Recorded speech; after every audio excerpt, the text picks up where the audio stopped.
For some reason, I can't picture you as a kid, or even before when you said you were in a relationship. I can't even picture that. Right? Damn. Yeah, that's the sound right there. Oh, my God. Mm-hmm. It's so much different. What kind of cheese is this? This is smoked version of before, smoked mozzarella. Oh. How incredible is this? Wow. Man, that fry. Yeah, dude, how insane. Look, and you could feel it's almost like somewhere between a Zeppeli and a pizza, like a donut and a pizza. Reminds me of what does that taste? I know. You ever have Beasley? No. It's Israeli snack food. Israeli junk, chips. No. Beasley. Oh, you gotta get you some. Dude, I gotta try this now. Yeah, I forget if it's onion or whatever. For everyone listening, he's looking up like when a sommelier takes a sip of a new wine. He was like, "What does this remind me of?" This reminds me of Sicily. Yeah, you look at the stars, even though we're indoors. Wow, how insane is that? Yeah.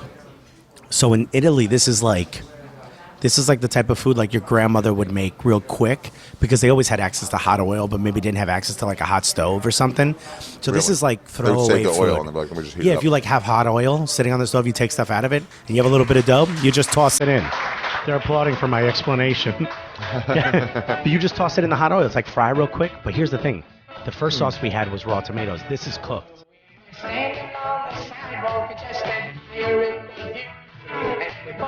We would go downtown and find something to do. And we saw this place on the corner, a great swell. So we opened the door inside. This is what we yell now. Pizza. Pizza. Well, I gotta check. I really think I'm gonna. Ladies and gentlemen, welcome to Ari Shaffir Skeptic Tank. How's everybody doing? It's a wonderful day to be alive. It's summertime in New York. One of the best, most amazing places to be in the summer. Man, people are out, everybody's swinging and partying. Fucking amazing. People are hooking up. People are getting into fights. Everyone's out, talking, drinking, crying on the streets. Oh, it's just amazing. The rats are back. Not as much as usual. Not as much as usual. And the aggressive homeless are around too. Not the regular, crazy homeless, more like I'm fine mentally, I just really don't want to work. There's that kind of homeless. They've come up a little bit. And also, bottom butt cleavage. Thought it would go away. It's back. They don't do the tight shorts anymore. They do the loose shorts where you can just see a little curve of butt. It's great. It's an amazing time to be alive. On today's episode, and speaking of New York, my friend Alexis Guerreros, who is a connoisseur of fine foods, is also a connoisseur of garbage foods. And he gives tours to, I guess, tourists of New York City restaurants, specifically pizza tours. So he brought me on a pizza tour of his favorite types of pizza in New York. We walked around the city. Talked about pizza. It's all about pizza this episode, you guys. If you're not a fan of pizza, I don't know. Maybe this isn't the one for you. And this episode is sponsored by Blue Apron, everybody. BlueApron.com. If you go there to BlueApron.com, use the code Skeptic Tank, BlueApron.com/Skeptic Tank. What they do is they send you a bunch of ingredients for a meal. You can cook. They give you directions. There's no waste. They only give you as much ingredients as you need, so you can have, I went on the website, you can have all sorts of different things. You can have for a family, for two people. It's fun. It's fun as fuck, you guys. Cooking is fun as shit. I'm actually really happy with this sponsor. And right now, with BlueApron.com/Skeptic Tank, your first 3 meals will be free with free shipping. 3 meals, free shipping. 3 and free. God, it's fun. It's fun. It's fun. You invite a girl over, you cook a meal together, then you eat it. They give you everything you're going to need for the meal, minus a couple things. If you start cooking, start preparing the food, they tell you to wash the vegetables and get them everything ready. You'll find out you will need a pan. Luckily, I live in New York, where you can just walk to a bodega and find a pan at 3 o'clock in the morning when you decide to cook these meals. You will also need a working oven for some of the recipes. I had a working stove, and well, I guess the recipe I needed didn't make it. But the next week, the one they sent me this week, I did need one, and I was like, damn it. So the stove guy's coming today. The cool thing is, if you don't have a pan, you can use a baking sheet and just put it on the stove, and somehow that sort of works. I also cooked something in a wok that wasn't supposed to be cooked. I don't know where I got my cleaning utensils or my cooking utensils, but I got them. So anyway, it's blueapron.com/skeptic tank. Blue Apron, it's a better way to cook. It really is fun, you guys. It really is fun to cook with people. Friends, family, loved ones, whatever. Cook yourself a fresh meal. Perfect sponsor, right? With all the pizza. You guys, you know how I do these podcasts. I do them everywhere. So this was fun. You got some like real taste of New York City streets as we were walking around. And it's a fun episode. I mean, Alexis takes us into what makes good pizza. New York and pizza has always gone hand in hand. I never quite understood why. And Alexis kind of like takes us through it. We explain all of it. Dollar pizza, what makes a good pizza, where it came from, how it got here, how it developed. And we'll give you guys, if you ever want to come to New York, there's some great suggestions on this podcast of what to check out. My personal favorite, and Alexis gets to this, is for a slice, is Joe's Pizza on Moneta. I mean, it's great. And I'm going to end the podcast going there on the outro. But there's all sorts of good stuff. I used to love one called Brooklyn Pizza. It was on the way home to my first apartment on 11th and B. And it was open till 4. And I'd walk home from and I think it was on First. And I'd walk home from the cellar or something real late at night. Walk by there, get a slice of the kind with just the block of mozzarella. Mozzarella. Ugh, garbage people. And I just took that the rest of the way home. It's great. One slice is such a good tide over for hunger. Now, so I do this podcast by going out doing other things. I made a mistake after I got my slice of Joe's Pizza. That's the outro. I decided to do the intro, and I decided to do it on a New York City bike. I also had 3 shots of alcohol with Lisa Traeger and Sam Morrill and a couple other people. And I figured I would do that, and I would do it on the ride back. And I crashed. I full-on crashed. I've never fallen off a city bike before. But doing it drunk, it's not ideal. Doing it over uneven pavement. There was uneven pavement on 3rd, I think I was. Also not ideal. And then having only one hand free because you're using the other hand to hold on to a podcast recorder. Again, not ideal. So I redid this intro. I didn't show the one that I did. Kind of went this whole thing about Pat Summitt, the coach of the Tennessee Volunteers, the longtime coach of the Tennessee Volunteers basketball team, women's basketball team. She revolutionized the sport. And that was all fun, It meandered a little bit. But, man, she really did revolutionize the sport. She had this thing. The only way it affected me, and she was great. She was a great, coach. Her record speaks for itself. But she decided to have people that attended the University of Tennessee, come practice against the women on the team. Because if you were a 6'9" starting center on the Tennessee team, there was no one your size you could bang against. You know what I mean? You were definitely the biggest one. And if you were quick, if you were like a quick guard, you were the quickest one in your school. In men's basketball, you might find a backup who's good enough. Actually, they just don't have the benefit of being able to find quicker and bigger people than them. If you are the quickest one on your team, and if you're the biggest one on your team, you're not going to find big people to bang against. But what Coach Summitt did was she said, let's get some men people to come practice. And so Coach Weller at University of Maryland, I lived right across the street in Dorchester, and I went over there 3 times a week, and I practiced with the girls' team. And when I say girls, I should say women, because these bitches could bang. I took it easy for about 30 minutes the first time, and then full on, like, let's fucking go. You're going to bruise me? I'll bruise you back. Man, they were tough. I had a crush on one of them, and I begged Coach Weller, please, Coach Weller, please, put me in just once in a real game. Let me get 3 minutes in an NCAA game. And she goes, Ari, you're crazy. You're not a woman. I go, I know, but I have long hair. I can put it in ponytails on each side. And I painted my fingernails at the time. I'll paint it gold. I'll paint it red and yellow if that matters for Maryland. Please just get me some scrub time. And she goes, no.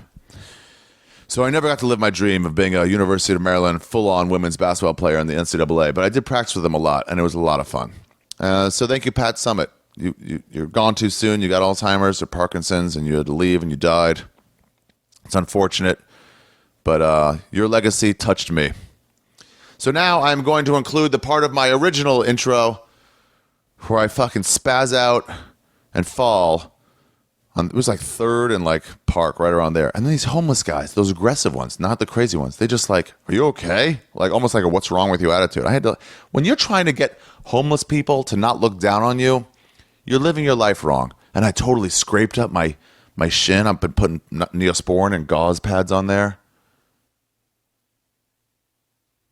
When you go into a bodega and you ask them for gauze and they don't, or anything, and they don't know what you're talking about, they do this thing where they try to say, is it this you're talking about? So I was like, I need some gauze. Do you guys have gauze? And they're like, no. I'm like, no gauze.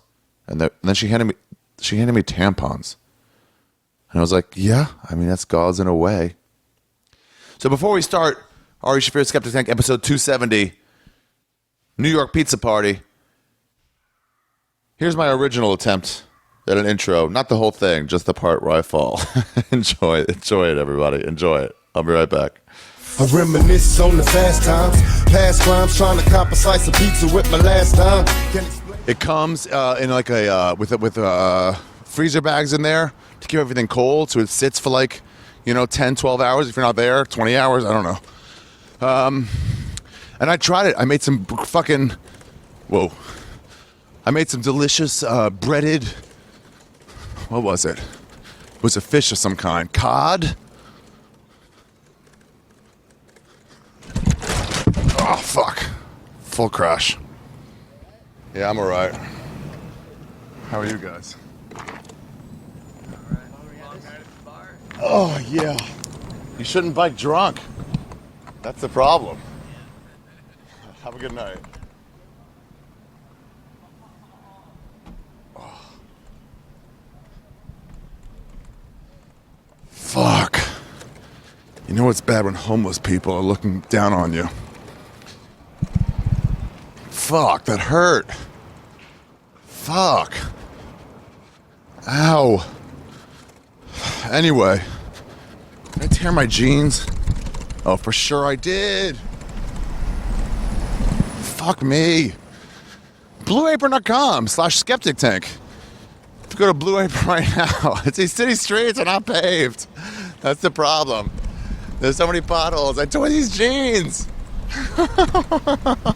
I tore these jeans doing this goddamn intro.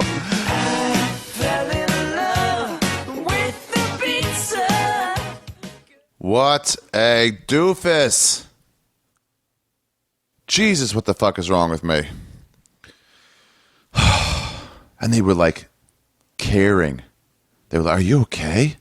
Are you okay? When you have to make yourself look good to impress intentionally homeless people, you're living your life wrong. I got drunk way too much this holiday weekend.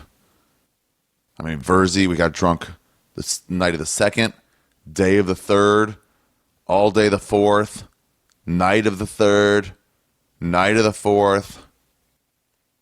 I'm out for a little while. Until somebody tries to drink it. It's such a drinking city. All right, you guys, let's start the episode. Couple dates real quick. New York, July 20th, doing a This Is Not Happening storyteller show. The last one I'll do here until at least September, maybe till next year, to be honest. Because then I'm going to have my special in October, and I'm not going to be back much of September. So, yeah, come to the Village Underground, July 20th. It's a 10 p.m. show.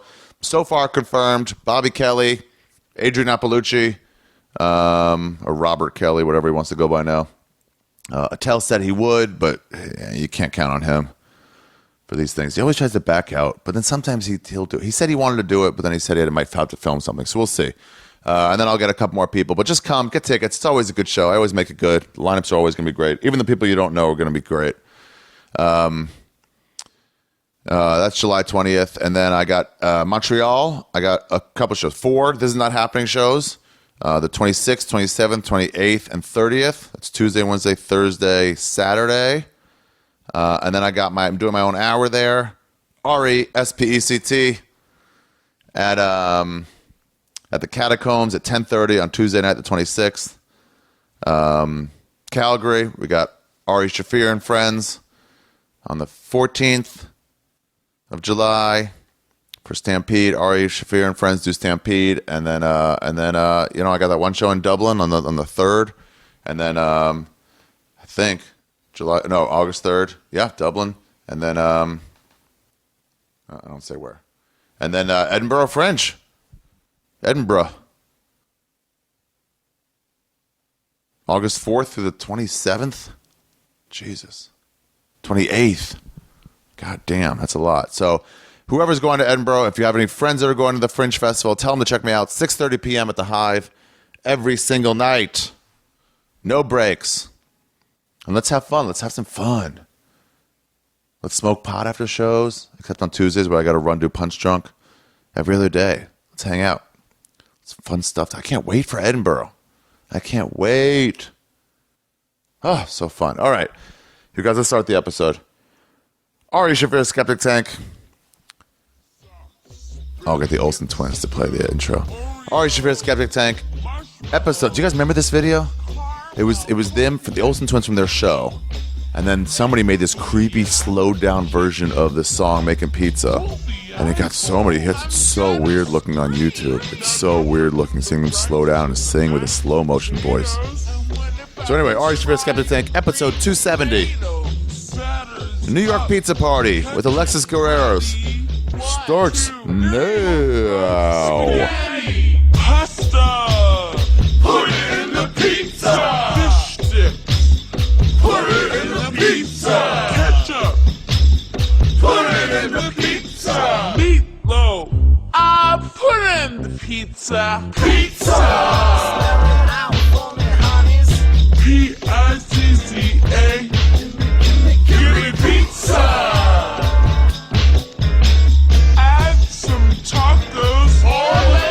I want pizza! I want a pizza in my mouth, man. P-I-Z-Z-A. I want pizza! To the pizza. Call us the queens of gourmet. I want pizza! Spell it out for me, honeys. P-I-Z-Z-A. Okay.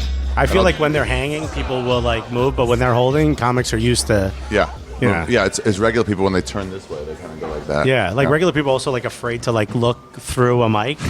Yeah. Like they like to go sideways. So weird. Regular people suck. Fucking civilians.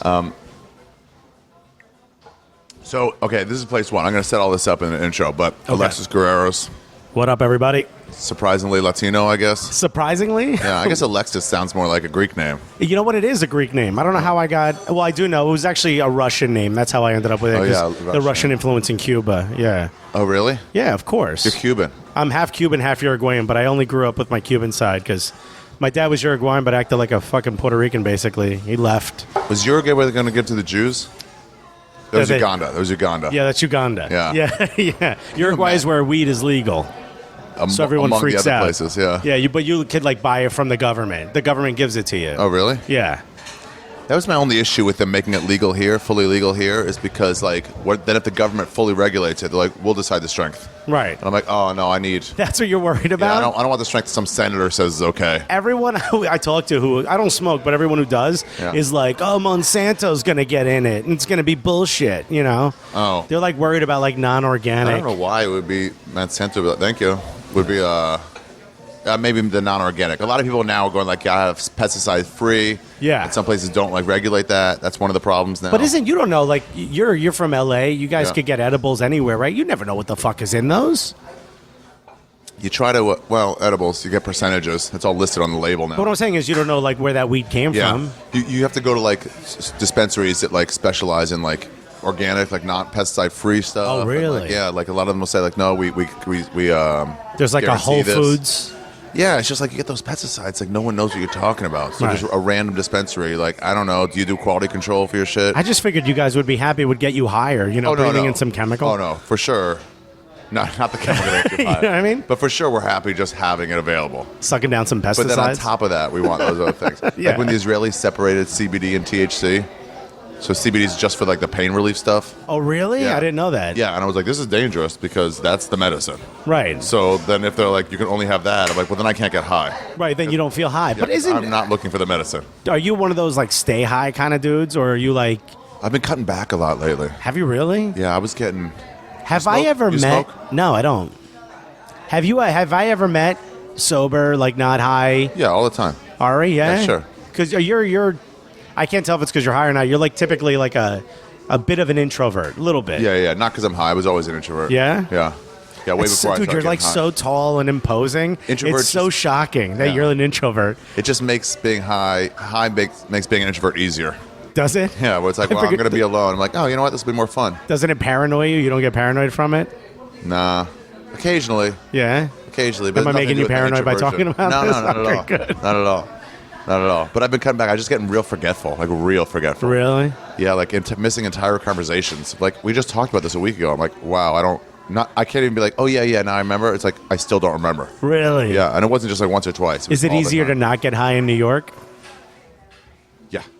So I decided I was going to cut down, but I was like, I'll wait till I leave LA. Yeah. April 1st, I left LA. I'm like, let me just wait. It's like you don't want to go on a diet right before Thanksgiving. Right. Of course not. It's like, don't be silly. You're Yeah. November 20th. Just wait it out. Yeah, you're basically in a big weed farm.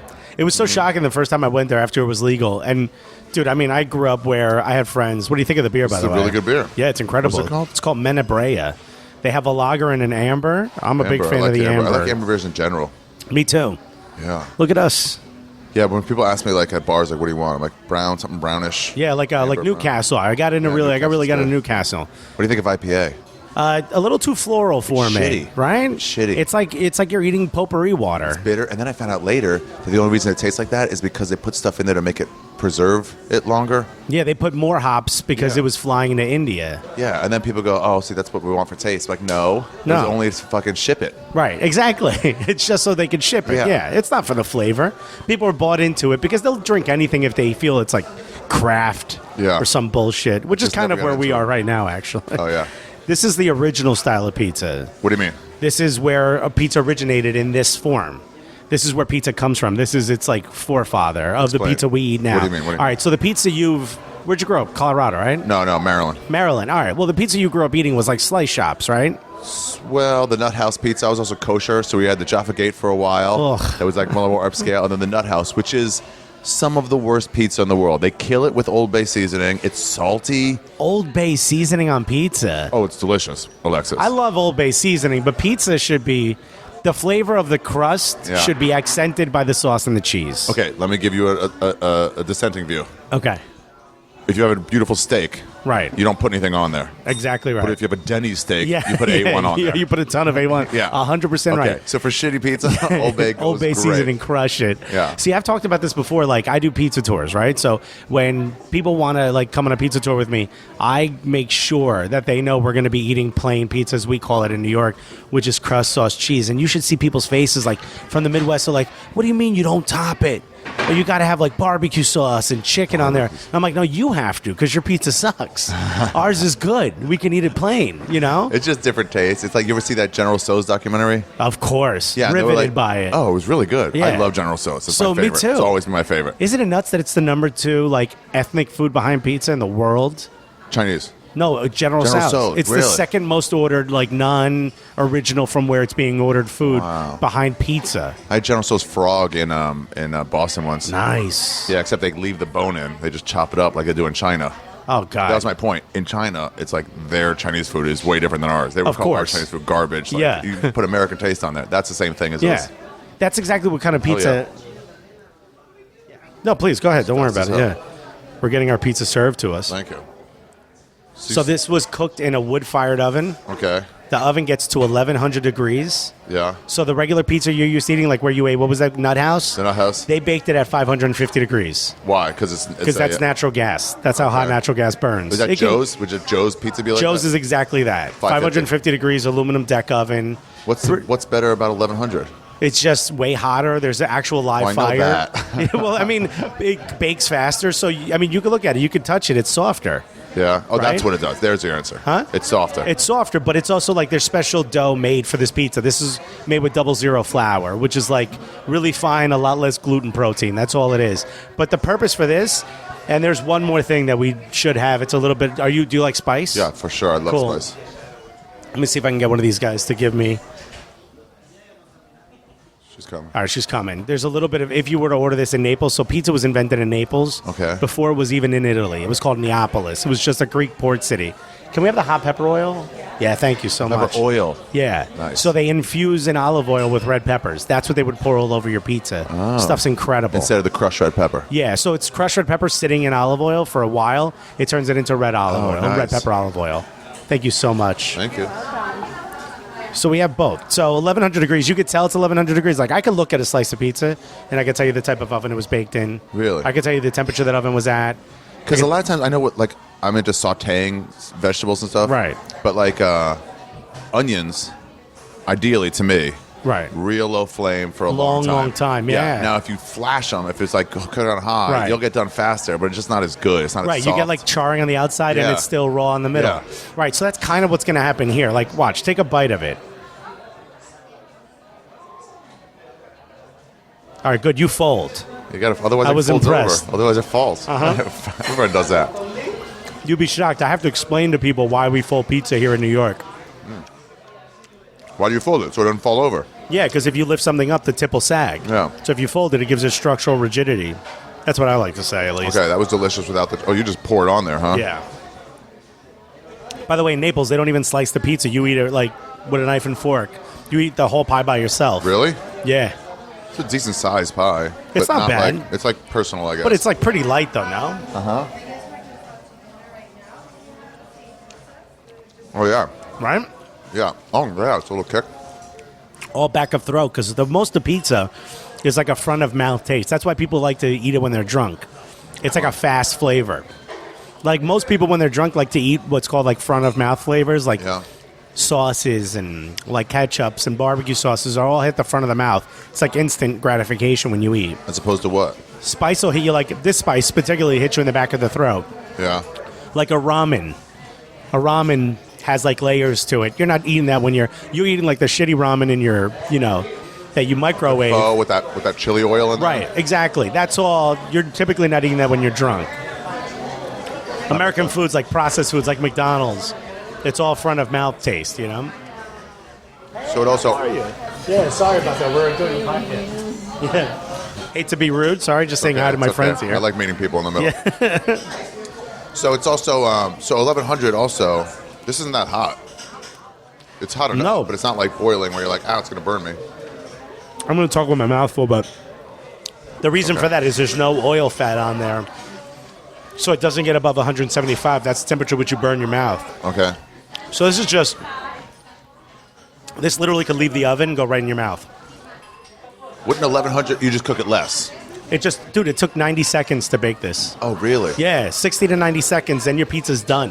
What's the difference in style between these like blotches of cheese versus like spreading shredded cheese all over the whole thing? This is fresh mozzarella. You know the stuff that comes like in a ball in the water? First of all, thank you for not saying mozzarella. We don't. You're not Italian. I say mozzarella. Okay. Yeah. It's mozzarella. I don't do. I I'm hate not those Italian. people. You're not from Italy. Yeah, you're not from Italy. Sausage, go fuck yourself. Yeah. I started trying to do like to those people like Renazizi. I started doing like extra Italian words for no Right. reason. Like ketchup. Like stop it, Ari, it's ketchup. Yeah, I'm from the old country. Sorry, I'm from Brooklyn. I hate when people go like mutz I get because it's a short way. Okay. But mozzarella, it's like you're not. It's the only word in that sentence that you said with an accent. Or gabagool. What is gabagool? It's capricola. Fucking capricola. Getting a G to a C? And then they take out the N. It's insane. And also, it's like you guys didn't grow up saying this. No. No. It became a lot more popular after The Sopranos. Oh, my God. God, The Sopranos did more for awful Italian Yeah, culture yes. to further the garbage side of it than any show. My wife's family, there's like one sect of her Ugh. family that tried to petition. Remember the petition that was going out? What, to get stop? them because it was like bad Italian. Yeah, they're right. Yeah. The rest of the family hated them because they all walked in. Whatever was said on that show was a word they used now. They'd be like, oh, the prosciutto. You know, it's like fucking So they say it in the prosciutto. old country. Like, Yeah. how come you didn't say it last week? Yeah, yeah. Last week you said prosciutto, dog. And also you're ordering it at ShopRite. Don't be all that. You know, I'm not that impressed. So with fresh mozzarella, they just like slice it, No, they crumble it. crumble it. It's a water-based cheese, so it's like sitting in that water. You can't slice it. It's like floppy.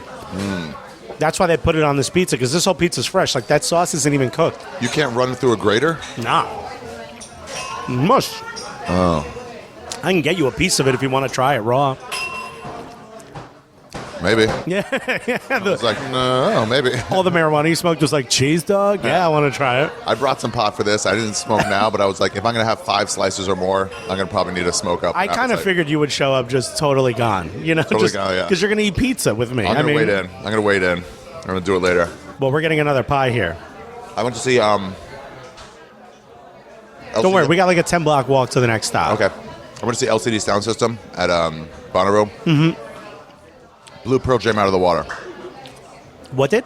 They blew Pearl Jam out of the water. Really? Yeah. Pearl Jam was good, but just good. Did you go to Bonnaroo to perform? Sort of.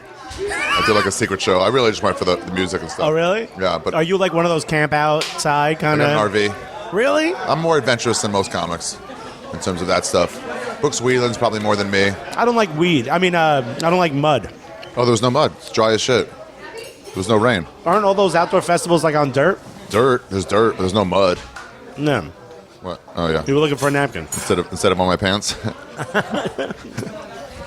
When I was learning But like my people purpose- like walk all over them, like like Woodstock. I remember when I was a kid, Woodstock mostly, '99 this is happened. mostly grass. I mean, there's definitely dust in the air, but there's no rain. If it rains, it'll get muddy. Where is Bonnaroo? It's Tennessee, right? Manchester, Tennessee, about an hour outside Nashville.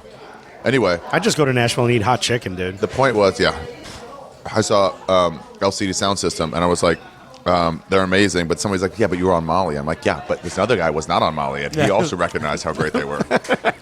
So I want to at least see what some of these pizzas like before I get higher. Do you have to like preface most of your memories with like finding out if someone else was there to see if that actually happened? No. But later, yeah. I'm telling you, it got bad. You're telling someone a story like, dude, we fought this guy, but he knew karate, and someone's like, none of that happened. Like, we played Street Fighter for an hour. Like, oh, yeah. Oh, my bad. I knew it was something. That guy did have some good finishing moves. Yeah, no wonder there was a lot of wind. Yeah, you sat in front of the air conditioner. You That's prefer why the the- mozzarella or you prefer the grated? Here's the tough part, dude. In my heart, Yeah. I like a dirty slice joint. Right. Like, an Italian guy, like that guy we were talking about before, the gabagool, that guy yelling at his kid, people screaming in the background, a couple like thugged out dudes hanging out. That's what I want. So they don't use this cheese, They don't. They'll use the low moisture mozzarella, which is what you're used to, the shredded melt, the oil on top. Like my wife will dab it up with a napkin, all the oil. Then I Right, want that to eat kind, that napkin, that kind. All right. That's it's just There me. is a thing to like what you grew up on is like has a Everyone, place in dude. your heart. Pizza's one of these things that's like so nostalgic. Like if I ask you like what's your favorite sandwich, you don't like think back to being a kid and like a baseball game is done and going to your favorite deli, but everyone thinks that about pizza. I don't know what it is. I was going to ask one of the questions I was going to ask you, but maybe I'll save it for the walk of like earliest memories of pizza. But I remember hearing a thing on NPR about the chef. And he was talking about he opened up this amazing restaurant with like 3 different floors with different themes on each floor. Just one of those top level chefs in the world, you know? And he was saying how his dad used to burn eggs, like burn them real bad, cook scrambled eggs and just make them dry as shit. Right. But he loved them, made them every Sunday for him, and he loved them. And then one day he went to his aunt, he was staying with his aunt. His aunt was into cooking. Right. And she made with like fresh churned butter, and like really like soft and just made like these amazing eggs. I was like, Right. oh my God, I didn't know eggs could taste this good. Right. But he goes, but I still enjoy my dad's burnt eggs. Yeah. He goes, I'm a top level chef and I still enjoy Like that. horribly done Yeah. eggs. My dad chars T-bone steaks. Really? But it's like I have a taste for that. See, I got a that's taste for it. It's so funny how like But I still enjoy a great steak cooked like rare or medium rare. Like to me, like we didn't grow up eating a lot of Italian food, but Italian food is like a simple food for people to cook. Like if you're, like I grew up in a house with like people that were working like 5-6 jobs, so like you can make pasta quick, open up a can of sauce, pour it in, you're done, right? So I grew up like ragu and prego sauce. Yeah, me too. It's like this thick sauce that sits on top of the pasta. My wife's grandmother will make a straight off the boat Italian red sauce, but the hard parts of the tomato are on top. and like it's like watery on the bottom, and I'm like, I don't like it. Yeah, it's watery. And they're like, you're out of your mind. This is what sauce is supposed to taste like. And I'm like, I don't like it. It's like there's water swimming at the bottom. I want the thick stuff, which is, I found out later, a Sunday sauce. So I like Sunday What's sauces. a Sunday sauce? Dude, it's incredible. Just thicker? No, it's like a 6 to 8 hour sauce. That's how long it simmers on top of the stove. And usually they put like meatballs, beef ribs, braciole in it, all this other stuff. It's incredible. Yeah. That's a pizza foul. You just didn't eat the crust. A pizza what? The edge of your crust. That's a pizza foul right there. Are you I gotta saving? save room for fucking so much I pizza. thought you didn't like it. No, I Because love it, but I'm this like, is I the gotta thing about save. pizza. Why New York City pizza is better than it is in Maryland You get or dessert? LA? It's the bread. It's the crust. That's why we let our crust rise for 3 days.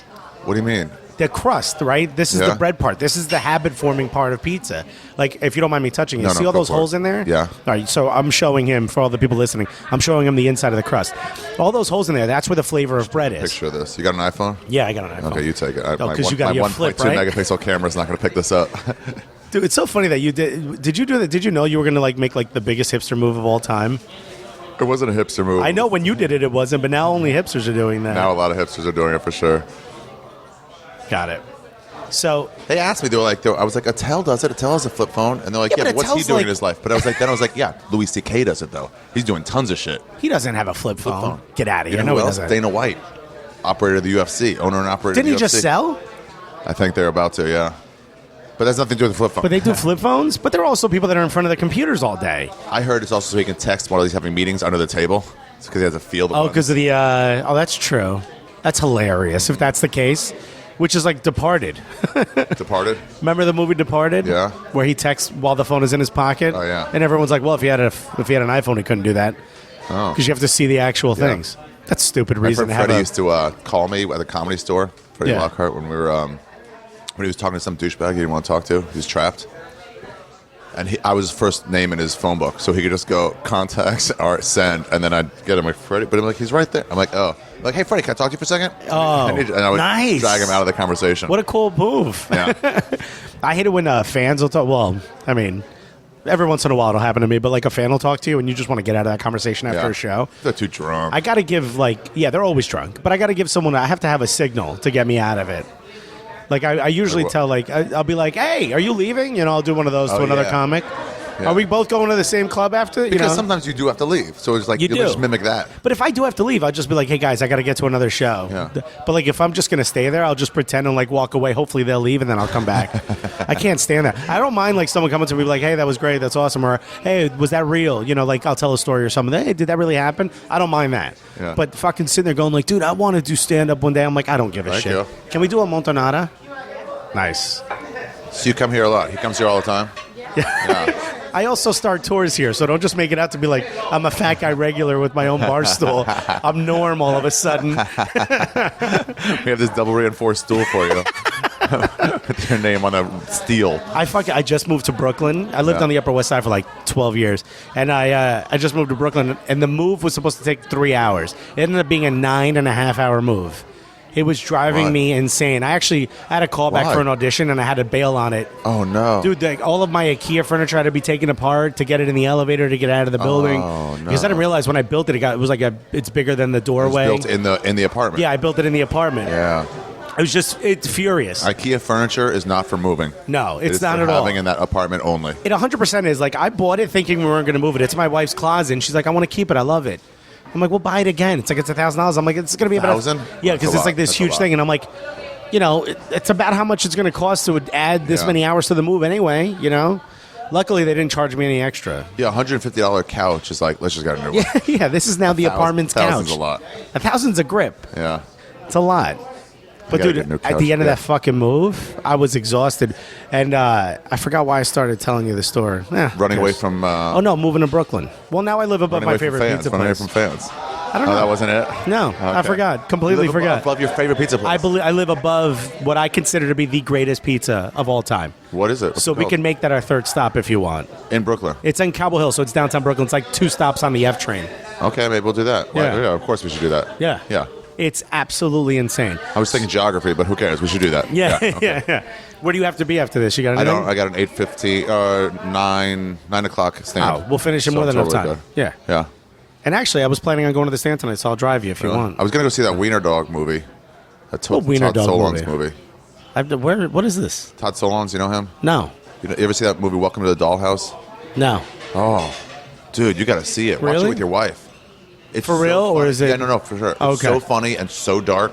So one of those things where it's going to want to make her like cuckold me or I something will weird? tell you this, actually. I'm not into it that. with my girlfriend, Kate, and she had to leave during college. She was like, I can't stay here anymore. And she I goes, I can't- get that you like this. I'll be outside. Don't leave.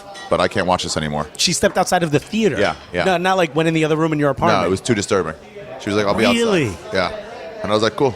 What is it, like a horror film? No, it's just like real about social, like nerds in high school and just fucking. Oh, she mistreating went through people. a lot of shit in high school? I guess so. Were you a but it's nerd? real. We had a real small school, How many graduating class? 100. And Mine was first 88. School, my first school was, I think, 25, Wow. and then went up to 100 per grade. Yours was 88. Mine with graduating class was 88 people.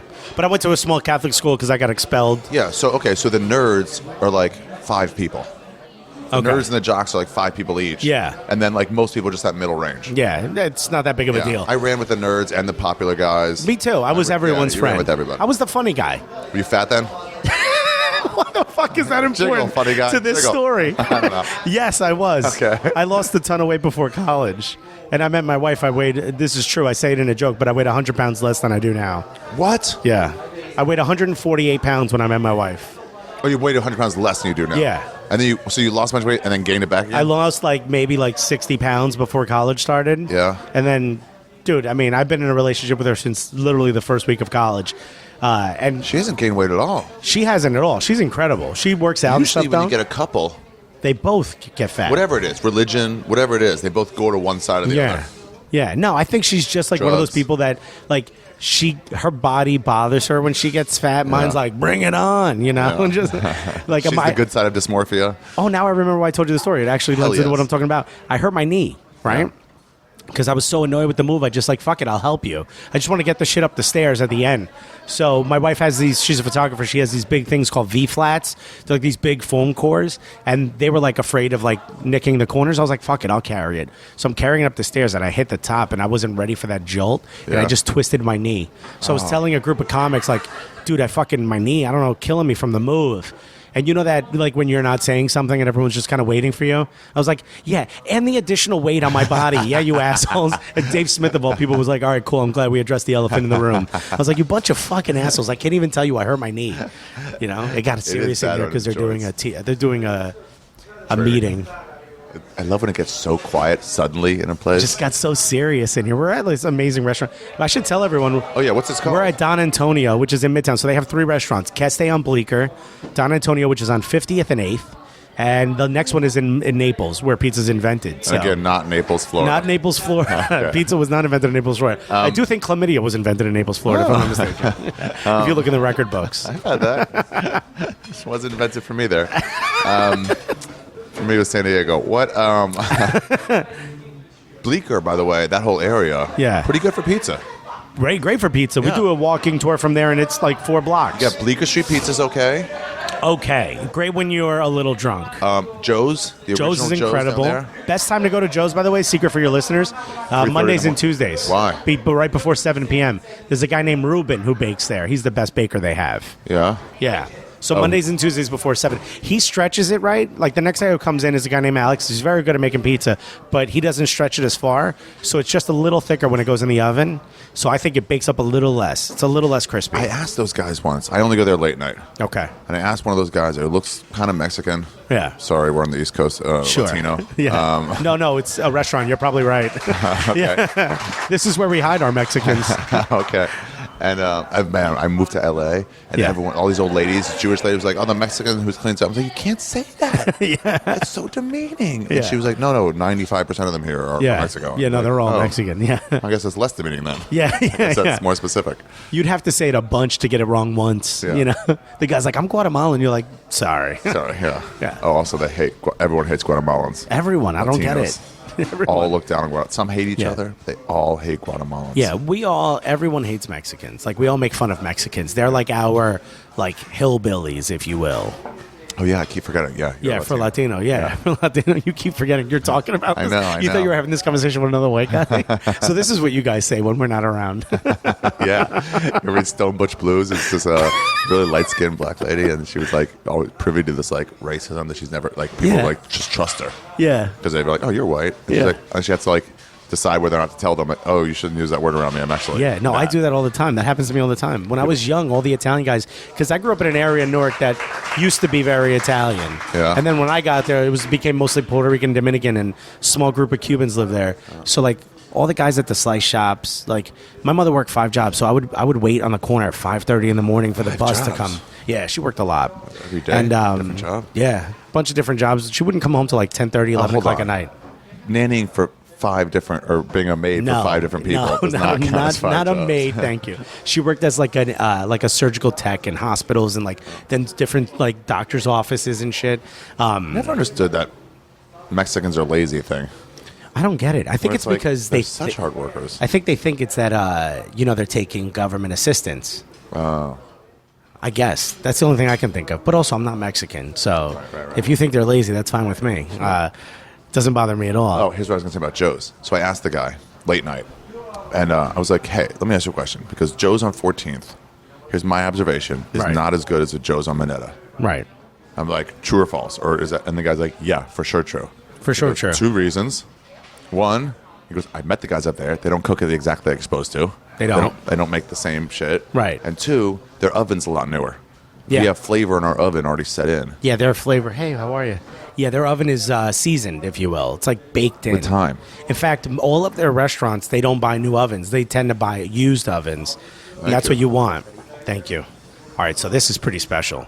We just got a montanata put in front of you. All right. Goldenada. Here's it. Remember the last pizza we had? Yeah. All right, so imagine you took the dough, stretched it out, but then you flash fried it. This is deep fried.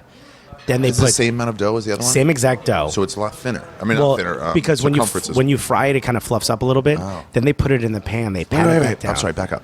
They flash fry it. Flash fry it. They In, dip like- this in a deep fryer, like where you put French fries. Oh. Yeah, they have one. So this restaurant, why this one is special is this dish is really hard to find in the U.S. It's also hard to find in Naples.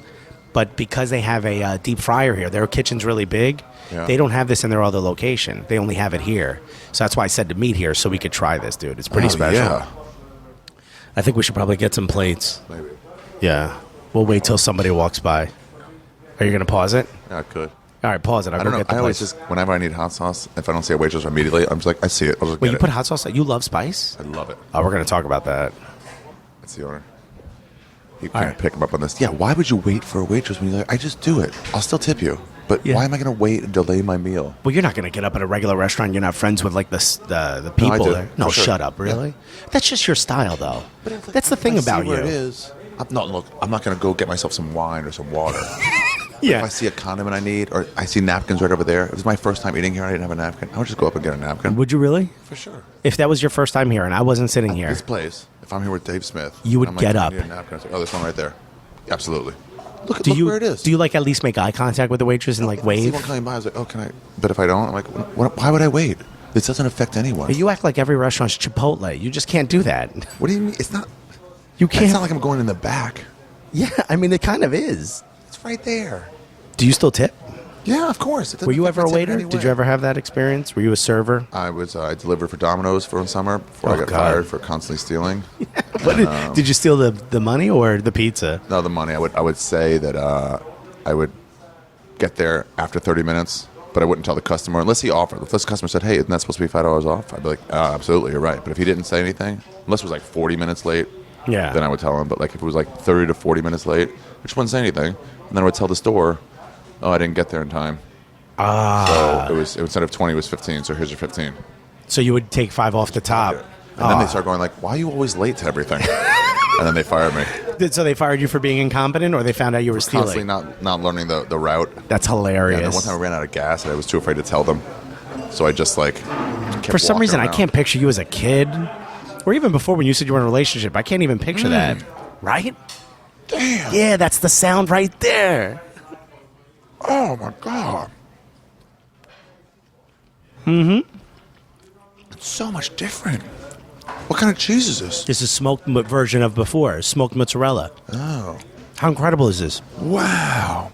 Man, that fry. Yeah, dude, how insane. Look, and you could feel it's almost like somewhere between a zeppoli and a pizza, like a donut and a Reminds pizza. me of like, what does that taste? I know. You ever have beastly?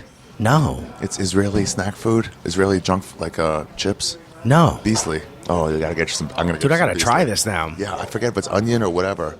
That For everyone bomb on listening, Beastly. he's looking up like when a sommelier takes a sip of a new wine. He was like, "What does this remind me of?" This reminds You me like, of Sicily. yeah, you like look at the stars, even though we're indoors. Wow. How insane is that? Yeah. So in Italy, this is like the type of food like your grandmother would make real quick because they always had access to hot oil, but maybe didn't have access to like a hot stove or something. So this Really? is like They would throwaway save the food. oil and they'd be like, "Let me just heat it Yeah, up." if you like have hot oil sitting on the stove, you take stuff out of it, and you have a little bit of dough, you just toss it in. They're applauding for my explanation. But you just toss it in the hot oil. It's like fry real quick. But here's the thing: the first sauce we had was raw tomatoes. This is cooked. This is what cooked. This is cooked sauce, yeah. So they cook it down. That's why it's a bit more acidic to hold up to this dough because this dough is so much more flavorful. And the cheese is a smoked version of the cheese we had before. So they actually put it in the exhaust. So as like a wood oven releases it exhaust, the smoke covers it almost like cooking like a brisket. like a yeah. Yeah, like barbecue in Smoking. Austin. But you Wow. so That's here's that's the tomatoes. no, that's the cheese is smoked. Oh. But here's the thing. So they fry it, they put it in a pan, and they put it back in the wood-fired oven. So the outside gets that They little fry bit in of a char. pan before they add the cheese and sauce. Yeah, so they fry it, put it in a pan, cheese and sauce, put that pan in the oven, in the wood-fired oven. So that that smoke just gets trapped in all the fried bits. That's why you get a little bit of it's like super smoky, this flavor. You ever have an old grill you haven't cleaned? And you cook a new like burger on there and stuff, and you're like, oh yeah, That's got what I an love. extra flavor Yeah. you can't replicate. Turns out that's heavily carcinogen. Did you know that? Oh really? Yeah. Man, well that's what's good. All the shit that builds on the side of a grill, heavily carcinogen. It's like terrible for you. Really? But it's flavor. Mm-hmm. You know those burgers you get with like Just grill souls of marks? 1,000 burgers and hot dogs. Yeah, exactly. They're making their revenge on you in the form of a tumor. But you know, like everyone flips out about that, like the lines in a steak or something when you grill it. Those lines are actually carcinogen, like they're cancer causing. But who gives a shit? You know, little stomach cancer. Humans, I guess. Yeah. We Yeah, care. We give a People shit, are but- sensitive. Yeah. And this also has the Yeah. holes. Well, I mean, this is even more protected because when you fry something, you're heavily drying the Stops it outside. right Yeah. there. So this is trapping a lot of moisture inside. That's why it's so soft. So you let it rise for 3 days. Dough's got to rise in the fridge for 3 days. That's why New York pizza's good. So they don't do That's that it. other places? No, because no one asked for it. Like, do you ever go to the Joe's at Santa Monica? Uh-huh. It sucks, right? Sunset, right next to the On Comedy Store. Sunset, that's right. It's not that good. It's pretty good. Pretty good if you grade it on a curve of LA pizza, but compared to Joe's, even on 14th, it doesn't hold up. Why wouldn't they just let it rise? Well, here's the thing. They do let it rise, but there's a lot of things that go into it. But they probably... The other reason that most restaurants don't let it rise, it costs a lot of money. Yeah. To pay someone to come in on Wednesday and make dough that you're going to sell on Thursday. I'm sorry, on Friday or Saturday. Yeah, but once you get it going, then it's just every 3 days. It's just storage. Yeah, but then you have to tell customers we ran out of dough. Then you maybe have dough left over that you throw out, you know? Oh, right. There's a Yeah, lot okay, more that's cost expensive. associated That's with it. more Also, there's room in your walk-in fridge that's now being taken up by dough that you can't use yet, you know?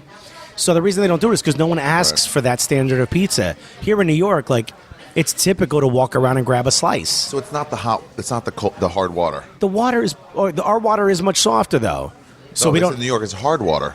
No. We have the second softest water in the U.S. Softest is Boston. They always say hard water. No, New York no. has hard water. No. L.A. has hard water because you're forcing it to that area. You live in a fucking desert when you're out there.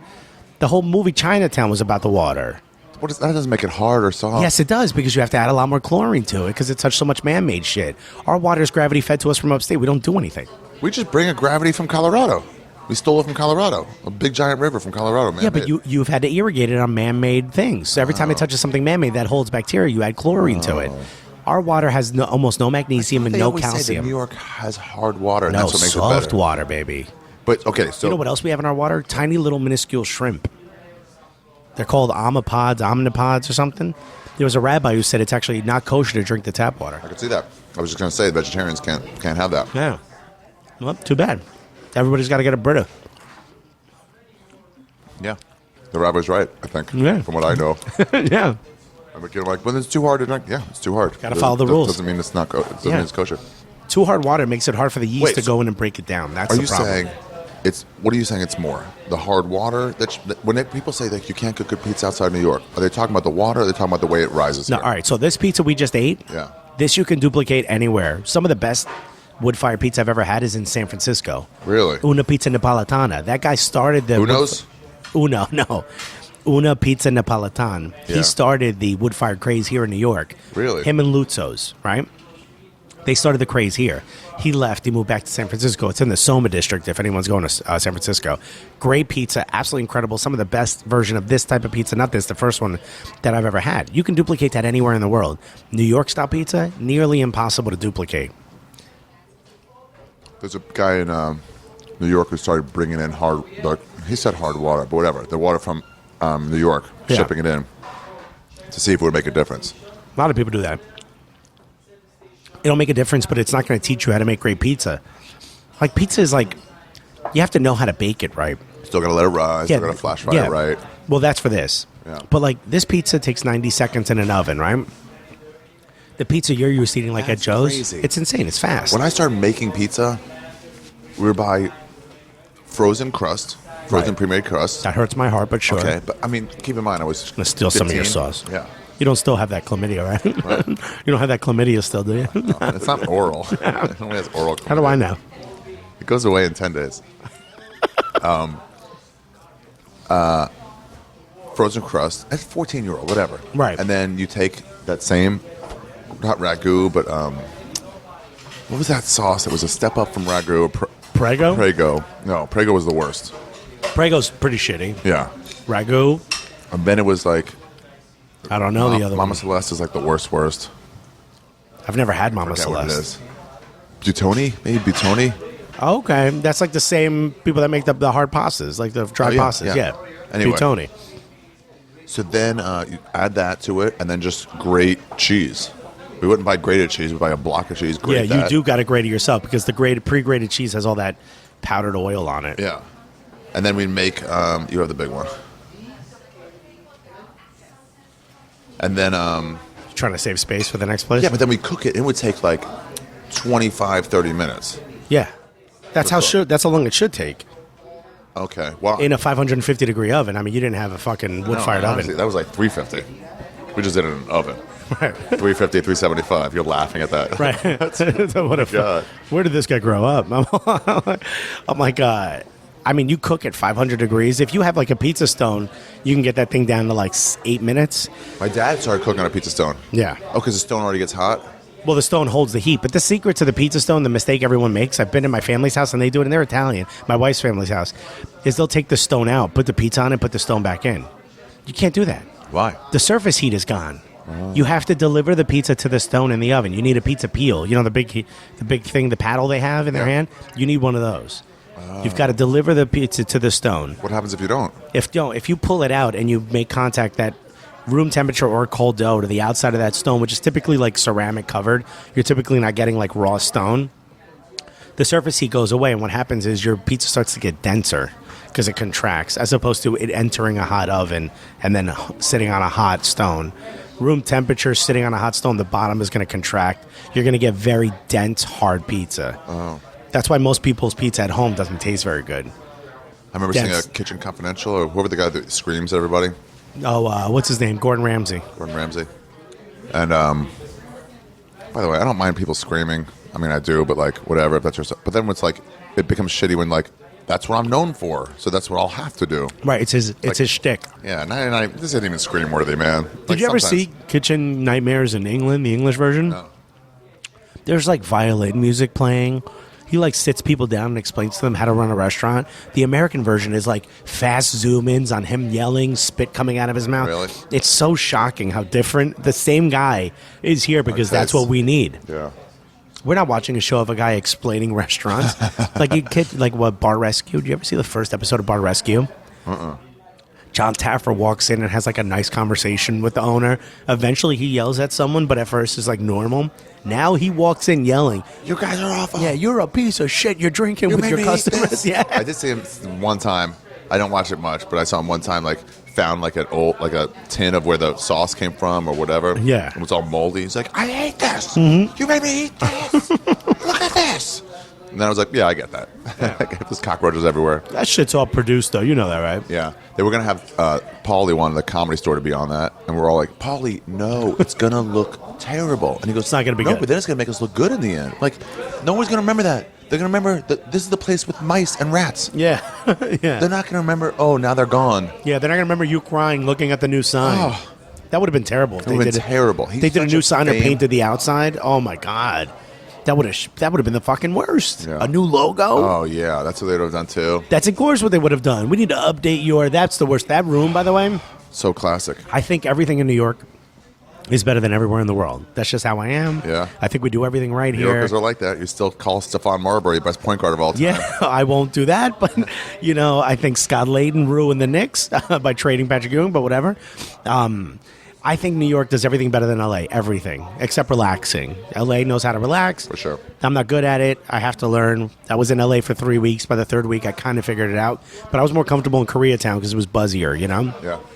Or WeHo because you could walk around a bit more.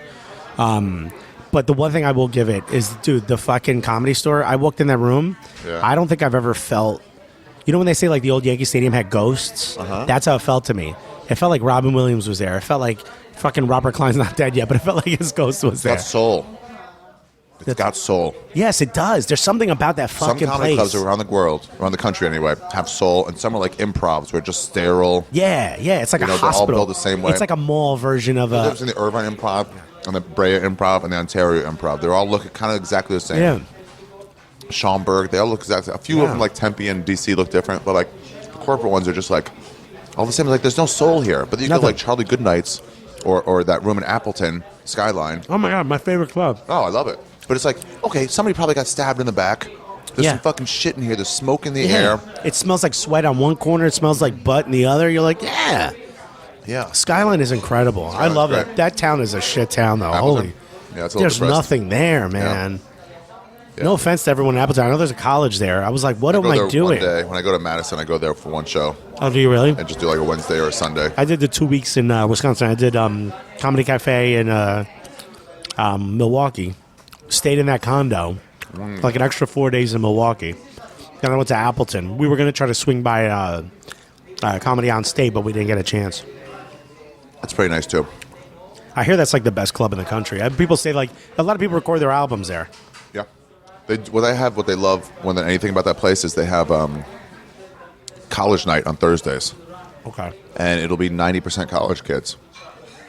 So in terms of testing your material in a specific type of like, well, let's see if college kids like this. Right. Like you really can get it. Because sometimes Really? you do like a deep sexual joke, similar to an experience to understand like what that means. Right. They haven't lived yet. Yeah. Or like they're all very forward thinking, in Right. terms of like race or gender, Right. politics.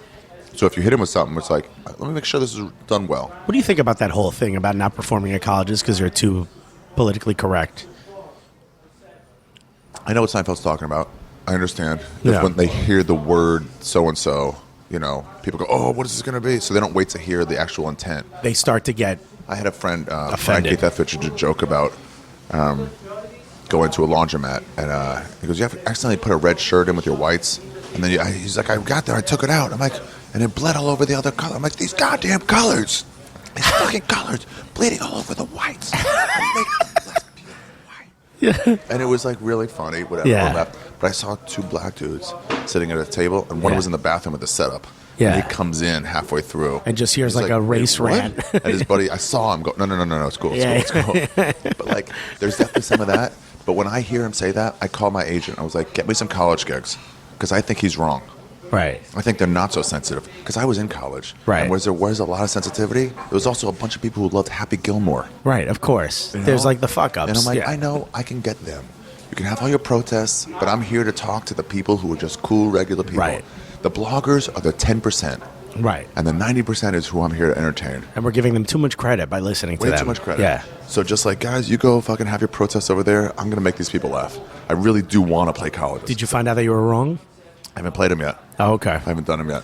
I did a Tourist college a couple months ago, And? I started a joke by saying this black guy, and it's about a group of friends of mine, Yeah. and one of them is black.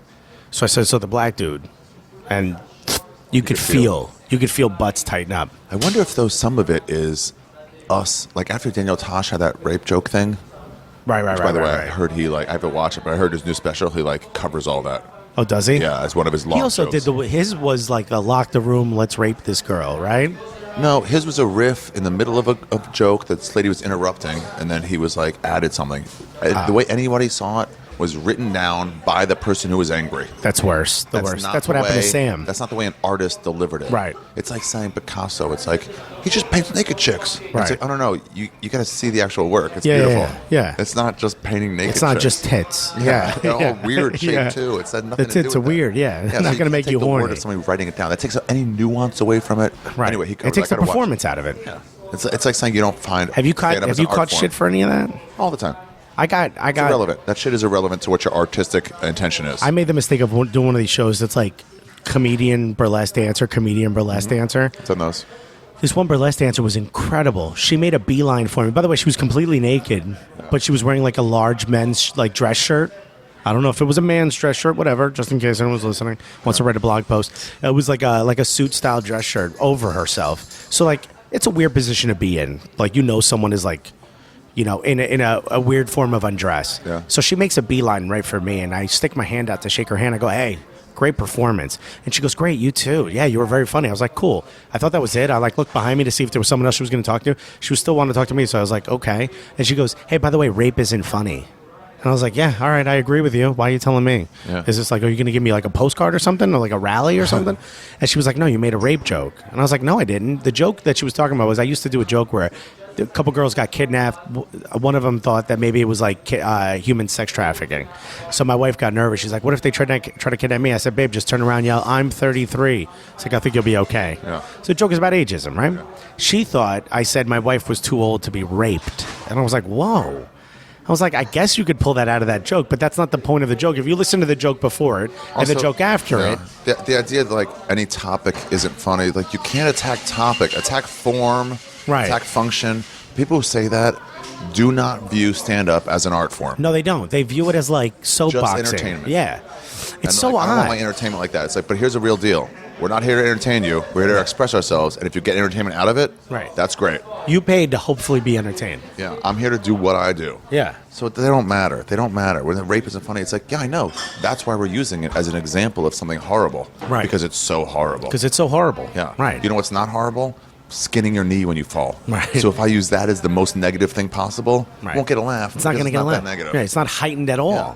And I know it's a bad culture, and it's like most rapes go unpunished. I get that. Yeah. That's why it's horrible. That's why it's horrible. That's why we use it. That's like abortion. It's like when you make an abortion joke. No one likes abortions. Yeah, exactly. That's why we're saying You're it. pro-choice. You're not pro-death. Yeah. I'm It not says pro-abortion. pro-death. I'm I not am, like. I am, but most people you? are not. Everyone. I think everyone should have a couple. You think you should have a few on the belt? A I few think that, notches on the otherwise, you belt? can't be pro-choice unless Yeah. you've made that You choice. don't really love your kid if you haven't killed a few of them. That's what you're saying. You just happen to get one. Yeah. You can't be. You're not that lucky. Yeah. You could have killed the first one. You know And that? people go, can't you make other jokes? Like, yeah. Everyone does make other jokes. Yeah. There's really no comic who only makes rape 99% of the rest of I said didn't involve even alluding to jokes. I rape. love whenever it is, no matter what it is, race, no matter what it is. They go, can't you make jokes about anything else? Like, yes, keep listening. Yeah. How about come back next week? I'll Even make a in joke that about this bit. conversation. Yeah, even in that bit, there's other punchlines. That's what Seinfeld was saying. Yeah. And so, but my thought is, right after the Tosh did that rape joke and got all, so when I would be on stage, if I mentioned that word, a part of me would be like, are you? So I wonder if, Are you really, though? You seem like the kind of person who doesn't care. I try not to, but sometimes you feel it and you're like, I know it's in my mind. As a performer, you know, like, I need to And move this me, audience that's along. what's dangerous as an artist, is Right. for you to not be able to freely express yourself. Because you're however you pulling want, back. Because you're afraid, am I going to get banned for this? Am I going to get in trouble for this? Right. Is the crowd going to get... So when you do say black guy, I wonder if some of it's like, ooh, are you guys going to be okay? I'm in a college. Versus, I don't know where I am. I'm just saying my jokes as if it's anywhere. You know Yeah, what mean? I don't think When I you feel ever the puckering say... up. I've started to feel it more now just because...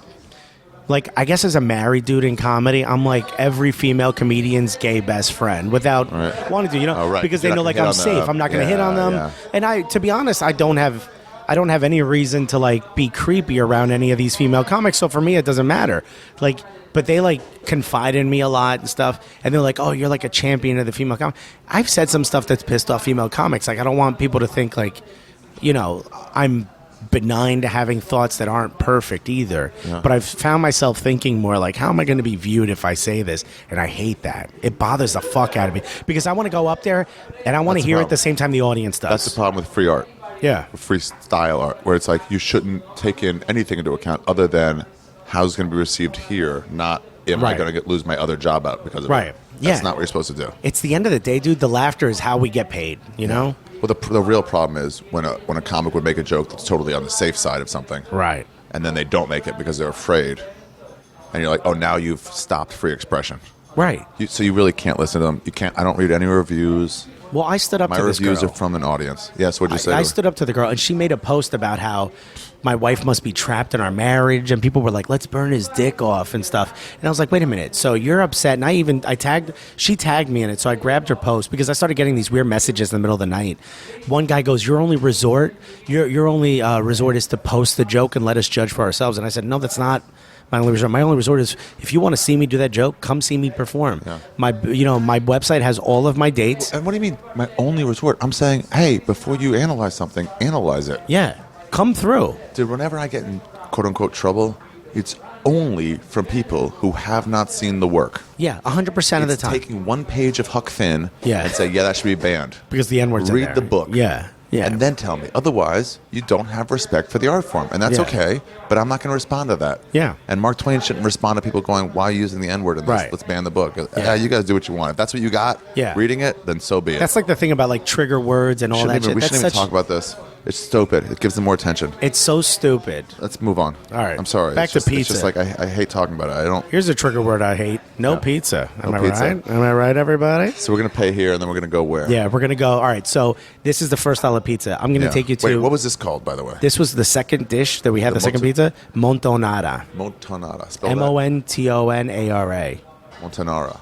Yeah, it's really what they're famous for. And this place is Don Antonio. This is Don Antonio. 50th and 8th. Yeah. On 8th. No, on 50th. As soon as the mics will turn off, I'll tell you what famous comedian lives like half a block away from here. Although you probably already know. The Montonara is, they have two different... Seinfeld? Probably Seinfeld? No. Oh. Bigger than that. Dave Chappelle? Current. At that level. We'll just tell you when I don't want to say. Fair enough. Because I'm the mic, but... I love when people, I got mentioned sometimes on Rogan's podcast, like, the neighborhood living. It's like, are you crazy? I'm like, what do you think? People are going to camp out? Yeah. Hoping to run into me in a fucking 20 square block radius? Although I've got to tell you, I found out East that Village, by the way. one of my favorite soccer players comes to eat here. Oh, really? And he just moved to New York, and every time I walk or drive past this place, I'll be like peeking in just to see if he's here. Who's the soccer It's a guy named David Villa, who actually plays for the team of the shirt I'm wearing right now. He plays for New York City Football Club. He's the highest scoring person in Spain ever. Oh, really? Yeah. Thanks. So, the next place we're going to is like a straight up slice joint. Yeah. It's my favorite slice in New York City. Yeah. It's, I think, the perfect slice of New York City pizza. Really? They make their own crust. They make their own. Most people sauce. Most people do make their own dough, but they make all three themselves there. Okay. Crust, sauce, and cheese. Hold on, you didn't finish telling me this. The crust rises. Crust rises for 3 days. And so it makes those holes in them. Well, that's the better? yeast. That's the yeast going in there and breaking down the dough naturally to find the sugar, ferments it and expels it out. That's why dough rises. Thanks, man. Are you sure you want me to leave the tip? No, don't worry about it. Oh, I just revealed that you paid. Of course, So that's all that dough rising is air. That's air created by the yeast. That's the flavor. It's like, when you break open like a good piece of like fresh bread from the bakery, like a baguette. You get a baguette or something, you rip it open and that smell hits you. It's that like soury bread smell. Yeah. Where you sit at a good Italian restaurant, they have that like really barky bread that comes out and it has that like soury, yeasty smell. But your body goes, I want that. The reason is those little holes inside of bread, that hits the same receptors in your brain as like alcohol and candy. It's fermented sugar. So your body's like, oh, I want more. I want more. Bread is habit forming. That's why pizza in New York City is great. It's baked perfectly. I think if you go to the right places, it's done well. It moves very fast. So you're always getting, thank you very much, guys. So you tend to get like pizza that hasn't been sitting out for a long time. But part of it is like everything that happens before. It's risen well. Like they know what they're doing. It's not just like this stuff that's thrown together. If you ever go to a pizza place and they're like, oh, we ran out of dough, just give us a couple minutes, we'll make some more. Run out of that place. Why? Because that means they didn't rise. It's going to be shit dough. It's going to be, it may Really feel shit the right. dough? Yeah, there's no flavor in it. It's bland. You'll Dude, I know want it. to take you to Nut House Pizza so bad. Dude. Because my brother loves it, but he lives in Switzerland, or did until recently. Yeah. And he goes, it's great. I'm like, no, Michael, you just remember it from when you were little. He goes, no. I'm like, I was like, and because he shits on Americans all the time. Yeah. And he go, you know how Americans think that like a Nestle bar, not Nestle, or like a Hershey's bar is like really good chocolate, but you live in Right. Switzerland, so you understand that Right, that's exactly. not even close to good chocolate. He goes, yeah. I'm like, that's you, man. Yeah. And he was like, no. I'm like, yeah. Why did you I'm move to afraid so. Switzerland? You wanted to get out of here or for work? He got a job divvying up reparations to Holocaust survivors' families. Shut up. Yeah. Seriously? Yeah, after law school, he got that job. And That's so- like peak Jew right there. peak Jew. Yeah, and then if they couldn't find any survivors, like the stuff that was taken from them, Yeah. and then like the Swiss banks. Yeah. And then the Nazis like, we'll just take that, and then like they made a settlement, like, oh, we got to pay them back. Yeah. We got to give them back Yeah, their so money. if they're not alive, then it's like, who is alive? And if no one's alive, because that happened a lot, the entire family's wiped out. Then like, well, maybe a synagogue in the area they grew up in. Really? Yeah, so that was his job. Jeez. He did, yeah, Holocaust that's- is over. So How hard is it for him to do that job with an erection every time? I mean, that's got to feel good, dude. That's got to feel fucking good. Yeah. Now he just lives there. You want to go out of here? Yeah. All right. Are we going to talk and walk? I want to hear what the sound is like if we talk and walk into the street. You're not going to cut any of this? What? You're not going to cut any of this up? Why? It's hilarious. I only cut if People want to know what we're doing. dude, nice mohawk. That's what I want out of a mohawk. That thick, all the way by. Bye, guys. Take it easy. Yeah, so if people want to do this with me, they could email me, by the way. Oh yeah, how do you do this? You give walking tours. Which way are we going? Yeah, I do walk-in tours. It's through Scott's Pizza Tours. I'm also probably going to start like doing like private food tours. Privates. Yeah, just have this eating for food off jiu-jitsu. people's privates, dude. Let's do it. No, that's not what I meant. No, yeah. No, like, like this, basically. Like, people have, like, messaged me all the... Like, I've done some stuff with Food Network, and people Really? have messaged me. Yeah, people have messaged me like, dude, I just want to eat with you. Are I'm you like, afraid I of losing weight because you'll be less reputable as a pizza tour guy? I don't think my... First of all, I'm the only fat guy that does does the this? pizza tours. Yeah. Really? So I just think that, like, my passion for food is, like, so grand that even if I did lose weight, I don't have any plans on losing weight. Yeah. You know, I'm sure the doctor... I know my doctor's going to be the one to tell me, like, yeah, you got it. We're going to make it right.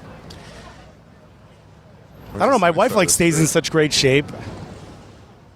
You know, and then she's like, how come you don't come to the gym with me? I'm like, I think you know the answer to that question. Let's cut across. I want to go on the sunny side. All right. You do? I love sun. Yeah? Yeah.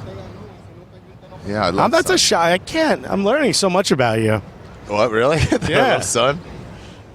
Yeah, dude. I mean, you just, like, I just assume, like, I assume you write, like, in a notebook. So I assume you just have, like, a messy notebook with, like, a pen, like No, one I of have those these pens little that you... notebooks, these Moleskine ones. Oh, do you do those? Yeah, I almost gave special thanks to Wait, is Moleskine that in my it? last special. Is that how you pronounce it? I've been saying moleskin this Me too, entire and then I time. find there's an E. N-E. It's not S-K-I-N. That's... It's Moleskine. Well, but you're assuming that because of the E? Hold this for a second.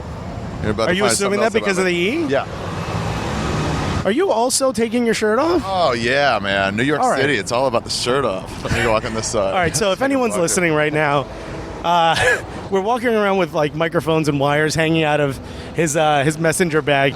He's wearing shorts, sneakers, and he just took his shirt off, and we're walking through the sunny part. So it's a Yeah. good thing we're walking closer towards Chelsea. I gotta say that. You get it on the front instead of on the back. Oh, because it's gay. This is the gayest thing I've ever been By the a way, part my of. favorite beer right here. Long Beach? No, Delirium Tremens. You ever have this? Really? But that's the one that's like 16% alcohol by volume, right? Yeah, it's like 8.5. That's insane though. It's too thick. Yeah, maybe.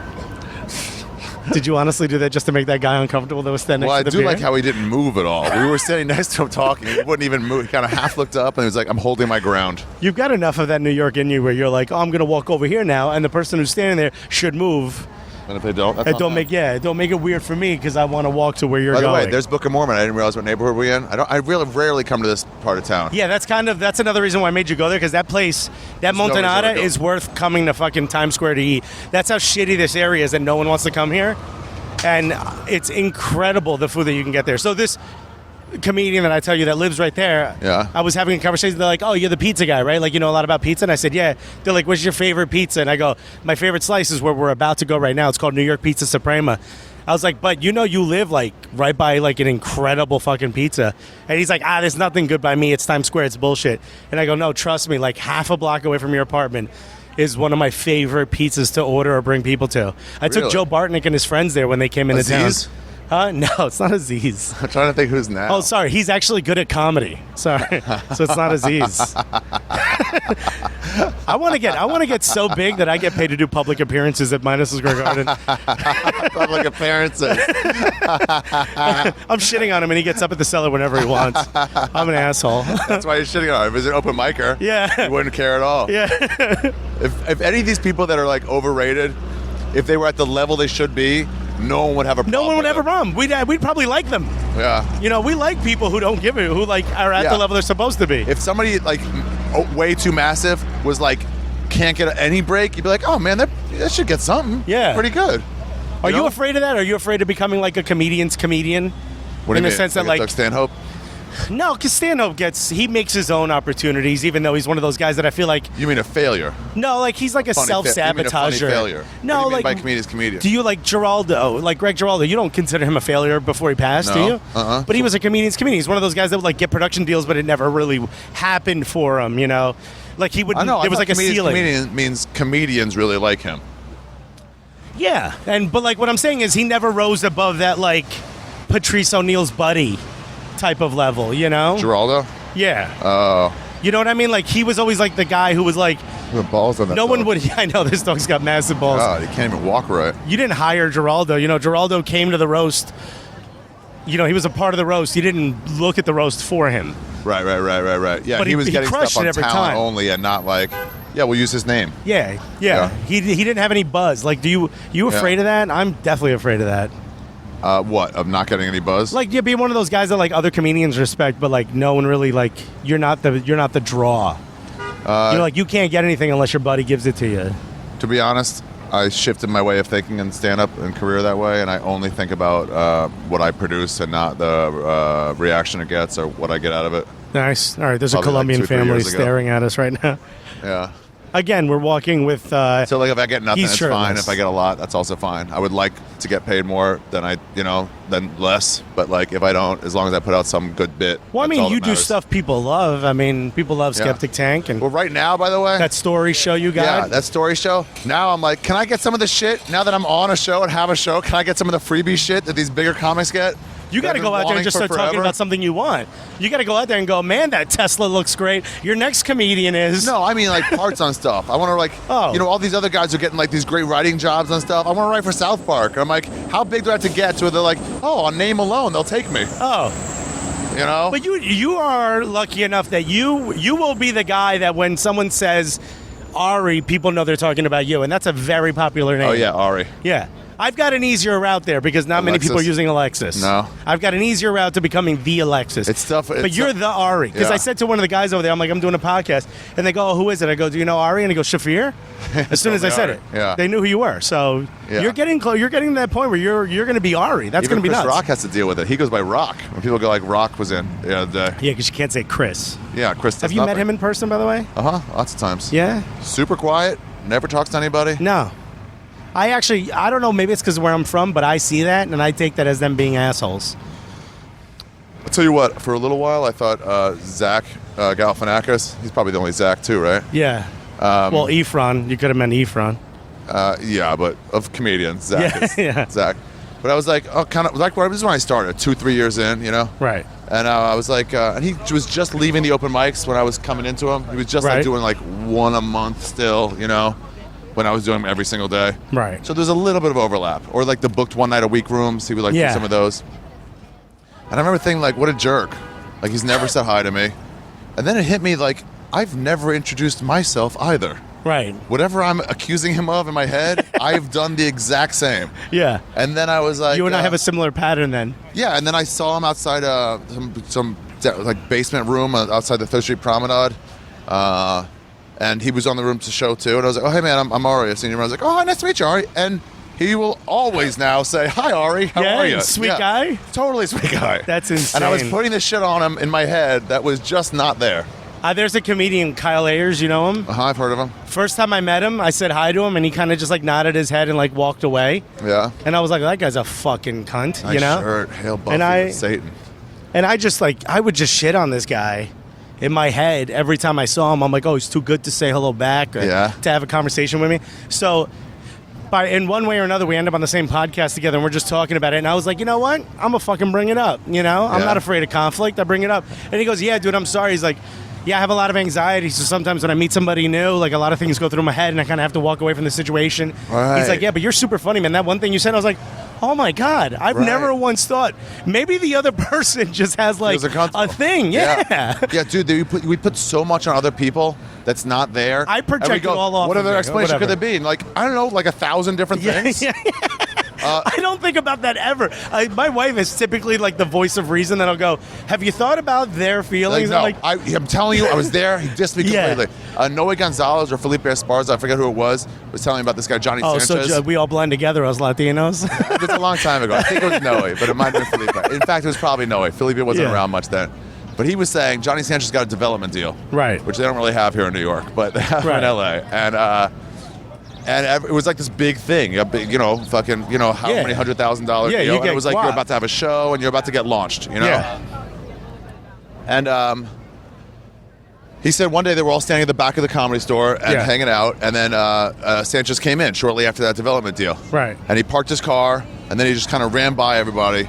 And was like, oh, hey, and they just went by him and like, motherfucker. He thinks he's all big now. Right. Because he's got this deal and he's better than us. Look at the big shot, right? You're doing that thing? So 3 minutes later, he comes back and he goes, sorry, I had to pee so fucking bad.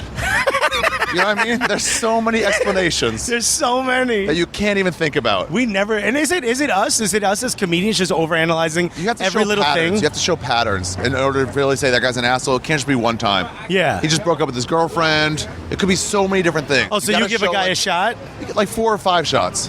I'm one of these guys. Before you say, what a dick. I'm one of these guys that feels like they survived by their gut feeling, you know? Yeah. Like, I've been one of those guys, and I'm like, you know what? I don't think I want to go to that party for some reason. And then, like, there's, like, a murder that happens at that party, and I'm like, all right, good. Yeah. Like, that's just me. Like, I've always survived by my gut. So when I think someone's a cunt, like, I'm just in my head, I'm like, that's it, they're done. You have to prove to me you're not now. Here's what I know about weird, Chris like, Rock. kingship thing. That we will never understand. Because I see him at the store all the time, and he will always be like, I remember him being there for, like, 2 weeks in a row once, Right. And it was like, he would never come talk to us. He'd only talk to, like, the old head waitress. Right. Eleanor, is now a comic. Right. And, like, some other old-timer comics, if they're there. If Louis was there or Rogan was there, he would talk to them. And it was like, what the fuck? And at some point, I'm like, you see the same guys having conversations every night. We're the comics. Yeah. I get not wanting to talk to fans, but, like, we're comics, and none of us are bothering you. We're not civilians. So here's what I got pointed out about Chris Rock. Yeah. Comics all look up to him. None of them treat him like an equal. Right. So it's so hard when they're all like overly laughing at your jokes, like all of them. It's like pandering. And, like, staring at you. It's not a normal way to talk to a human. Right. So he pulls away. That makes all the sense in the world. Yeah. He's yeah, like, dude, I met him and he was just like, treat me normal. None of you just treat me like a regular person.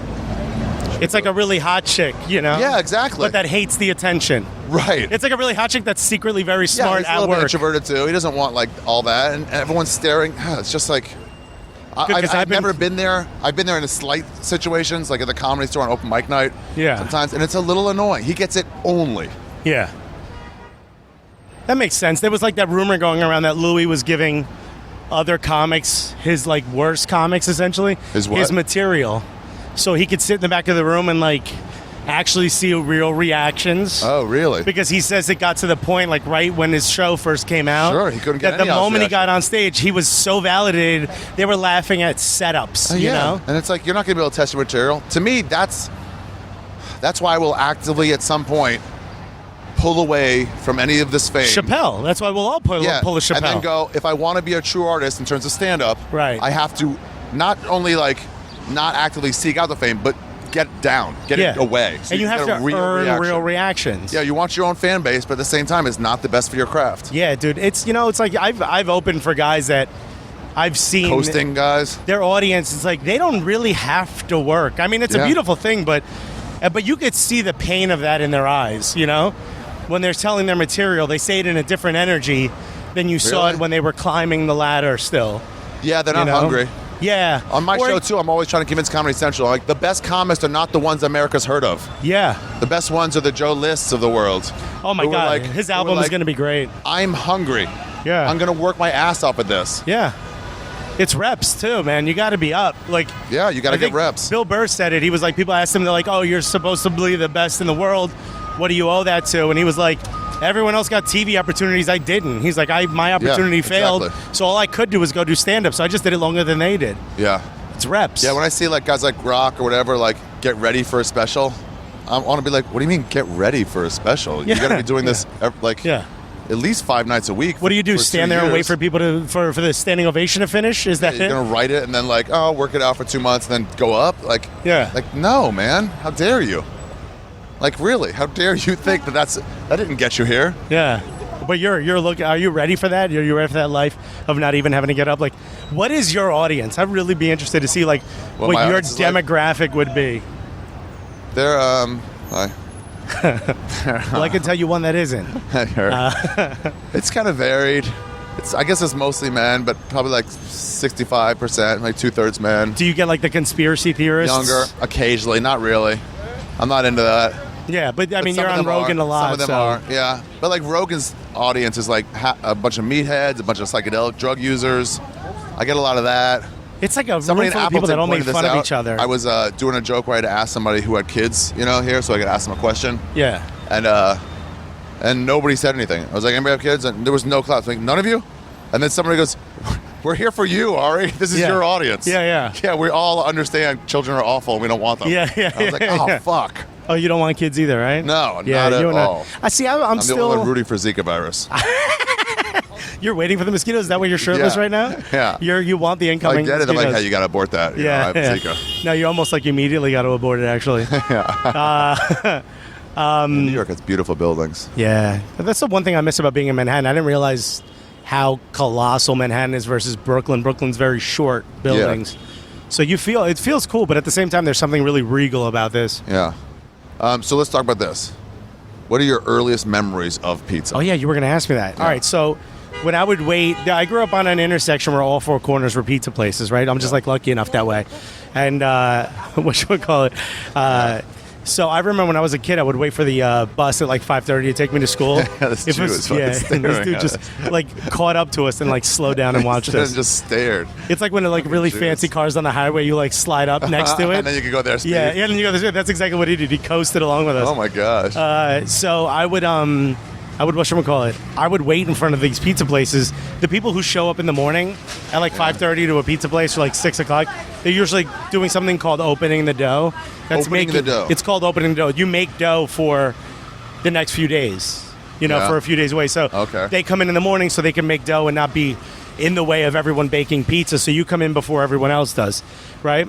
So I'd be standing outside in the dead of winter. Those guys would let me sit inside and wait. And eventually I would just be like, hey, that looks really fun. Can I do it? How old were you? I was maybe, 8, 9 years old. Whoa, yeah. And those guys would be like, you want to make the dough? And I'm like, yeah. And they're like, Do you get to throw it up in the yeah. air? No, you never toss dough in the air, by the way. That's terrible. What do you mean? That's like Yeah. that's the stereotype. No, yeah, that's the stereotype. That's the box cover. That's the episode of I Love Lucy.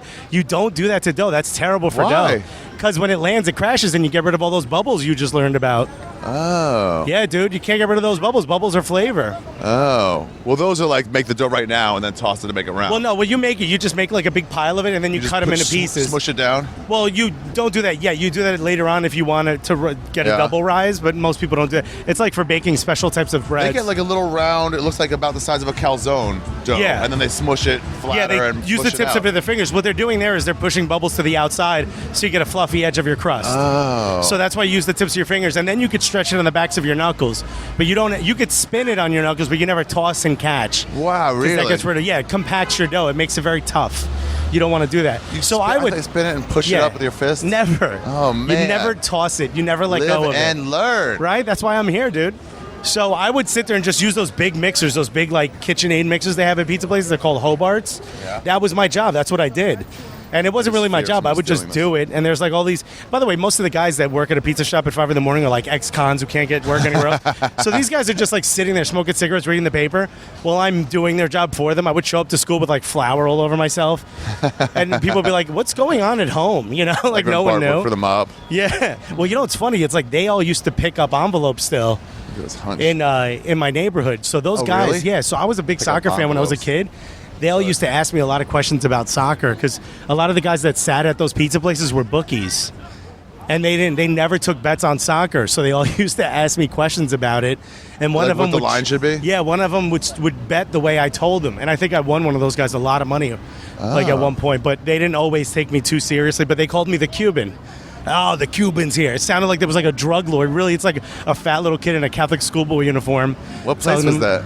Well, the pizza place is no longer there, but it used to be called Frankie's. Frankie's. Yeah, it was great. There's another Frankie's that's incredible. Was it good pizza? I mean, your memories of that, was it like... My memories of it are great. See, my memories of it are like the Formica seats. You're about to experience exactly what the slice shop looked like, by the way. Brick walls, Formica seats, wood paneling, a picture of, Patrick Ewing and, Charles Oakley, I mean, there's something to your first slice of pizza where you're like, it hits your mouth, you're like, oh my God. Yeah. What the fuck? I would say like so probably good. The first one I remember really, really like going nuts for. There was a department store called McCrory's. Yeah. It was a nickel and dime, but it was like from an old era of Newark, but it stayed open. And you would walk in, you'd pay 15 cents for a slice of pizza. What? It was insane. Even back then, that was cheap. What? You weren't born in the 20s? No, I know. This place was like a holdover. But because of that, the pizza was like mega shitty. It was like... Oh, right. It was like the equivalent of a dollar slice that was baked by someone who knew what they were doing, I'm right? going to ask you about that later. Dollar slice. Oh, Not God. now, maybe after this one.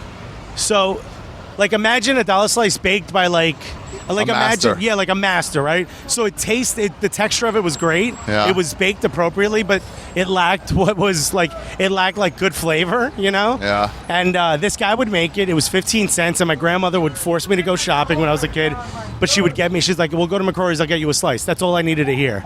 Because you were in. Yeah, I was like, I loved it, but it was that kind of pizza where it was like so overbaked because it lacked flavor that it would crunch as you ate it, and that's my as a baby memory of pizza, like as a child memory of pizza is like that crunch of McCrory's terrible pizza. But in your head was like, that's how pizza should be? Or was like, it did set the stage because even toast, when I go to popcorn here? Is that the Chicago joint? Yeah, I saw a bag. Yeah, there's one on 42nd. Oh, I didn't know. Oh, they had it here at 34th all. actually, yeah. Oh. That was Oprah's favorite popcorn. It's great. It's great. Do you like it? I do. And also the not the value pack, but the all 4 different flavors. Yeah, see, I used to get those things as gifts. Fluffy ones. But popcorn's not that impressive to me. I just don't get it. I know, but of popcorn, it's really good. Yeah. Yeah, because you're fat and you want extra calories, and popcorn is like the thin person's snack food. It's not the thin person's snack food. It's boring. It's monotonous to eat popcorn. It's like, I get it. It's done. It's also only like salt or butter, No, but they got the cheddar on there. They got the caramel.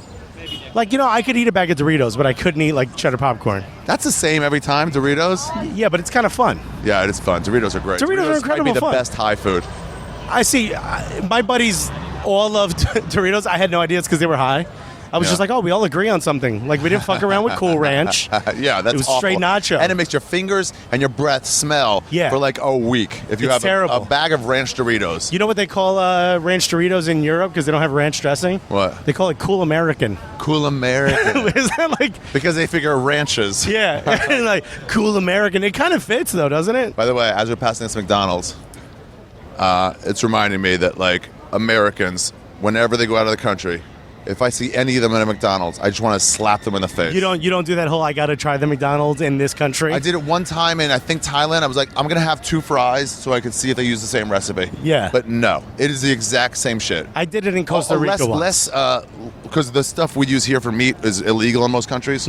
Yeah. So it's like cow eyes. Yeah, That's an actual ingredient. Thing. It's an actual ingredient in Through a McDonald's. screen, really? Yeah, cow eyes because it's considered beef still. Yeah, and they were like, no, we appreciate our citizens. We're not going to allow that to be served just because people donate us a bunch of money. We're heavily corrupt, but that's too much for us. Yeah, our people are dying in the street, but God forbid they eat that. Yeah, but that'd be the difference. But it's like, what are you doing? What are you doing going here?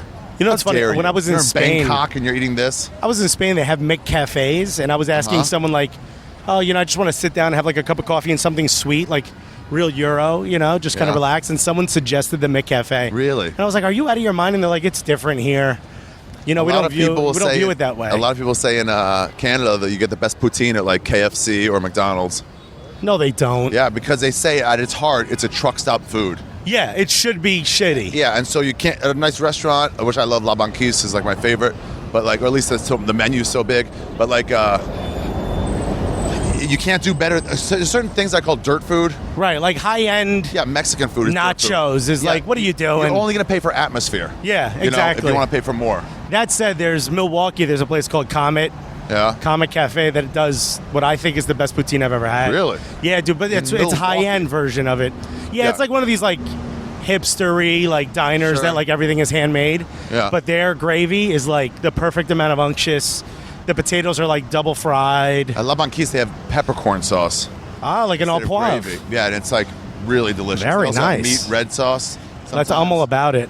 Yeah, the different flavors. Dude, covering French fries and shit, like I'm half Uruguayan. Uruguayan and Argentinian food are very similar. The Really? cuisine is very simple. It's basically grilled meats with French fries next to them. But like they're like the way of eating French fries is different than we eat it. We don't eat it as like a side dish. They use it to soak up all the fat coming off the beef. Oh, really? Oh my god, it's amazing. So like you'll cut a piece of like skirt steak and then pick up a couple French fries with your fork and eat it together. Oh. So it's like basically fried Argentinian kinda potatoes too, right? That's exactly the exact Right. same cuisine, basically. And anyone who's Uruguayan or Argentinian listening to this will send me emails, but whatever. It's the same fucking Did I thing. tell you Stop my making fun invention? of each other. No. I was actually, I guess it wasn't a discovery, but I think like God opened up his heart and told me about this amazing food. I was in Sacramento Punchline, which I don't know why they're not serving this yet, but in my writer, you know, they have writers. and Yeah. So Desiree, my agent's assistant, my old agent's assistant, she was like, oh, you got to put something on your writer. And I'm like, what? They know. Waters? Well, I don't need anything. Yeah. You know, quiet green room. Like, Yeah. what? What am I going to ask for? And she goes, ask for something. Everybody has stuff. And I was like, all right, I don't know. Gummy bears? Give me some gummy bears. Right. You want to ask for like red M&Ms or some shit, like a But celebrity? it was just for like Canada when they always had those wine gums. I'm like, give me gummy bears. Yeah. They're always missing out on gummy bears. Anyway, 1 out of 7 times I go on the road, someone will actually have some for me. Right. I don't care. But they had it in Sacramento. And I was in the back right by the kitchen. That's where the green room is. Right. And I was like, oh, hey, put these gummy bears in those fries, like right out of the oven. And they're like, yeah. I'm like, yeah, let's just try it. Regular salt, everything, and then just throw gummy bears on top of it. Like corner store level gummy bears. Yeah, Haribo. I think it was Haribo ones. Yeah. Good ones. And I was fully expecting it to be awful, but it wasn't awful. The salty and the sweet went so good together. I can imagine that like taste. A payday The bar. texture's weird though, no? The texture's weird, but it gets melty. If you leave it on there more than like 15 seconds, it gets melty. Like if you put like a layer of French fries, then some gummy bears, and more French fries, and a couple more, it gets like gooey. Really? Yeah, so you have to pick it up kind of like cheese on poutine. You got to open up a food truck. So people You'd are make calling a killing from 2 in the morning They're to calling 4. it poutine. They're calling it oso frites. Poutine? Poutine for That's perfect. Yeah. Oso frites is one of my favorites. That's marketable as fuck. Poutine? Yeah. By the way, you see what we just walked past? You see what's behind us? What? Madison Square Garden. Yeah. So this is That's where we're pretty cool, going. man. Oh, And this really? is why right everyone next to New York. Yeah. So Everyone's after like Knicks games, this gets mobbed. totally mob. So people are like, yo, why would you go to a touristy joint? Here's the thing. I just took you to 2 slice joints. But before Madison Square Garden was there, this all used to be regular houses, like regular brownstones. This was a neighborhood joint. This was here before Madison Square Garden. Oh, really? It's called New York Pizza Suprema, an A instead of an E at the end. And this is only slices, so you don't have to eat a whole pie here. Okay, good. But like, After this is the perfect New York slice. It's Really? cooked sauce. I'm going to have you try it first so you could see the difference in the cheese. This is going to be low moisture mozzarella, but it's a little different than what you're typically This used is to. gonna be what? Low moisture mozzarella. So before we just had regular, like fresh mozzarella, which is a Just water high based. moisture? Yeah, it's water based. Oh. This is low moisture. I'll hold the bag so you can put your Put my shirt on. back I am conscious of not going. When I was in Bonnaroo, man, every time I went to the food court, they're like, you gotta have your. I'm like, I know. I'm Yeah. putting it on. What's your tattoo say? Keep on trucking. I know it says that because I could read it. It's very simple font. But why do you have that? In case you forget whether or not you should keep trucking. You should keep trucking or not. Keep trucking. Was or this should I a- stop trucking? was this a I guess I'll dare? keep trucking. No, I was just talking about tattoos with this girl, Julia, and kept suggesting shitty. She stupid called your tattoos. bluff. All right, so you see this? This guy's called the Slice Harvester. He had a slice from every single pizza place in Manhattan. Colin Hagendorf. Yeah, it took him 3 years. He ate a slice There from, must have been a place that closed down and opened up in the meantime. I think a couple. That used to be the zine he would release every quarter. It was called the Slice Harvester, right? Wow, Only one zine. place scored a perfect 8 out of 8 slices, and we're standing in it. And by the way, my wife found out, he wrote a book. My wife goes, hey, did you hear about this guy, Slice Harvester? And I was like, that's my buddy. Did he ever finish? I know the guy. Yeah. And then, did he ever finish? He goes, yeah. He goes, only one place scored perfect? And I go, New York Pizza Suprema, probably. And she's like, how did you know that? Out of all the pizza places in New York City. I'm like, because this is the perfect New York City pizza. Dude, I love when you show a level of expertise about something where you're like, Yeah. that's probably this. I'm like, what? How did you know? I'm like, I don't know, because I'm aware of the industry. Yeah. I'm part of it, Yeah.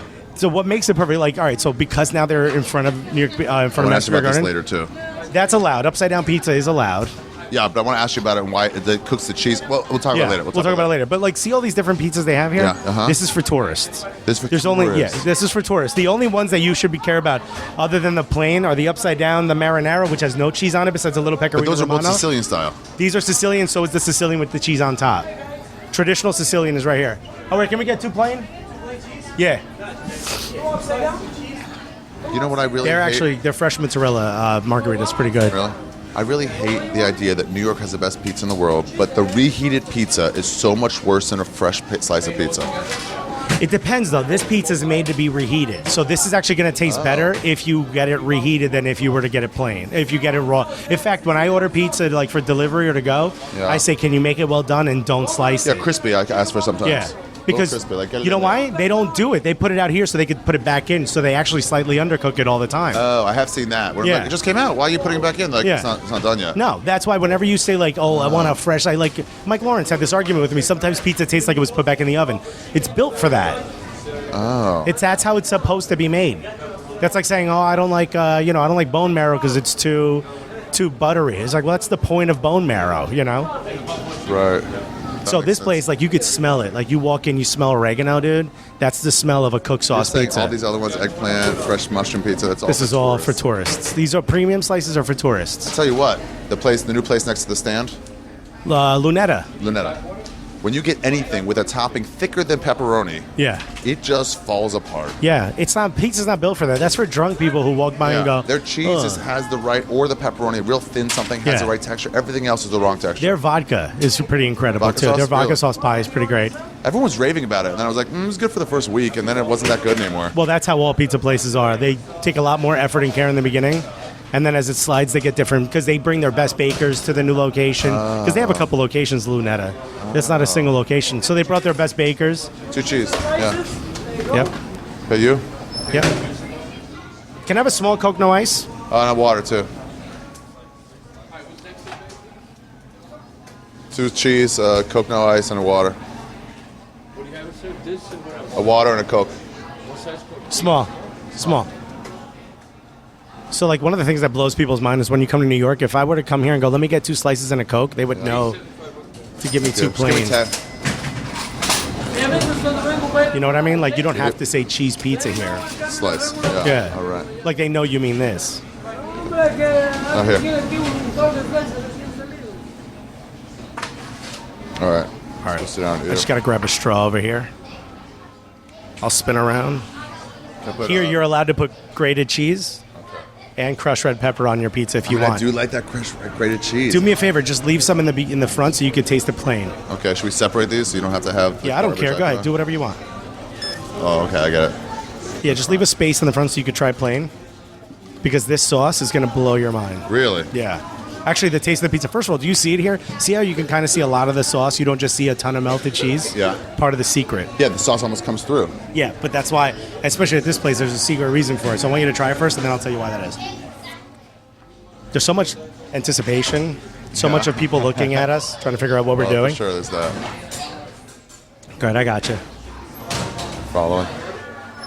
You think people are going to listen to this whole thing, even us, just like those awkward silent moments in between? Yeah, for sure. They will. You do have a very dedicated fan base. It's also like, I'm listening to work. What, am I going to shut it off in the middle? Yeah, that's true.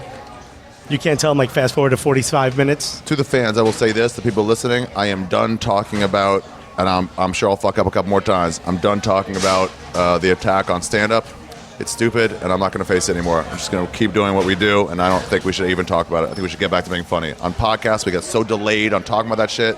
Well, And it's everyone like- who's listening is like, yes, we agree. Yeah. Why are you delaying from making more funny for this? But there's like the one argument I hear about comedians' podcasts is that we talk about comedy. Sure. People are like, oh, we thought you were going to be funny, and it's like sad conversation about how, like how hard it is to like be a comedian. Now this is way hotter. Yeah, this is going to be way over 175 degrees Fahrenheit. This What was the other one? temperature. The other one gets to like about 140. 175 is the temperature which you burn your mouth. Put your thing by this. I want to hear it. Yeah, it's good, right? It's like a crack of, Yeah. of the slice when you bend it. Well, see, people think like the edge is supposed to be super fluffy. It doesn't need to be mega fluffy. Yeah. But look at the bake up on this. You can look at the bottom. See how golden that is? Yeah, it's gonna That's even the all the way perfect around with bake the up. You brown. don't get that in LA. You think I need a second before you? Oh, you don't. You just go for it. You're not afraid of burning your mouth. I can tell by touching the edge of the crust it's not that hot. You have more experience. Yeah. See how much flavor just came out right now? It's like a ton of salt too. Yeah, salt. The cheese here is about 75% pecorino romano, 25%. Yeah, you can taste Romano. Yeah. See the white part? The Yeah. really, really like clear, like the like pure white part? That's the only mozzarella that's on there. All this right here is a ton of pecorino romano. Oh. In fact, I have By the a way, photo. this style, this is Nut House Pizza style. Oh, is it? Yeah. Oh, there you Style. go. So it's probably like a pretty Shitty version of that. shitty version of this. Yeah, it's way I was too going to say salty. maybe good, but I It's way realize too it might salty. not be. Now I really want you to go. If you're ever in the DC area, and go to Wheaton. Yeah. Next time I do DC, I'm gonna find the Nut House. Yeah. See, I don't. It's not open on Shabbos. I usually do. I usually take the train down to DC. Oh yeah, me too now. So Isn't much that the most easier. relaxing fucking So trip you've ever relaxing. taken? You can look out the window. You get there 5 minutes before you leave. It's You know, and if you missed incredible. your flight, you just get on the next one in an hour. Yeah. So this is what this pizza looks like before it's baked. Oh, so the cheese is all over. Yeah, see the little bits of wait, mozzarella. Romano first? All pecorino romano all over. Then Which a one's little the big- bit. which one's the small? The big shredded pieces. Yeah. That's regular fresh, like low moisture mozzarella, like the stuff that you would put on your the pizza. Romano's a real all thing. the same shit, the same stuff you shook on your pizza. Yeah. That's what's already on there. Oh. That's why it gets like it all kind of fold. That this is all this part that's unified together. Yeah. That's the Romano. That's where you're getting that 'Cause big it's so, salt kick. It's so fine. Yeah. But that's why this pizza tastes so great. It's like that nice little bit of extra salt. Romano's saltier. That's why Italians use it. For a while, they were using Kraft. I used the Kraft Parmesan cheese. The stuff in the green bottle. Yeah, but for a while, they did half Romano, half Parmesan. Yeah. That That was stuff pretty also good. is mostly like sawdust. Garbage. Oh, really? No. They're trying to change the law so that only cheese from Parma can be called Parmesan, Oh, really? which is what it's From supposed the, to be. From the city of Parma? Yeah. Stupid. That's what it's supposed to be. No. Parmesan means from Parma. No. It's like champagne. Champagne grapes have to grow in the Champagne also region. stupid. Also stupid. Not stupid. Here's the recipe that came from Champagne. No, it's the weather patterns that was raised So in. you can't have bologna from anywhere outside Bologna? Bologna, or whatever the city is? No. Just originate here. Buffalo wings, you can't have them here? Only if they're made in Buffalo? Here's the thing. Buffalo. so ridiculous. Buffalo wings aren't from chickens from Buffalo. Because we let it be other places. Right. So if it was specific to how chickens were raised or what they got to eat or the weather in it's only Buffalo, from then I would cows in agree. Parma? Yeah. So it's No, only I what the disagree cows with it. eat. I disagree with it. I don't like it. I'm going to fight against it as best I can. It I'm going gives to write it- to my congressman. It gives it the flavor. If it comes up to ballot, everyone vote against this new law. So My what are you going to grand- call it? Parmesan-like cheese? No, they call it grated cheese. They have to call it grated Grated cheese. Parmesan cheese? No, just But grated there's cheese. grated other cheeses too. They have to call it grated cheese. Oh, I hope that doesn't pass. Kraft is fighting it tooth and nail. Yeah. For sure.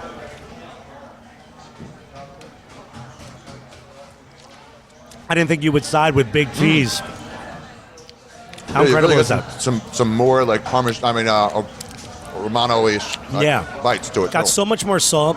And also the flavor in the back of your throat here is going to be all of that sauce. It's a cooked sauce. So the last place was raw tomatoes, just blended up.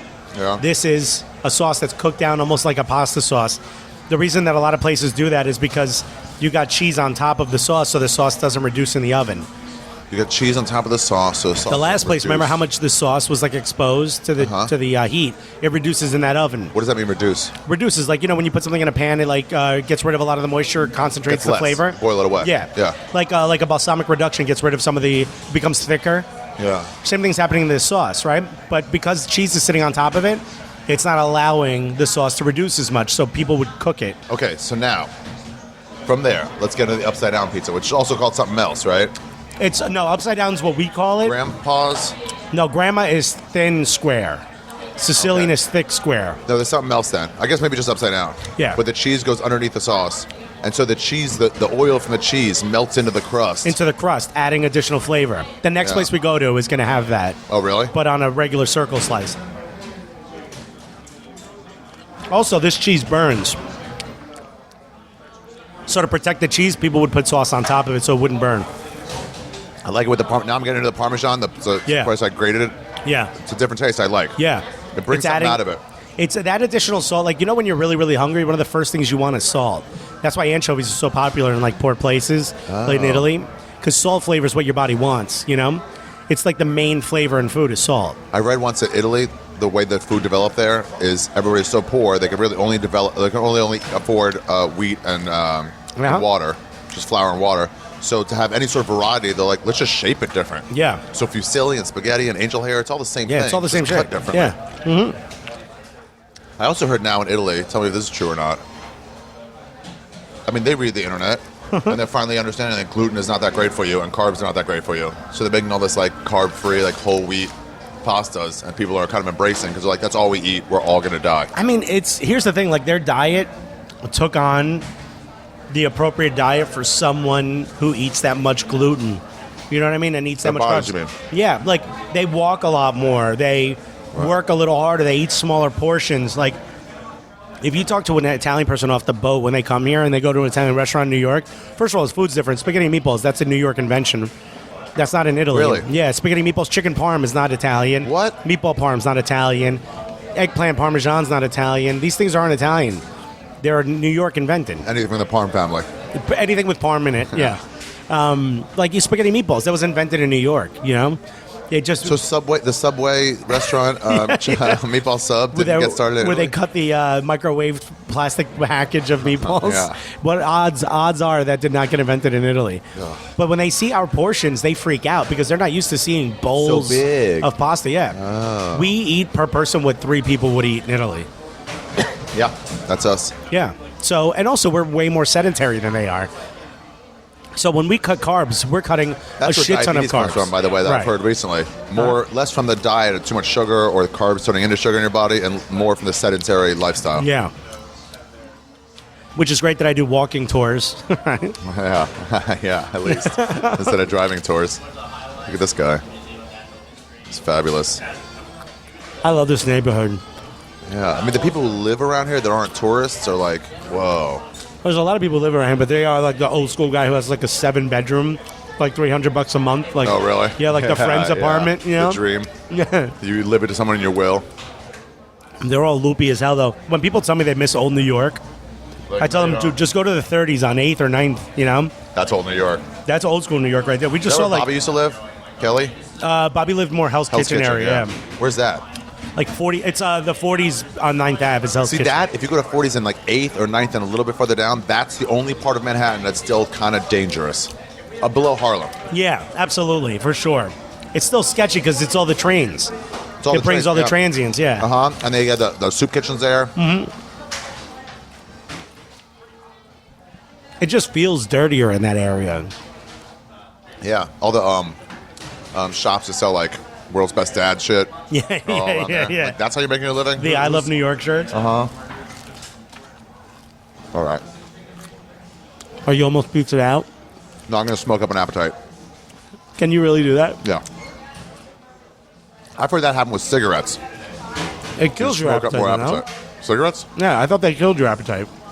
They say it makes food taste less good, but I think here's what a lot of people don't see sometimes. Same thing I was talking about Chris Rock. Difference between like one guy going, wow, I'm a big fan, and only people coming up to you going, I'm a big fan. Yeah. There's a difference. I think if you smoke an occasional cigarette, it like makes things more interesting. And then if it's all the time, it like ceases to have those effects and it becomes negative. Marijuana too, for me, in the beginning, it made food taste amazing. Right. And when I smoked 3 times a day, every single day, eventually it didn't make food taste amazing anymore. Just made it taste normal. Like, I mean, how can you fight? I mean, you know, cigarettes are the most habit-forming thing besides like heroin. How can someone just casually Way smoke easier to cigarettes? get. They're way easier to get than heroin. Yeah. You know, you can do cigarettes anywhere. You don't have to find a dark corner. Yeah, but how can someone just kind of smoke cigarettes? I don't know very many people that Occasionally casually do. smoke. Very, very few. Yeah, that's a I'd say special one out of person. like 50 can be like, oh, 2 cigarettes a week, maybe. I think that's one, but I can't imagine someone exists like that. I mean, it's got chemical addictives in it. Yeah, it's purposely built for you to become addicted to it. Purposely built. Yeah.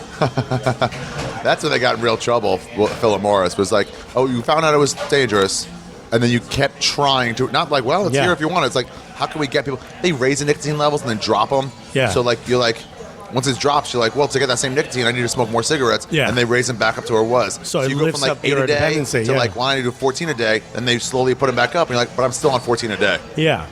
You don't go, oh, I don't need it anymore. Let me drop back down to 8. Because you It's don't know so- when they're going to raise or lower it. It also, the weird thing about cigarettes is I don't know if this was like the purposely built for this, but it becomes like a social thing. Absolutely. I know quit people who smoking, like, that was one of the hardest things. oh, I Everyone's quit sitting around smoking. All my friends are outside now. And then you're around it. Yeah. And then you want to do it. For sure. I never smoked cigarettes, so I don't care. But That's how weed got too. At some point, we're like, I already smoked. No, cigarettes are like that more. You finish smoking, then 3 of your friends light up, like, I guess I'll have a cigarette with you guys. Like, you just finished one. yeah. But now everyone's out here. I If you're want to on be in the half a pack a conversation. day, which I feel like most people are on that half a pack a day thing. How many cigarettes is that? What, 6 a 10. day? Oh, 10. There's 20 in the back? Yeah. So if you're on 10, that's probably 1 an hour. But then you're up. Jeez. So right when you finish one is not the right time to have another one when you're on 1 an hour as a Yeah. pace. You Yeah. know? Yeah. If you're watching a movie and somebody smokes, you're like, oh, I'll smoke. It's just this weird thing in your head. Really? It's like when I was young, if I saw water on TV, it Water? would make my eyes water. Oh, really? Yeah, so like I used to watch a lot of Knicks basketball. When Patrick Ewing come out, he'd always be very sweaty. He would make my eyes water. My mom thought I was a very passionate fan. I'm not making this up. Because my eyes would water when I saw Patrick Ewing. Yeah, I could see that. I didn't know if you were like, done. Not in love with him, I wouldn't say, but like somehow like lust, I guess. Yeah, yeah. My mom's like, not only is he gay, but he's in a really big black guy. It's great. Beautiful nubile prince. Yeah, yeah. Nubian, not nubile. Nubile. So, did you at least try the edge of the crust? No, I will. Yeah, give it a go. Good point. A lot of people don't. Yeah, you could hear that. That was an audible crunch. Most people leave like the edge of the crust on that. By the way, crust is all of the dough. That's why I'm always saying the edge. All the dust. You know, all the dough. The bottom of your pizza is called crust. Right. Right? So, No, but we call crust the outside. yeah, it shouldn't be. Crust is what dough is called after it's been baked. So all of it is. But yeah, I get it. So the edge. Pie crust, right. Pie crust is not just the edge. It's Yeah, underneath it's all of it too. Yeah. Yeah. So a lot of people leave the end, the stuff that doesn't have sauce and cheese covered. Whenever I see that, I assume it's a bad pizza place because that's what's not going to have any flavor. You just tried that plain. This was a bit plain. It was a bit plain, but it still had some flavor. Yeah, not compared to the last slices we had. No, the last slices has more because it's a bit softer. But this is more my style of pizza. It is a nice dessert. It What is a nice is? dessert, the crust. You think it's a edge. dessert, like a nice ending? Like, yeah, exactly. In that sense, a dessert. Yeah. Where it's like, now we're done. Let me wrap it up with this. Right. Clear all the I see what tomato you mean. sauce It's in like my a mouth. landing. It's a nice landing. Yeah. Yeah. When I was a kid, if I went to a place called Joe's in Newark, didn't have any flavor in it, I would take the crust and I'd dip it in my soda just to get any flavor Soda. into it. I will do sriracha sauce. Sriracha's incredible. Yeah. What I'll do is if I fold it over like this, I'll cover on one side and then fold it. And crush then get it. Both. Yeah, so then sriracha on A little both bit sides sriracha of it. everywhere. Yeah. You know what I've started doing? Making my own sriracha ketchup. What does that mean? Just mixing one it? part sriracha to one part ketchup. Incredible. It's amazing how much sriracha caught on in the last 5-6 years. It's become insane. You know, the guy who owns it wants to make it hotter every year. That's his goal. I think it's like I can't. It does make it a little hotter? He tries to grow the peppers so they're hotter every year. His goal every year is to make it hotter. So it's not the same from today as 3 years ago? 3 years ago, it would have been a lighter sauce. Wow. Well, But- if your tolerance goes up, That's what I'm saying. I think it's because people's tolerance goes up. Like, I'm a spiceaholic. I could eat anything. Nothing's too spicy for me. too. I love it. Ghost peppers? Oh, my God. Have you had a wee pepper? No. Trinidadians have this thing. Trinidadians and Guyanese people make their own red sauce, like red pepper sauce at home. The stuff's so hot, you can't put it in a plastic container. It'll eat through it. So they save, like, those glass, like, baby food containers. Yeah. That's what they use to distribute this stuff for, like, ball jars, you know? Stuff is super potent. It's incredibly hot. It's a special pepper that only grows in that climate. It's hotter than a ghost pepper. Really? It's insane. Wowza. Damn. Yeah. If you ever get the chance to eat at a Trinidadian's house, or if you find yourself, like, in I know Flatbush. Trinidadian. Right? Do you really? My friend from college. I guarantee you, his family, if they're from Trinidad, they make that red pepper sauce. Every family has their own recipe. Really? They all make it themselves. What's it yeah. called? It's Weary. Wee wee wee wee? Yeah, W-I-R-I, W-I-R-I. Weary. Weary. I think so. Like very weary, but Yeah, but pronounced two that of way? them. Yeah. But if you just Trinidadian hot pepper sauce, if you just any Trinidadian, get you know, that. like ask a parent. The stuff is so good. They don't sell it in stores. The stuff is so good, dude. My buddy's Guyanese. That's how I used to eat a lot of it. Yeah. Oh my god. And he was like, dude, be careful with that. I'd eat it from the spoon, and it would just make my entire face numb. Yeah, my dad used to make this pepper sauce. Kind of like, you know that sriracha has like a spread?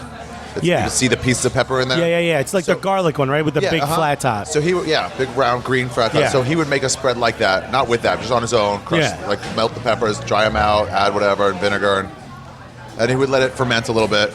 And once it was super fermented, and I really do enjoy spicy food. I mean, I'm upper percentile of people I know. Yeah. I would take that stuff and I would spread it on a salami sandwich on Yeah. 2 slices of rye bread. I'd take the 1 slice of rye bread and spread it as thin as I possibly could. Yeah. Over the edge of one, and it was like it would make me cry. You know, Yeah. like the under sweat, under the eye sweat. Oh yeah. But my dad, to test it, would just dig a spoon in there and just. Oh yeah, that's good. That's ready. Yeah. I'm like, what? You know, they say that like a little bit of hot sauce actually regrows your hair. What? But too much capsaicin, that's what it is. Yeah. A little bit of capsaicin is good to stimulate hair growth, but there's a point where it's diminishing returns. It actually makes you lose your hair. That's what I got. Yeah, that's yeah. What You I think got. so? Yeah, for sure. You've Well, done a couple of odd haircuts in the past. Yeah, I'm about to trim it down today. Are you going to shave again? Or are you going to do Go down that? to like a 6 on a beard trimmer. Yeah. Yeah, it looks less bald when it's shorter. Do you think so? Yeah, because You have good the hair different- coverage. No, right in here. Yeah, no, you definitely got that. Yeah, But so if this gets long, if the outsides of that gets long, you really notice the hole. I could see that. You know, I could see that. like you don't notice a pothole on a dirt road. Yeah, exactly. It all goes up and down. Yeah. You know, You're kind of like Ginobili right now, you know? Manu. Yeah, he does that. I got He- the Manu. Yeah, he lets like the monk. You know? You see the people that are full bald on top, but they trim it down to like a 1 on the side. Yeah. It doesn't look that weird. No, it doesn't. It doesn't look bad at all. No. I feel like if I ever go bald, I'm just gonna buzz. I'm just gonna cut the whole thing off. You got a fat head, it might look okay. Fat heads, round heads, like Rogan has. I got a big ass round head though. Joe's got a big head. Yeah. I think I don't know if he HGH. He has the HGH head. He's got the Barry Bonds head. Yeah. Like I remember, I used to be a huge fan of news radio. Yeah. And my head didn't That's look like a different that. guy back then. Yeah, that's a for different sure. looking man. It's funny. He played a tough guy on that show. I'm like, if they saw him now, you know, that's a Same totally. thing with Barry Bonds in the early Pirates days. His Like, that hat looks size nothing grew. like him. Yeah, Looks his nothing hat like him. nothing at all. It looks like his cousin. Yeah, the people, it doesn't make your head grow. It just looks that way for your body. It's like, no, his hat size grew. Yeah, that doesn't happen, dude. Your skull shouldn't be getting bigger. Yeah, he didn't grow his hair out. When all that was happening, I was very anti it. Now I'm like, Let him. if anything makes you, not sports, for some reason sports, but I meant as a human being, is I'm like, we shouldn't be taking HGH, it's terrible, blah, blah. Now I'm like, if something makes you feel better, go ahead and take it. Well, I know people's doctors will tell them, like, yes, absolutely, take HGH. Yeah. It's not allowed by, like, athletic associations, but it's not dangerous. But you could take it for yourself, why not? Yeah, steroids. Yeah, if it made you feel better, would you not take it? Yeah, well, steroids have the problem of, like, there's some danger associated with it. Yeah. You know, but HGH in regular doses, from what I understand, Yeah. which is not much, it just replicates what you've lost with age. Yeah. The same way women take estrogen. Right. You know? I don't know what the fuck They I'm just don't talking take, about they don't either. take like 30 estrogen pills. They just take the 1 or 2 Right. to get them back to where it was. Yeah, they're not trying to get like, you know, fucking, they're not trying to lactate without kids. Yeah. Oh, that was good. Yeah, that to me is pizza. Walk up, grab a slice. Yeah. It's quick. It's crispy as fuck. It's You're doing an interview, that's why. If you knock that over for a seat, that's pretty funny. What's that smell? Probably the roasting nuts behind you. Yeah. There used to be a map on the internet of all the guys that sold drugs out of those things. Oh, really? Yeah, so we're going to take the train now. We're going to take the F train. Which is at Madison Square? No, we got to go to... do they have the F train here? I don't think so. I think we got to go to... we got to cut across. Okay. We got to go to, what's it called? Herald Square. Herald Square. I never know which one that one is. I mean, this is really not my part of town. No, I'm and a you're lower also Manhattan. in a slight pizza coma right now. Yeah. Oh, yeah. I could tell. Can you feel it? Yeah, for Does sure. this happen on your tours? Absolutely. If people wanted to go on a tour with you, how would they reach out? How would they do it? What do you charge? Like, how do you do that? Scott's Pizza Tour has a website. Scott's Pizza Tour? Yeah, if you go to scottspizzatours.com, Yeah. or if you Google it, if somebody wants to like just come eat a meal with me, they could go on my website, alexisguerreros.com. Yeah. I have like a contact form there. I'll put this stuff on the website. AriTheGreat.com, yeah. Yeah, aritheGreat.com. I forgot where I was. I was somewhere, and someone had. Did you used to brand weed crushers? Yeah. Yeah, someone. Grinders. Yeah, that's what it is. Sorry. Someone pulled it out, and I was like, hey, that's my buddy. And they're like, oh, my God, you know this guy? But he was so fucking high, he forgot I said anything. Perfect merch. Yeah. Is that something, if it becomes legal across the country, are you going to be like, you're going to be like a go-to for that? Maybe. I had to get them made in India. They're good for travel grinders. They're not the best for your, although I use mine for my in-home grinder. Once you get it caked up real good, then it works really well. Oh, it's not supposed to be clean? Well, it's just the teeth work, pretty good, but you got to get them, loose first. I have one for garlic. And everyone thinks that it's a weed grinder. Dude, whenever I have to sell mine at, a theater, Yeah. I don't sell them live anymore, but when I was doing it, and I sell them at a theater, and they'd have to put some old lady in charge because they have to take their cut. Theater. That's Yeah. why everything, by the way, T-shirts cost $45 at when you go see a band. Right. Because the venue takes 40%, so they have to charge more just to make their money back. Really? Yeah, they go crazy. That's so illegal. Not illegal, but it should be. It is kind of So they have some lady sitting there barely pushing your shit so that you can and take this crazy cut. Anyway, so she's like, is this for garlic? I'm like, yeah, lady, tell Yeah. people it's for garlic. Well, I figured you'd have to call them oregano grinders. Yeah, that's why I was calling them spice grinders for a while. Yeah, spice grinders. For legality I mean, it's reasons. funny. People who want to use that know what, you know what I mean? They know that you have to use it like some type of clandestine name. Yeah, when I did tell that lady, and she was like, oh, really? She's like, would it work for spices, garlic and stuff? I'm like, maybe. Yeah, she was I really don't into know. the spice part of it. Yeah.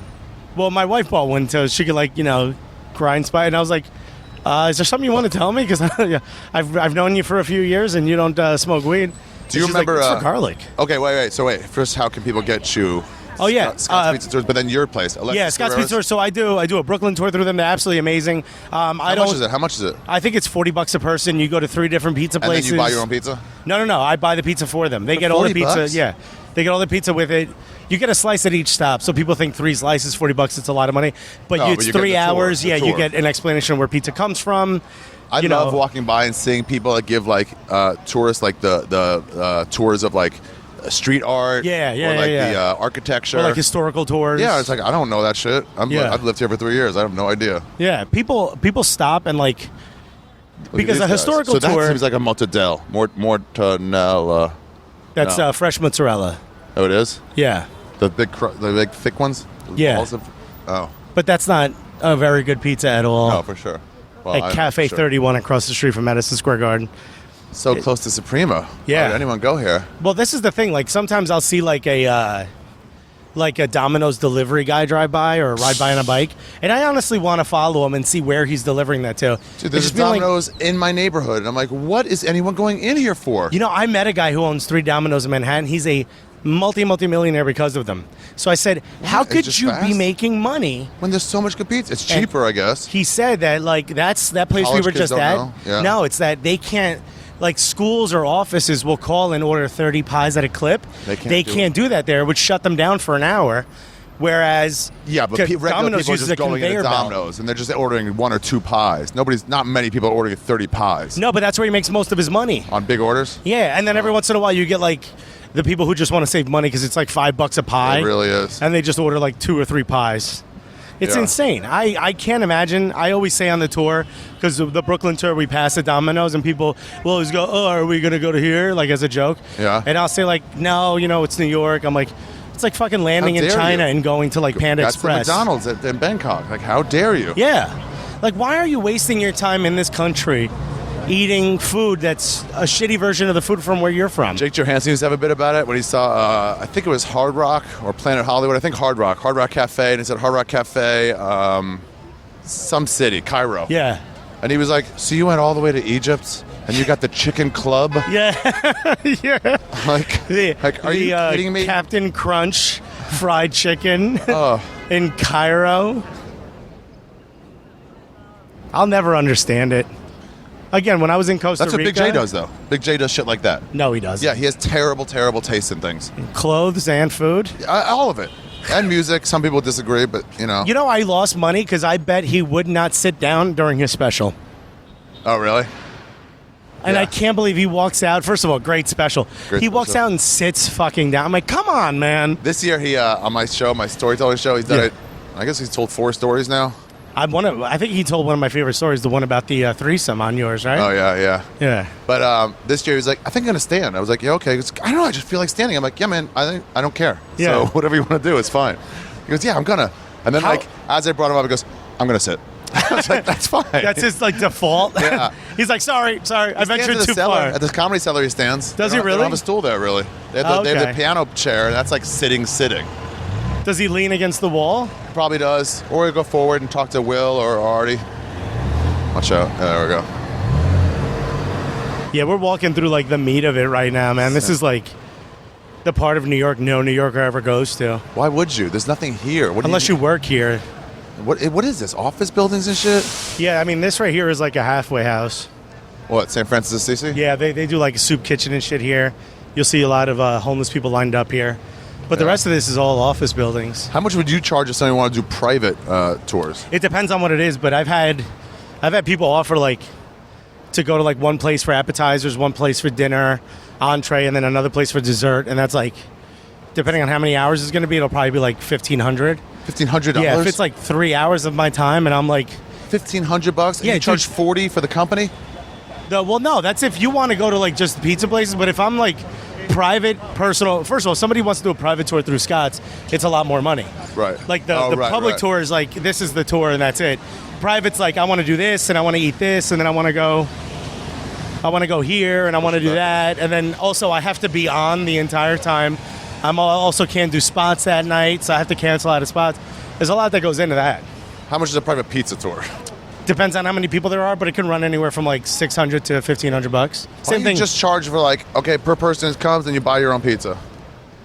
Yeah, but still, I mean, it's like stand-up. You know, you're not paying for the drinks at stand-up. That's not why you go there. You're going for the comedy. Oh, right. So when you better. do a tour, it's not necessarily the pizza. It's, you know, But I'm saying, why is there a giant price difference between you doing it for some company and you doing it for yourself? because if I'm a private tour is different. Like a private tour, not meaning me specifically. If I had a route of my own, it wouldn't be that much. I would also charge $30 or $40.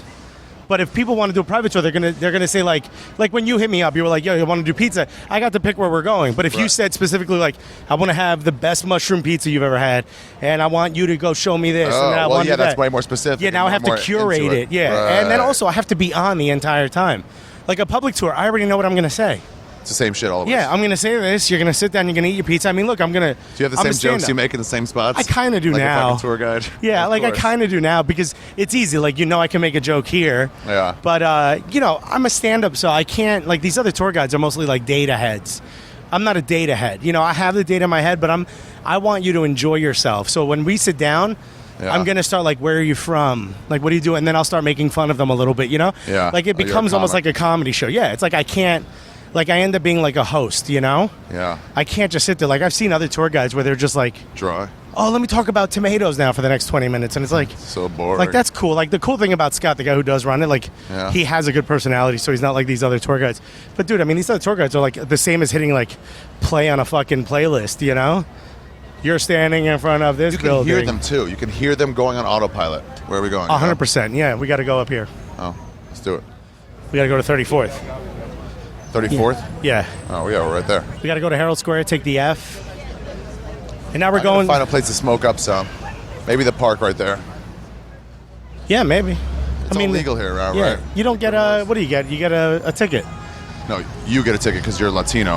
I so- get nothing. No, I get arrested. You get you That's get a what Louis handshake. said. You Louis get a said that. handshake for pointing me out. About smoking outside the stand. He's like, people get in trouble. I'm like, who? He goes, me? I got arrested. Dave Smith is like, yeah, Louis got arrested. I'm like, yeah, but Louis Gomez Right. got arrested. Yeah. First of all, he looks like he wants to fight a cop anyway.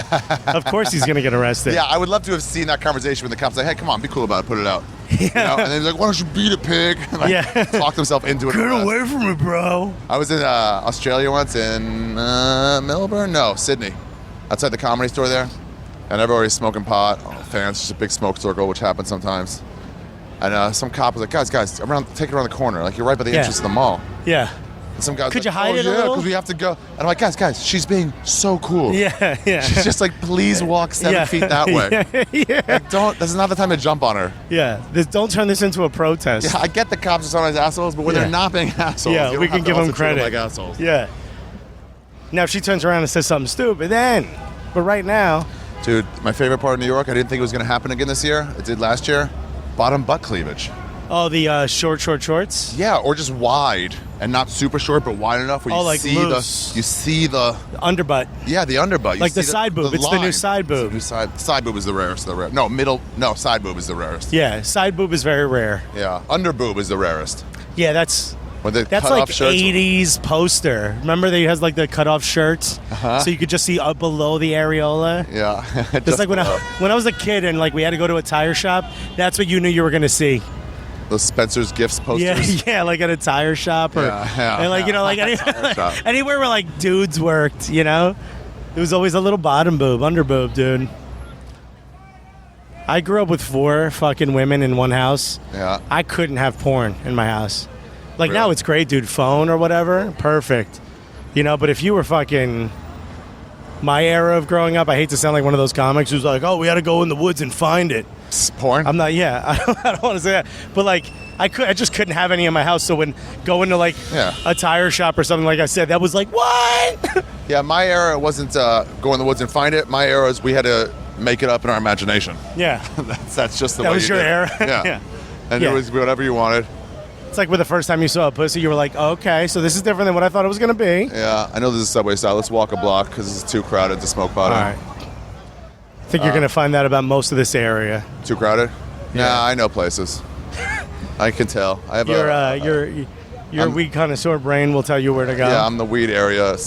What is it? The whisperer. That's it. Whisperer. Yeah. The weed area whisperer. Yeah. Let me look. Let's see. We're on 32nd. Car parks are sometimes okay. Did you say car park? Yeah, you go in like to a rest, but that one looks too busy. Let's go 31st. We'll go that way and we'll walk. Wait, people walk halfway into a parking lot and we'll smoke. There's so much there's so much culture I don't know about around this. About drugs? Yeah, I'm just not, Yeah. the only thing I'd ever have to hide is like, I don't want someone to see me eat something. Why? Because you're embarrassed? No, not just like if I eat it sloppy, it's like a sloppy sandwich or something, or Plus, as a fat guy, you know you're a target for like, let's laugh at the fat guy eating it. yeah. I don't. dropping it You know all what's over funny? himself. I don't get a lot of that.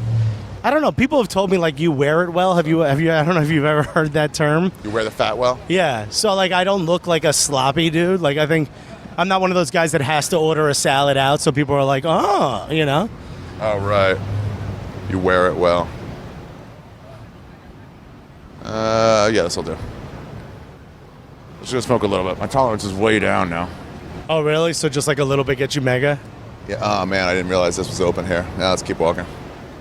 Got to find the right spot. The wind takes the tunnels. It already smells like it. I opened up these airtight cases, man. I don't want to give free plugs, but Tight Pack, PAC. Really? Oh man, you can't smell it at all. And as soon as you open it, you're like, oh my god. Oh, because it all just like festers in there. Uh-huh. And It's it like when keeps I your was joint young. from bending. Did you ever do this? Did you ever like fart into a glass or something, put your hand over it?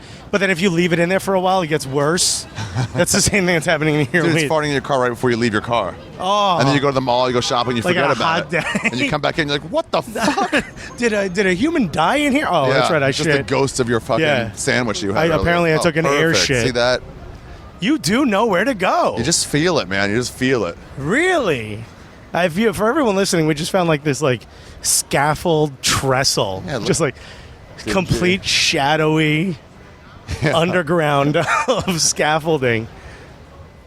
Yeah. Oh, perfect. It's right in this corner. There's a camera, but they don't mind. She doesn't care. Yeah, dude. With my luck, there'd be like a police precinct next door. Well, yeah. It's Yeah. funny too. I can't even say I don't know you. I'm holding on to a microphone wire that's attached to your bag. But at least you're I'm wearing under a shirt attack. I'm under attack. now. At least you're wearing a fucking shirt. Yeah. That bother you when I wear no shirt? It didn't bother me. It surprised me, as if it did anything. Are you typical to like let's walk around without a shirt in New York City? Sun's out, guns out.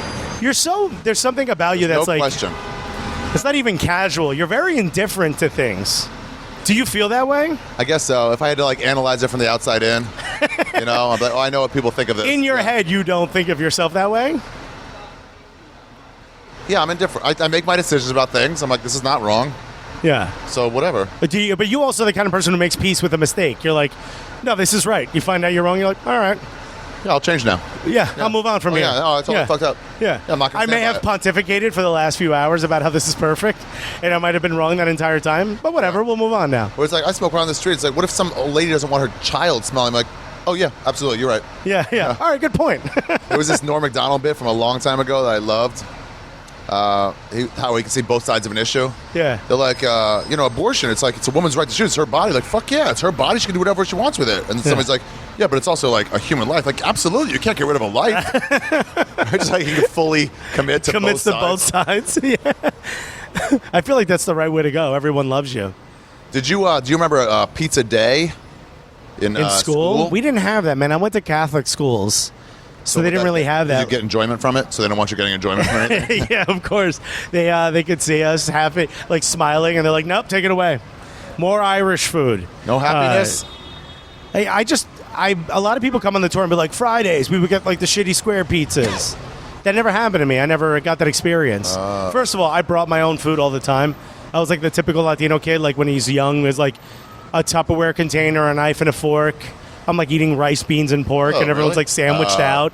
And I was like, okay, no more of this, you know? I would go home and be like, we got to do sandwiches. We got to eat worse because people are going to laugh at me. Yeah, because people, and it wasn't so much laughing. It's like, I'm the only kid doing dishes in the bathroom, you know? Like, I'm washing. Yeah. Like, I would bring it home clean already. Because if not, you get hit, you know? And then everyone's laughing. Everyone eats a sandwich. They're having fun. Also, like they would have like the candies and stuff that were like cool. Like, remember, I don't know if you remember this, when we were younger, they used to sell these cupcakes that the cartoon was that like a bear took a bite out of it already. Oh yeah. So it was a cupcake that had like a bite, a comical cartoon type bite already taken out of it. And every kid had that. I used to think that was so cool. And like my dessert was like some like, macerated prune or something, Like I didn't have like cookies and shit. Yeah. So I'm like, I want that. Junk My food. mother's like, this is Processed garbage. junk food. And I'm like, oh, but this is what everyone else is eating. She's 100% right. It's garbage. Children love McDonald's because they have terrible taste. Yeah, they have terrible taste. They haven't developed a palate at all. Yeah. At all. Why do we let them choose what they want to eat? How about McDonald's? How dare you? Yeah. You also want to shit in your pants whenever you want, but that's not allowed either. You ever see like a Middle Eastern or like North African family sit down and eat? Like the kid is like physically abused until he eats what's in front of them. Like some parent is like grabbing their arm and like, you sit down, you shut up, and you eat what's in front of you. The kid's eating like the most sophisticated food, probably not enjoying it, but he's getting the right message. Yeah, exactly. Eventually he'll like grow up like, oh no, I appreciate food now. Yeah, I appreciate a little bit. Oh no, this pita was baked correctly. He knows that now. I used to get McDonald's for me was like a looking at me, Jesus, like a reward. I smelled pot before. It's also we're holding on to microphones. Oh yeah, there's that. No one knows you're smoking pot. There's that. I thought you didn't get paranoid from this. I don't, but like some people like smell pot and they turn around. It's like, don't turn around. You're you smoke it too. Yeah. Don't quit entering into other people's lives. See, I do that. Yeah, because you don't smoke pot. I smell it. I want to turn around and be like, hey, is someone smoking pot around me? You know what freaked me out on a tour? There were 4 potheads from Jersey came through and they were vaping. They were vape pot, like Paxes. Yeah. There was the other group. It was 2 groups. Those 4 guys, and the other group was 2 moms, 2 like hot, like Long Island moms, like housewife looking moms. Yeah. They had a group of kids that were going to graduate high school this year. Yeah. And the one mom asked the guy if she could have the weed pipe or the vape. And then guess what she did next? Threw it she away? asked the kids if they wanted some.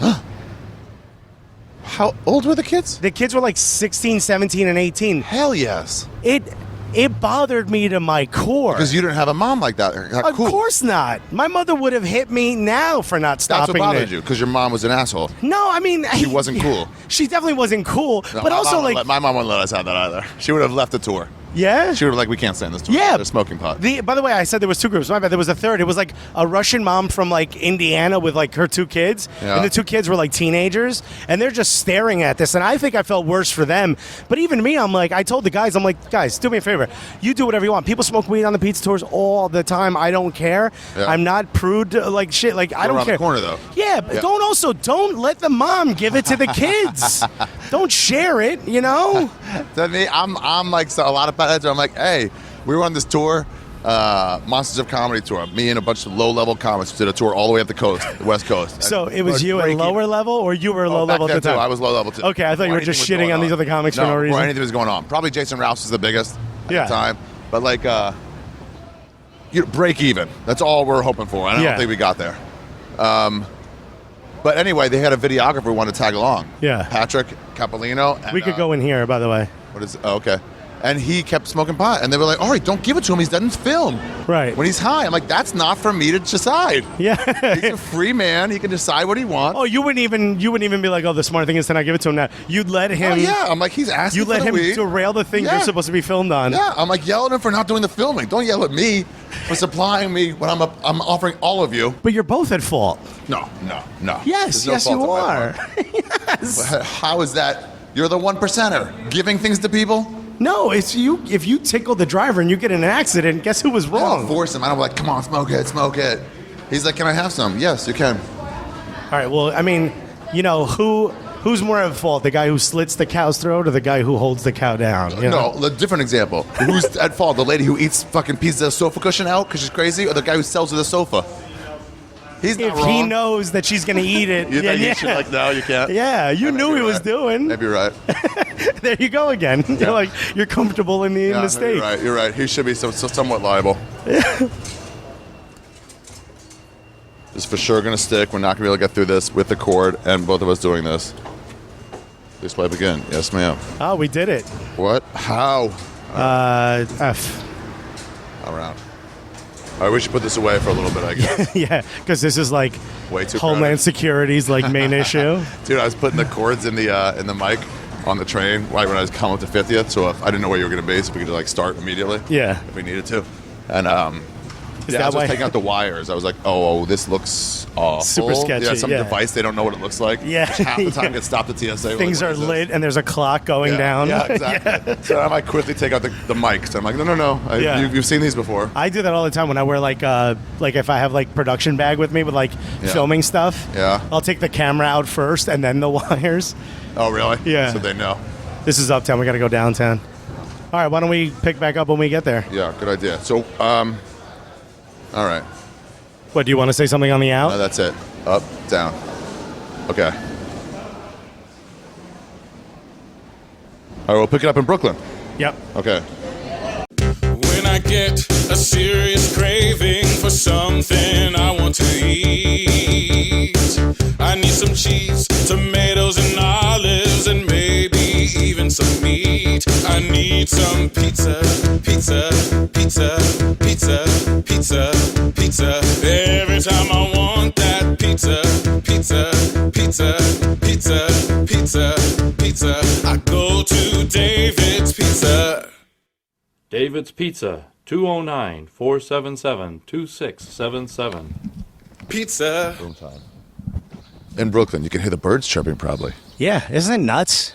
We were just in like colossal Midtown. Just one train right away. That's it. Well, what did we spend? Less than 20 minutes on the train? Yeah, probably. Yeah. We were in Sounds about Midtown right. and now we're here. It's very peaceful. Yeah. I could see what the benefit of this place is. I just Yeah. like it more alive. Yeah, I do too, but this has been a nice change of pace. I wasn't expecting to be as comfortable here Really? as I am. What do you got, more room? Is that it? We definitely have more room, but also like the landlord is a friend.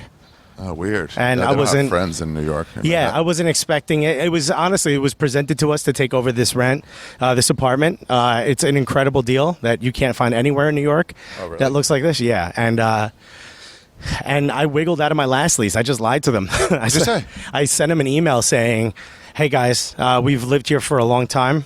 We've been good tenants the entire time, which we have. I don't complain about anything on purpose so that I could always walk away scot-free just in case I have to. I just Yeah. always assume, like, what if I get a job offer in LA? Let me be really nice now. Yeah. So I just said, I'm running out of money.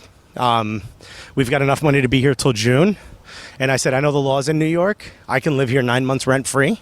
Or You said that? yeah, which is You true. were like, and this is what my drop a bomb moment if I want it. Yeah, this is it. What? This is my get out of jail free card with any landlord is, listen, I know that the laws in New York are very pro tenant, not pro landlord. It's true. So I know if I wanted to, I could live here without you being able to kick me out legally for 9 months. That's 9 months living for free. Or I can pay you for as long as I can, which is up until June, and then we can terminate the lease as of May 31st. I said, which is what I'd rather do. And I didn't put it as an ultimatum, but it kind of was. Yeah. And they wrote back after a couple of days like, hey, you've been a great tenant. We're sad to see you go. We'll terminate your lease as of May 31st. Which is, you're not going to call my bluff because once I said I know the laws, they know that I know how to wiggle my way. Here's the worst case scenario. Yeah. This guy, and he's going to be that. And he knows what he's doing. It's like he's letting us know he knows what he's doing. It's like I'm telling you I have pocket aces, and there's two on the board. Yeah. So don't bet, And they bought it. So as of May 31st, terminated my lease, and I've been living here really since the middle of May. We moved mid-May because the apartment's already available. So we kind of got 2 weeks for free, which was kind of nice here. Dude, tenants have all the power here. That's why they don't want to rent anything to anybody. Yeah, that's why it's so hard to get with everybody. They're like, I don't know. Dude, the landlords are, and even now, actually, de Blasio's passing a law where it protects mom and pop businesses. You're not allowed to pressure storefronts anymore, like commercial tenants. What do you mean pressure storefronts? The landlords used to pressure tenants. Like if they want to get rid of like a candy store that's been there for 40 years to just get raise the rent 15, 20%. Can't do that because they sign 15-year leases. But you know what you start doing? Oh, what? You start saying like, oh, you know what? We need you to update the ventilation system. We need you to update this. Oh, you guys have to be closed for a couple weeks because we're going to have exterminators come in. Pressure them That's out. what they start doing. They start tactics, or they'll do frivolous lawsuits. Frivolous lawsuits. They just made that illegal in California. Yeah, so they're just going to start making that illegal here. So if you do then get a lawyer. It's going to cost you $2,000. Give me $1,000. And I have a lawyer on retainer who's bored right now, so he's going to bring you to court and appeal everything your lawyer does. Yeah. And so every time my lawyer does that, I'm going to go away. Yeah, or you can walk out of here in the next 3 months and let me get a bank. Damn. So they do that all the time, and it always works. And that's how you get rid of the culture of a restaurant. In fact, or the culture of a neighborhood. In fact, if you look around, we just passed a couple of them. In the windows, they have these things that say Save Cobble Hill. Oh, It's red. Yeah. It says Save Cobble Hill, no towers. I'll point one out. That's where we are, Cobble Hill? We're in Cobble Hill. And they want to look the same. They don't want towers, but this real estate has become so expensive. People want to buy like 4 or 5 of these brownstones, knock them down, and build them on. They don't want that. They don't want that here. Yeah, they're like, come on, guys. We're all cool about this. Yeah, see, there's one right there. Look the same. See the red sign? When we get closer, you'll see it. Dave Smith would be like, it's free market. If somebody wants to buy those houses and build a tower, it shouldn't matter. I told him once, I was like... Because that affects other people. Yeah, like, you can't... We look awful now. Also, but like if everyone... I mean, here's part of the free market. If everyone in the neighborhood agrees on something, or if the majority of people agree on something, that's how laws are made, right? Everyone raises their hand. Like in Utah, you can't get full alcohol beer. Right. Except on tap or something. I don't know how it works. But like, is that true? Something like that. But the actual beer bottles... See, it says no towers, Save Cobble Hill. Where? Right there, that little red sign. Oh, yeah. So people put that in the windows, and then all the people who own these brownstones... It's like a tower. Good graphic design. Yeah, good. It's like typography, I believe. Typography, yeah. Okay. So, people put that in the windows, and it's awesome because, like, the neighborhood's like, yo, we don't want it to change. When I moved to Alphabet City... Yeah. Dude, do you go to Sonny and Annie's, by the way? Oh, my God. Oh, isn't that like it's the best? Dude, first of all, the variety. It's insane. Good sandwiches, wrap, round, whatever bun. Yeah. They deliver at all hours. Yeah, dude, it's 24 hours. But, dude, the fusion taste. It's insane. They do spicy pho. Oh, the pho. It's pho. Whatever it is? Yeah. All right. But no, the pho sandwich, the pho real. Pho real? Oh. Don't they have different every year? Yeah. Even the Bush and the Obama's okay? Dude, the Lewis. That's Which one's mine. the Lewis? Is that with the hash browns? Or the St. Louis. Yeah, they got the hash brown in it. Dude, they put like hash brown patties in their sandwiches. It's so good. The only problem with Sonny and Annie's is if you go to their website, you cannot find any of the cool sandwiches. Yeah, no. You It's have like to know them turkey sandwich. or go to Yelp and look for actual pictures of that window. Yeah. It's Dude, so good. I Their walked website's by there on the garbage. way home. But I used to walk when I lived last year on 4th and 1st. I would walk there all the time. Big J's like, just delivery, man. I'm like, it's 2 blocks. It's 6th and B. Yeah. It's like right there. Like, dude, BJ, I love Big J. You sit on stage. Of course, he's not going to trying to lose weight. Oh, are you?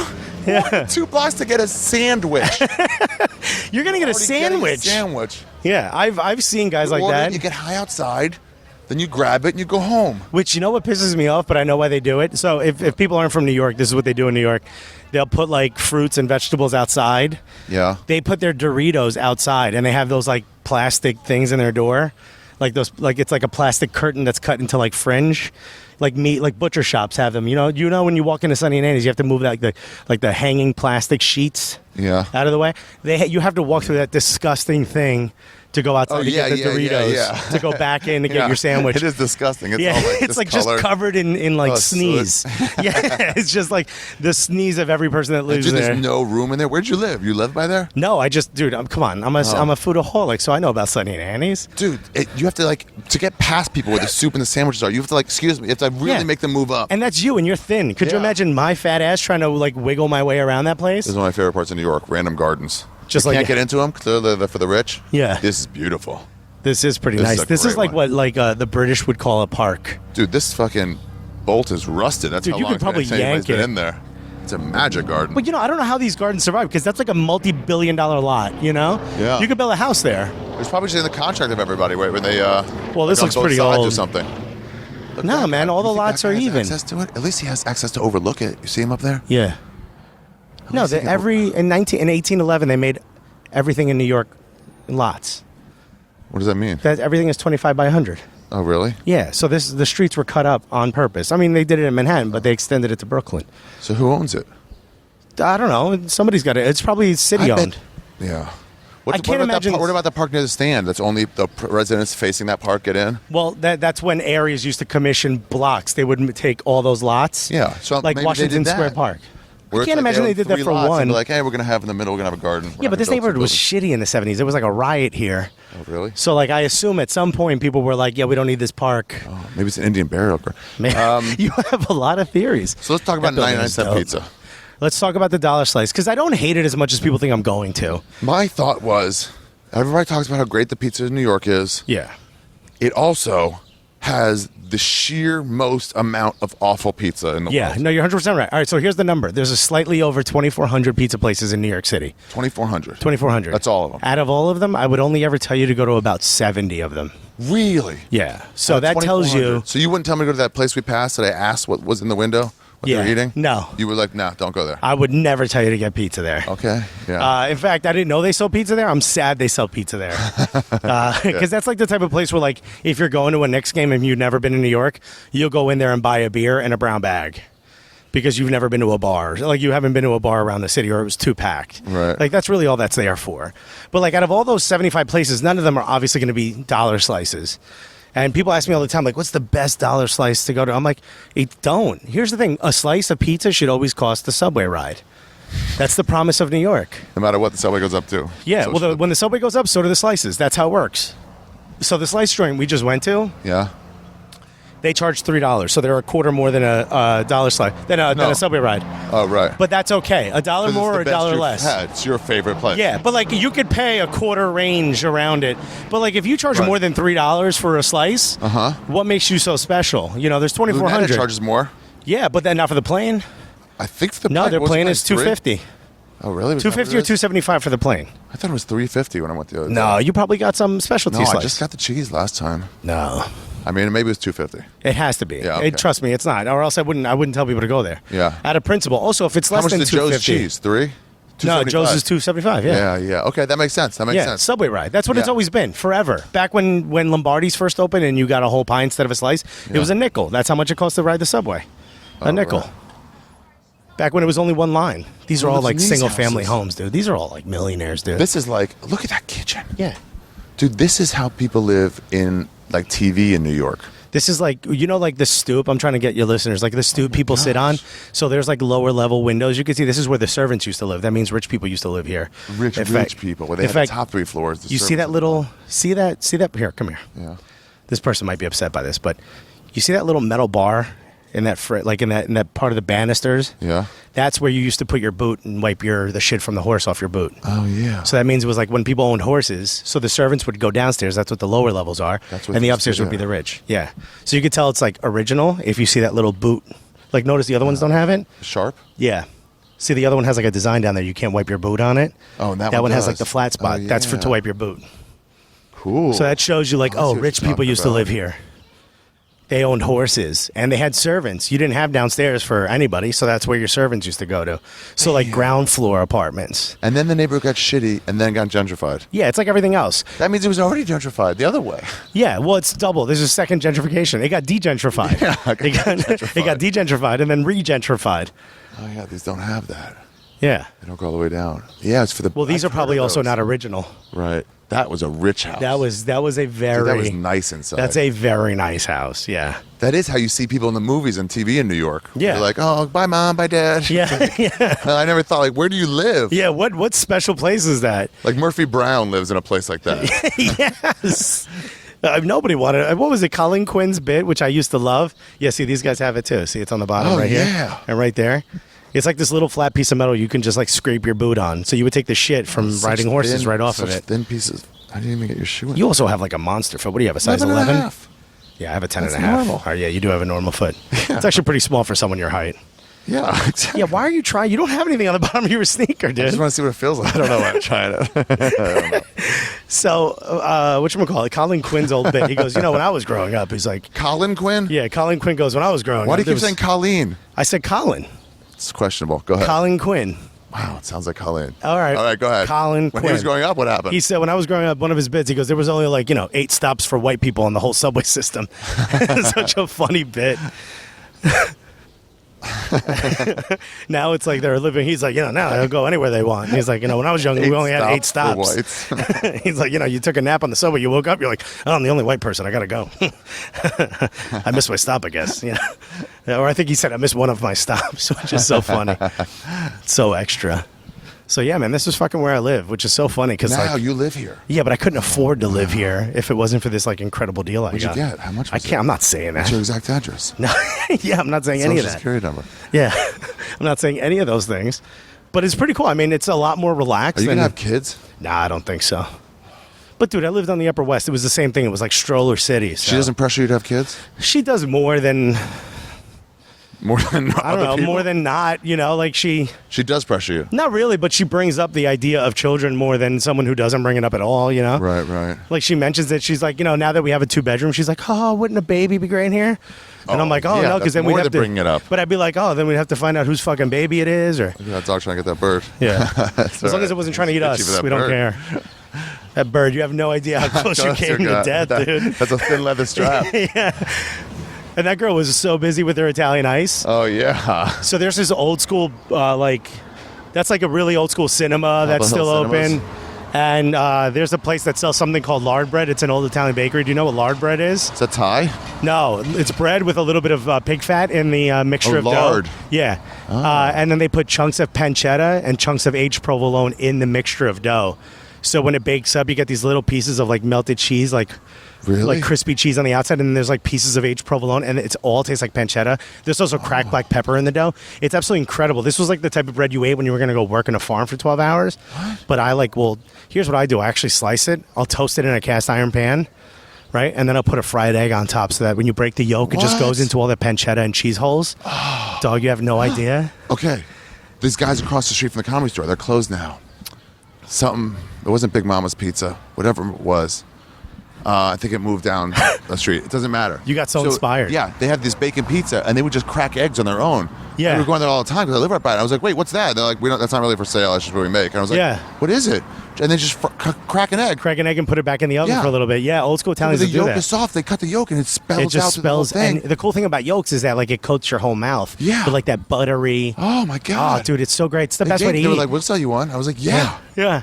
Oh, my God. My first apartment in the You don't city. make it too hard, but the white, the white gets white. The white gets white, filled in. but it's like a fried egg that Fried never egg. gets turned Sunny over. side up. Yeah, but it never gets turned over, so it just the yolk stays yolky. Oh, my God. It's so great.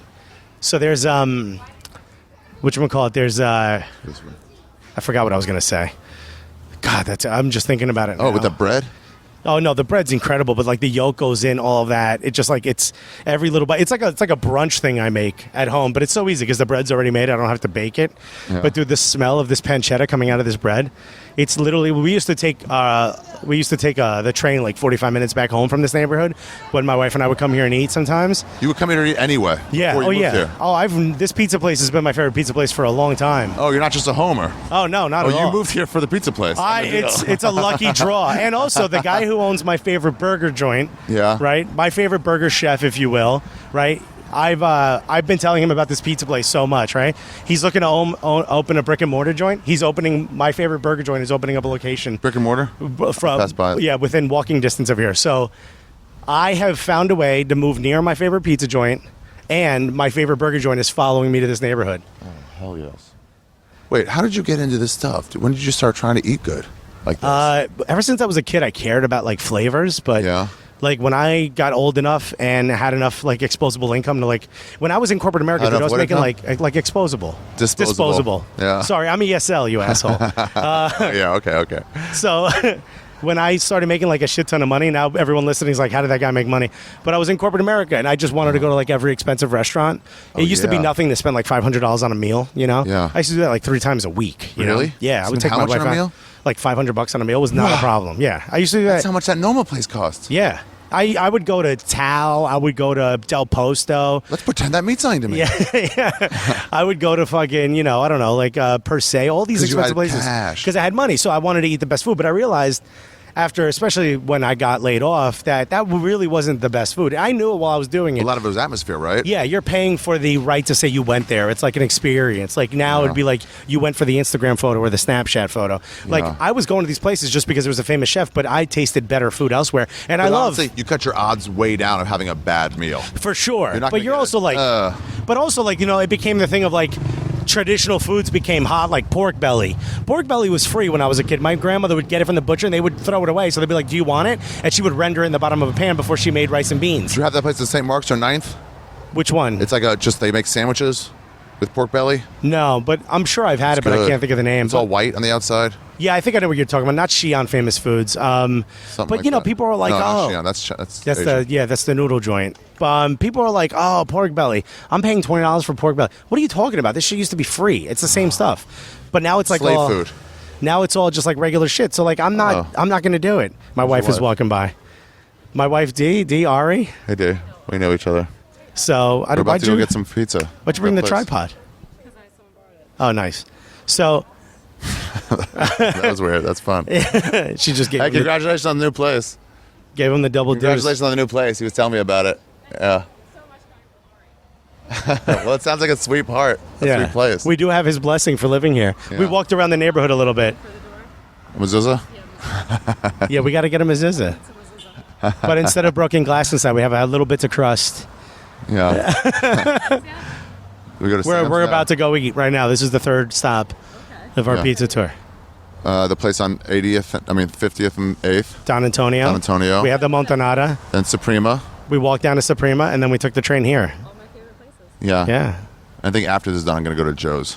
Are you going to go get more pizza after Tonight, or this? before it comes out, I'll do one at Joe's. Just by yourself? Yeah, maybe. Okay. Yeah, during a day. Next day, during the outro, go work out. I had to smoke up an appetite. There was no way I was going to be able to handle Yeah, that much he had to pizza. smoke.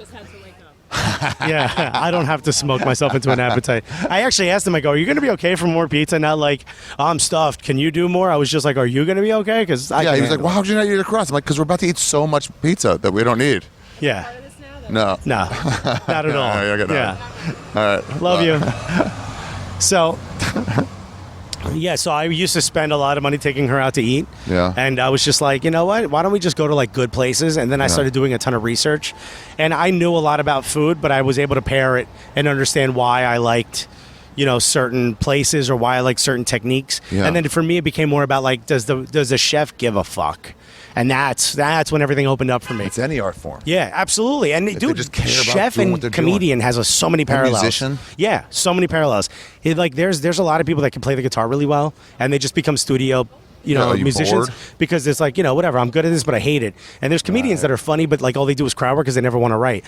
Like people who or they give do a the shit. same act for forever. Oh, my God. Until it works. I'm like, I You know, know, but that's not all you're in it for. First guy I ever opened for on the road was like 6 years ago, and he goes, tries to give me like a shit ton of advice before I get on stage.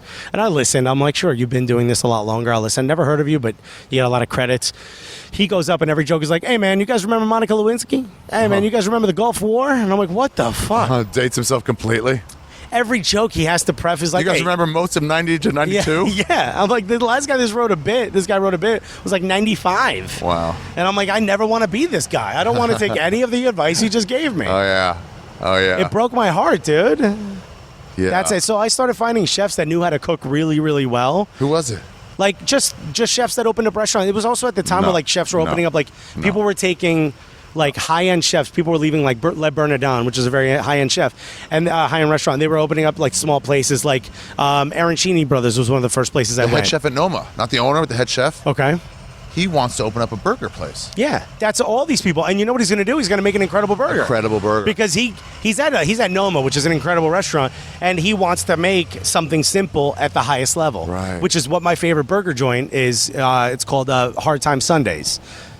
It's the one that's in right now. It's in urban space in the Vanderbilt, but it used to be a food truck all the way in Mill Basin. It's like an hour drive from the Upper West Have you Side. had the place at 7th and A?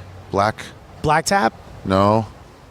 Right Yeah. next to the Black Iron Burger. Black Iron Burger. Yeah, Black Iron. Okay, so that's their That's original so location. good. Oh, that's them? Yeah, that's the original location, but now it's a franchise, so they took away some of the cool stuff they used Black to do. Iron? No, it's just a small bar. Yeah, no, trust me. They've got 6 other locations now. Trust me. I've Really? known those guys for a long time. Yeah, they're Colombian dudes who own it. The place next to the place. It's under construction now. Yeah. Like there used to be like a ramen joint next to it or a noodle joint next to it. I don't know what's to the right.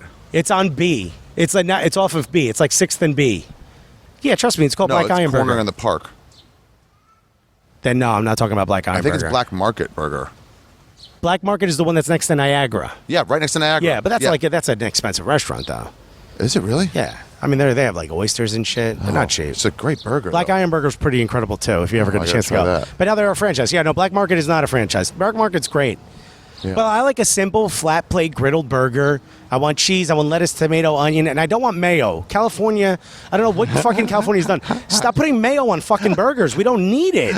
It doesn't add anything. It adds extra unctuousness. You know what's supposed to be unctuous? The meat. The meat is supposed to spill fat out of it. If you cook it on a grill, I have a friend who's like, "Oh, you got to put mayo They on the do love bun." mayo. I'm not into mayo. Stop putting They mayo on love burgers. it. And you know what people do? Now people come up with their own mayo sauces, like basically Thousand Chipotle Islands mayo. and all that. Yeah, stop it. That is not a New York thing. You know what we do? We put acid on a burger. My favorite burger puts caramelized onions that's mixed in with balsamic vinegar that's been reduced. Ooh. It's incredible. And you know what it does? It cuts all the fat, so your mouth is clean, so you want another bite of the burger. Mayo just sprays more fat in your mouth. You don't want that. Oh man. I'm changing but you do if you're sitting in San Diego, like on a beach, you want that. But not when you're in fucking New York City, you don't want that. This place is grimy. Yeah. I'm trying to There was a spit some TV show. knowledge. There was a TV show about LA. It was called It's Like You Know. Do you remember that? No. Sitcom? I don't know how long it lasted, but it had that girl Jennifer Grey from Dirty Dancing. Yeah. And there was a scene where this guy's like talking about LA, how everybody orders mayo. Yeah. And then he goes to the waiter, he's like, no mayo. He's like, okay. And then he brings it back. He's like, it's full of mayo. And the waiter's like, I assumed you were joking. Yeah, that's exactly what it is. Dude, when I went to Costa Rica, I Yeah. went and got French fries at the resort we're staying in, and they give you mayo packets with it instead of ketchup. So I was like, yeah, I don't want mayo. Can I have ketchup? Yeah. So I give him back the mayo. He comes back with like 3 packets of mayo and 1 of ketchup. And he was like, you obviously are going to mix that with mayo, right? I was like, no, I don't want the mayo. I like mayo on certain sandwiches, but it's not for a burger. Burger has fat on it. I don't like it on anything. Dude, Let's put go into mayo this. on, like- We've sidetracked our argument, but go ahead. Yeah, but no, you put mayo on like cold cut sandwiches. It's for white trash. No, it's not. It's well, I also already like cold cut sandwiches. well, cold cuts are good. Oh, you're right. The gabagool. Yeah, well, cured meats. That's even better than cold cuts. But that mayo would not go with like prosciutto, but it would go good with like mortadella or salami. You know? Yeah. Because it cuts all of that salty fat. I just don't like it. I'm sorry. Yeah, you don't have to. All right. So what are we going into now? We're going into Sam's. One of my favorite things about this place, I tell people to Steak, come here. chops. Yeah, that's what everyone says. That's it right there. Steaks But on and top chops. is Sam's Restaurant Pizzeria. Oh. Yeah, it used to say pizza up there. They're going to put it back. They just got new windows. Yeah. And right there it says Brick Oven Pizza, but it's been here since 1930, dude. The first pizza place in New York City opened up in 1905. So this is one of like the first handful of pizza places that opened up in New York City. True or false? Generally, the first place to do some type of cuisine, not the best in that city anymore. 100% true, because once they get labeled as the first, that's the only reason people go there. Yeah. So they don't have to keep up the talent. That place in Buffalo with the wings, Yeah. the skinny wings. The place in Pat's and Gino's in Philadelphia, Yeah. Way better cheesesteaks everywhere else. Yeah, I like Jim's. Jim's. You ever been to Jim's? It's in the old part, whatever they call it, Center City. Can we take this in here or no? Yeah, I'm sure you'll be fine with it. Okay. Well, we're about to find out. Let's just say that. This seems so restauranty. Yeah, I mean, it's super old school. Nothing in here has changed since 1940. Oh, I see what you're saying with the tablecloths. Jesus Christ. Nice cold air. Look, they filmed the show Vinyl in here. They filmed Blue Bloods in here. He's got original phone booths. He's got friends back here, so I thought it would be Is that quiet. your wife? Yeah, that's her. Was she back Talking there? to She knew them. we were coming? Yeah, they know. All right, why don't we grab the front booth where we won't that's bother it. anybody? Oh, yeah. This is where my wife and I sat on one of our first dates. Really? Yeah. And you fingered her under a table on your first... Get out of here. No one ever said that. I thought it was implied. Yeah. From a booth? How long is my arm, man? I would have to be so long. But I love this. Look, like you're sitting next to a fucking statue of David. Yeah, taped up. Yeah, the prick is out. They got cat poison bushes. whatever they're called. There's something for the holidays. I forget what they're called. They're the red ones. The red ones, and they kill cats, right? I don't know. I hope so. Can't stop eating them, and then they always die when they eat them. I hate cats. I'm not a pet person anyway. I think dogs are a waste of time. A trophy for. This is the Joe William Adams. It's actually just a statue. Oh. It looks like a trophy, though. You're right. But, dude, everything in here is old school. This guy shuts down for the entire month of August. Why? Every year, and he goes back to Italy for an entire month. Cool. That's so old He just school. leaves it fallow? Yeah, so he pays the staff. What do you mean? He has to pay, like, the kitchen workers so they don't go work elsewhere and lose them. Oh. So he just fucking pays them for an entire month. Typically, he'll do, like, 5 weeks. Just pays them for an entire month, and they just don't do anything. They get, like, a paid vacation for an entire month. Wow. How awesome is that? Like school. Huh? Like school. You got paid at school? No, it's school teachers. Yeah, school teachers, Adults exactly. now. Yeah. You know, teachers can decide whether they want to be paid all their money while they're at school or like prorated up? out for the whole year. Why, so they get paid in the don't trust holidays. themselves? I guess not. I wouldn't. What? If I got paid only while I was in school, like all of my money during that period. So in other words, No, I 10 wouldn't months save instead of it, 12. yeah. I'd be like fucking broke. I haven't worked in 3 months. The entire summer I'd be broke. Yeah. So what a lot of them do, that's why a lot of them teach summer school. Extra cash. Yeah, because now that's the only way to get paid. So they lose out their entire vacation. What do you mean? Because then they spend all their money they made already during the year. Right. So it's the only way to fucking make any money. Right. I don't know if they think we're actually going to get served or not. So, They might not come up here saying? dude, he got offered 9 G's for one of the phone booths. One of the old style phone booths? Yeah, see? Like it's like the one where you close the door. $9,000. Somebody wants to take it because that's original. Somebody wanted to take it for like a theme restaurant probably. Oh. And he said no because he said he wouldn't be able to put a table over there, which is true. You don't gain any space. Yeah, it just makes it But he look also was empty. like, where am I going to keep my brooms? I'm like, are you? He keeps them in the phone booth? Yeah, he has like brooms and paper cartridges and like He makes paper. enough money, he doesn't care. Yeah, he owns like a couple buildings in the neighborhood now. He's good. Where would I keep my brooms? It's like Yeah, I guess you're $9,000 right. closet though. But it always goes right there. Yeah, I know. Like to him, it's everything you ask him about this place. Though is like, I don't know. That's the way I was taught. Anything. I'd be like, hey, why do you cut the cheese this way? Why do you do this? He's like, I don't know. It's the way I was taught. Oh. He just doesn't change anything. The last thing he added to the menu was in 1976. He added pepperoni. What? That's it. In fact, on the menu now it says if your wife can't cook, don't divorce her. Come to Sam's and you'll both be happy. They had to change that in the 80s because Why? it used to say if your wife can't cook, don't hit her. Come to Sam's and you'll both be happy. And enough people complain. God. Yeah. But my favorite part about my that. daughter's with me, please. Yeah, please. yeah. Come on. Then they're gonna know I hit the mom. Oh my God. So his dad, who used to run the joint, his name is Mario, right? And it says "Thank you, Mario" on the menu. So he quoted himself as saying, "Don't hit her. Come to her." It was like not only is that bad enough, but now I'm gonna quote myself. I'm gonna say I'm the one who said that to not hit your wife, which I guess is good. Don't hit your The wife. message is don't hit her. Yeah, it's hard. It's hard to see that on a menu. It comes from a place of, obviously, I know you're thinking hit her, Yeah, yeah, exactly. but you shouldn't do that. You have two options. I know you might want to hit her. Try the don't and come here. You know? There's also no thought of like, you can do neither too. Yeah. Even if you don't live close to Sam's, you Yeah, can still not yeah. hit her. If you were just visiting this Yeah. week, you don't have to just hit her. If you This live isn't like a far. free week. How about you just don't hit her ever? Yeah. There is the no hit week. Oh, we're going to Sam's. So you're lucky today, honey. You're not going to get beat. But I love it, man. He used to grow his own. He's not the doing guy it. raises her hand to the woman. She goes, "No, go Sam's. We can go Sam's." Sam's. Oh, good right. point. Good point. All right. He takes his brass knuckles off. He's like, And his wife's like, "Man, I have got to learn how to cook. I know I shouldn't have to, but Yeah, it I is know. not worth it." I get it. standing We up. burned our bras and everything, but geez. When did they burn their bras? That might be the wrong era for that. 70s, Was that the 70s? 60s. When Who was knows? Woodstock? I feel like Woodstocky. It feels like it. Vietnam, burn the bras, burn the draft Yeah. card. Or those are just two things you burn. I think those are just two different things. 150s. No. Was a suffrage, woman suffrage. I don't know why they call it that. Oh, you almost came to us and then you didn't. Yeah. Did you ever see the documentary about Prohibition? It was like Ken Burns. It was like 3 parts. Really? Here's something I learned about that I did not know. Prohibition changed more than just like drinking laws. They also changed laws of what's it called? Like consent. They moved it up. They moved up 16 to 18? No, from 10. So they added it together? No, before Prohibition, 10 years old was the age of consent for a girl. What? Yeah, so Wasn't like the prohibition in the 1900s? in 1920. So in let's say 15, you could legally have sex with a 10-year-old. So what if you As an spent all adult this male. time working on this like 11-year-old. Yeah, yeah. And then right? 1920 rolled around. And you're like, I'm not ah. illegal. And it's like, I got to wait 6 years now? Well, I just got her to where she learned how to cook. I don't have to hit her anymore. You know? It was sexual texting. Yeah, We're yeah. sending all these sex to each other. You're setting now I can't. sexual Morse code. You know how many dots it takes to shape out a penis? You know, a lot of L's and Q's. Isn't that crazy? 10 years old. Wow. Yeah, dude. In That's Canada, one of it's like 16 maybe? Germany, I think it's 14. They were saying that like because there's the whole thing of like some of these like soccer players, they want to play the German teams. Really? So they can go to Germany and like bang 14-year-olds. Oh, I mean, I guess If it's legal, whatever. it's only appalling if you think that shouldn't be the legal age. The one Yeah. we decided randomly in 1920 is the exact right one. Right. It's There we like go. beauty's in the eye of the beholder. What's How up, are you? dude? You want to do a pie? Podcast?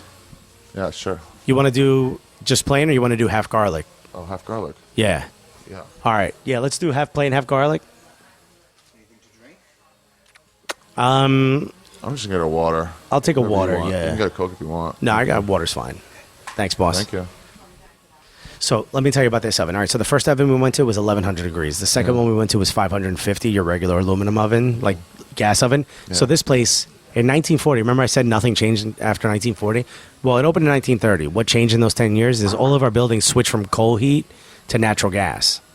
So a lot of pizza places decided they were going to get rid of their coal ovens because they didn't want to pay the guy to deliver coal. Right. And they were going to go get those same ovens we just saw, like the aluminum deck ovens, right? They were What you invented see in in the most 30s. pizza shops. Yeah, just like the standard pizza shop oven, right?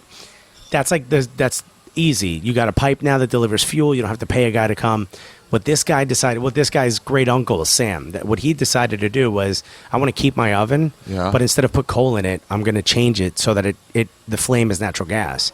And I know a lot of people go, well, that changes it. Well, here's the thing. Like we talked about it with like the wood, and we didn't talk about it much, but the fuel doesn't bake your pizza. The fuel heats the brick. The brick retains the heat. You put something down on that brick, So it's a being brick baked. oven that's Yeah. gas powered. Oh, by the way, almost 99% of the ovens, including the aluminum ones, are technically brick ovens because they all have stone on the bottom. Yeah, but That term is garbage. When Really? people say brick oven, yeah, it's even garbage. when they had the whole wall being a brick Well, that's wall? the thing. Full stone. This is a full stone oven. The top Oh, is right, stone. okay, The okay. sides is stone. The back is stone. The floor is stone, right? Yeah. Thank you. Okay. But the thing is that like the entire oven will absorb heat. In those aluminum ovens, it's just the floor that absorbs heat. So you put stone down, you put pizza down, it's just being absorbed from the floor. The rest is just like the radiant heat that's being pushed into the oven. Here, this flame, it's an open natural gas flame. It's like a flamethrower in the oven, and it's making all of the stone hot, and that stone is radiating the heat out. So it changes the way your pizza cooks. Also, That's more like a smoker, where it just heats up the air in there. yeah, well, that's more like the aluminum is more like a smoker. This is like putting something in an oven where every part of that oven is hot. So the top is sending It gets heat burned out. from everywhere. Yeah, it's it's like a sending heat broiler. out everywhere. Yeah, it's exactly right. Like the floor, the sides, everything is sending heat out, right? Yeah. So even though it's mainly cooking off the floor, the whole chamber is hot, so it cooks at a different pace, right? And basically what it does is it's going to change the texture greatly. Like there's like so many pizza places that are like famous, quote unquote, right? Yeah. And they're famous for like Tafara is one of them. Everyone talks about, right? It's like a 2-hour wait. You've What? never heard of it? No. It's in a section of Brooklyn. It's like impossible to get to. It's called Midwood, right?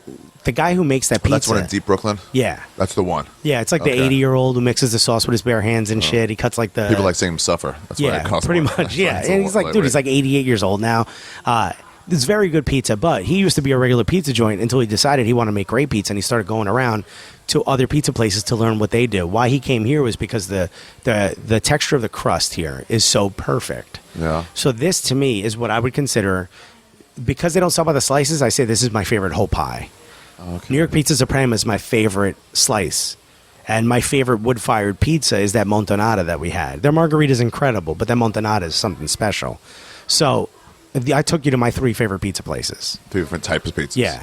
So whole pie, wood-fired, All right. and now cool. slice. So we had the slice, we had the wood-fired, we're about to have a whole pie. You like Grimaldi's? No, the real story about Grimaldi's is the place next door, Giuliano's. That's the real Grimaldi's. He sold the name to a franchise business. They moved it next door. And then 2 years later, he re-rented his old location. So Pasquale Grimaldi, if you want him to make your pizza, which is why they got famous, you got to go to Giuliano's next door No to Grimaldi's. way. Yeah. That's the real story. I tell people that, they think I'm lying. And it's next door. It's next door It's to not Grimaldi's. attached to the church? No. So what actually used to... No, Grimaldi's, you're talking about the one over where the The Limelight used to be. I don't know, like 4th Street-ish? Yeah, no. The real Grimaldi's Avenue, I mean. is in Brooklyn, in the bottom of the Brooklyn Bridge. Oh. It's the real Grimaldi's. But a couple years ago, he sold it to a business who moved it next door to the bank location. So everyone goes there because they tell, like, all the tourist books tell you to go there. The old location was this tiny little space next door, directly next door. Not attached, but directly next door. There's like a little bit of a parking lot there. Yeah. It's too small for all the business, so he sold it off. And then this company sent it all over the world. There's one in Vegas. There's the one in Manhattan. It's the franchise, right? He, after 2 years, decided he hated owning a boat and he hated hanging out with his grandkids. So he re-rented the old location, but he couldn't call it Grimaldi's anymore because he sold the name. So he named it after his daughter, Juliana. So if you want Grimaldi to make your pizza, which is where Grimaldi's got famous, you have to go to Juliana's next door to Grimaldi's. Oh, cool story. People think I'm making that up all the time, and I'm like, Google it. It's because you are? No, Google it, man. And you'll go to my website, AlexisGuerreros.com. No, I'm kidding. You have shit on that? No. Hilarious. Yeah. By the way, what's your podcast now? Soccer Cooligans. podcast. The Cooligans. Yeah, so we're the Cooligans instead of hooligans because we're, we don't... Yeah, do play on the word. We don't fight. That's a law for podcast titles. Yeah. My first podcast was called Show Me Your Bits. Oh, there you go. And I would play a joke from a comedian, would break it down. Really? Yeah, it was great. Nice. Big J was on it. It was awesome. We talked for about 35 minutes before he got to the bit. I was like, Really? could we please get to the bit? He was just telling me stories about like starting out in hood rooms. They were great. Oh, yeah. He started in some black First thing he rooms. said when he came into my apartment, as soon as he walked in, he goes, "Oh, this doesn't smell like a place I could smoke weed." It's like, it smells too nice in here. I was like, dude, you could do whatever you want in my apartment. Hey, So we it didn't was- finish talking about 99-cent pizza. Oh, yeah. So here's my thing about 99-cent pizza. Every time you buy a slice, you're sending a dagger in the back of a real pizza maker. You're contributing to the Yeah, demise overall 100%. of the knowledge of pizza in New York, where how the steam is held in. Yes, so that's my Wow. soapbox. I have to say that because I Okay. believe it. At the same time, I understand that there's people, and I know a lot of them, who can't afford $3 on one slice when you can get 3 shitty slices. They don't care. They'd rather be fuller Right. than, taste great pizza. So I get where it comes from. And also, like, if you think of where pizza comes from, it's all peasant food. It's street food, It was made for poor people to begin with. So dollar slice fits into the whole idea of pizza anyway, 2 slices and a Coke for $2.75, $2.50. Yeah. I mean, that's what it cost when I was a kid, so I get exactly. So it feels like that's where it's. Yeah. I went to Jerry's Pizza. You can get a whole large one topping for $5. And we'd sit there and play the table video game. Yeah. The one that you can eat on. it. Oh, yeah. There's Yeah. a couple places that have them here. They weren't very popular here. No, not there either. It was just at a couple places. Okay. Yeah. Like there's Criff Your Dogs slices have on that. them. Oh, really? Have, like Galaga, and if you play on you hit the button, it turns to like Dig Dug or Criff something. Dog has one of those old phone booths. You walk through it to that secret bar. Yeah, PDT. Yeah. Have you ever eaten in there? I would drink there once. They have a hot dog with foie gras on it. Oh, really? Yeah. At Criff Dog? Oh, Criff Dog. No, I've eaten there. At I've been next PDT. to- no, I have not. Next door, they do like the fancier hot dogs. I was there and this couple was like making out hard. Yeah. For like a while. And it was like a while. It was like hot and, And then they had to uncomfortable. come over and like, guys. The owner was like, stop it. You have to stop this. They got told. I felt bad. One time feel I was right. walking through like the Upper East Side with a buddy of mine, Yeah. and we look over and there's a Kiss her girl neck? Yeah. just like getting fingered. Like the guy's making out with her, but like What? her entire skirt, it was like one of those skirts that like even hide your toes, like those long summer dresses. Yeah. It was like lifted all the way up, and you could see his hand in like her underwear. And I just like, we went, that sound, and it was loud enough that they heard, and like her whole dress like dropped down, and we're like, we felt terrible. Like that girl was probably like so Wow. close to coming, and we just She's- ruined it. oh, no. Yeah. like- It's like, oh, they just wanted to get and down. that guy's like, I got to start this all over again, Dude, we both got up to the place where we ignore where we are. Yeah. And we get lost in this They were moment. like on one of those like super residential streets where like everyone goes to bed at like 9, on the Upper East. It's like old money. You make out in some weird spots in New York. Dude, well, I mean, people There's no like privacy. Also, if someone lives in Queens and the other person lives in Brooklyn, it's like you gotta fuck on the train. Like you're not gonna go to I've heard Queens. of people doing that. Yeah, that's like, what are you gonna do? Like at 2 a.m, gonna take the hour train and the G train at night? It's like you're gonna wait 45 minutes for it to come anyway. You gotta go separate So- directions. Yeah, so you gotta fuck on like a subway near, equidistant to both of you, and then you can both go home. Especially if one of you guys has roommates or something, Yeah, you can't probably sleep both. over. Yeah, Or live with your parents. that's gotta be Fuck the on the worst. train. What That's do when you someone mean? like Where do you fuck on the train? I don't know. I've never done it, but I'm assuming. You see people like all the time, like pressed up against something, and you're like, here we Masturbating go. a lot. Yeah, that happens a lot on the No, train. not fucking. Somebody has a bet that if like a female just whipped out her pussy and started, I'd be pretty freaked out by that. Actually, Yeah, I think so. But Yeah. especially not if it was like Yeah, not Giselle Vivica A. Fox Bundchen. in Yeah. Prime, yeah. or, you know, Vivica A. I don't know where that came from. I was thinking of the other Fox. Wow. Who's the Fox that was in Transformers? Megan Fox. Yeah, I was trying to think of her. Vivica A. Fox. And then I said to Inner Prime, but was even that. My no wife way. asked me recently, like, in her That's the worst prime. example. That is the worst. So before she banged 50 Cent. Who, your wife? No, Vivica A. Fox. Oh, Jerk. yeah. I was like, wait, what story are you about to I've tell been me? married for 10 years. Drug dealers. So, like back when he was just selling dope. She had a habit. Yeah. So, fucking, no, it was, what was I saying about my wife? Oh, she asked me, like, the celebrity pass. Uh-huh. You get that question a lot? I've Or do heard you have one of those? people do it. Who would be yours? I would just fuck whoever I wanted because I'm a free man. Yeah. Like, what are you talking about? Yeah, I that's don't a have to very pre-approve Ari this. answer. Like, I fucking have a chance with somebody who's hot that wasn't hot last year. Well, to play the game, for me, it was Diane So Lane. cool. Diane Lane. But that's what everyone says, like, Diane Lane. What if she wanted it now? Still, she's pretty hot. Dude, All right, shut up. Unfortunately, they went a little overboard with the garlic, but you can see the garlic is right here. And this Yeah, is the plane. These. No, it's these. Oh, really? Yeah. That's not garlic? That stuff? No, that is garlic. So these are garlic. Oh. It's supposed to be here, but the oil spilled over. Oh, I get it. But here's what they do, right? Cheese first, sauce on top. That's what we talked about. That's what we talked about. But the reason why that's great is because this oven is 750 degrees. You can see the charring. In between. It would burn. That's right in between. Damn, you're good. All right, good. I don't have to tell you that. It would burn the True. cheese, dude. Yeah. It's too hot. So? This so you cheese put the isn't sauce like- on top to protect it. The sauce on top to protect it. But here's what happens.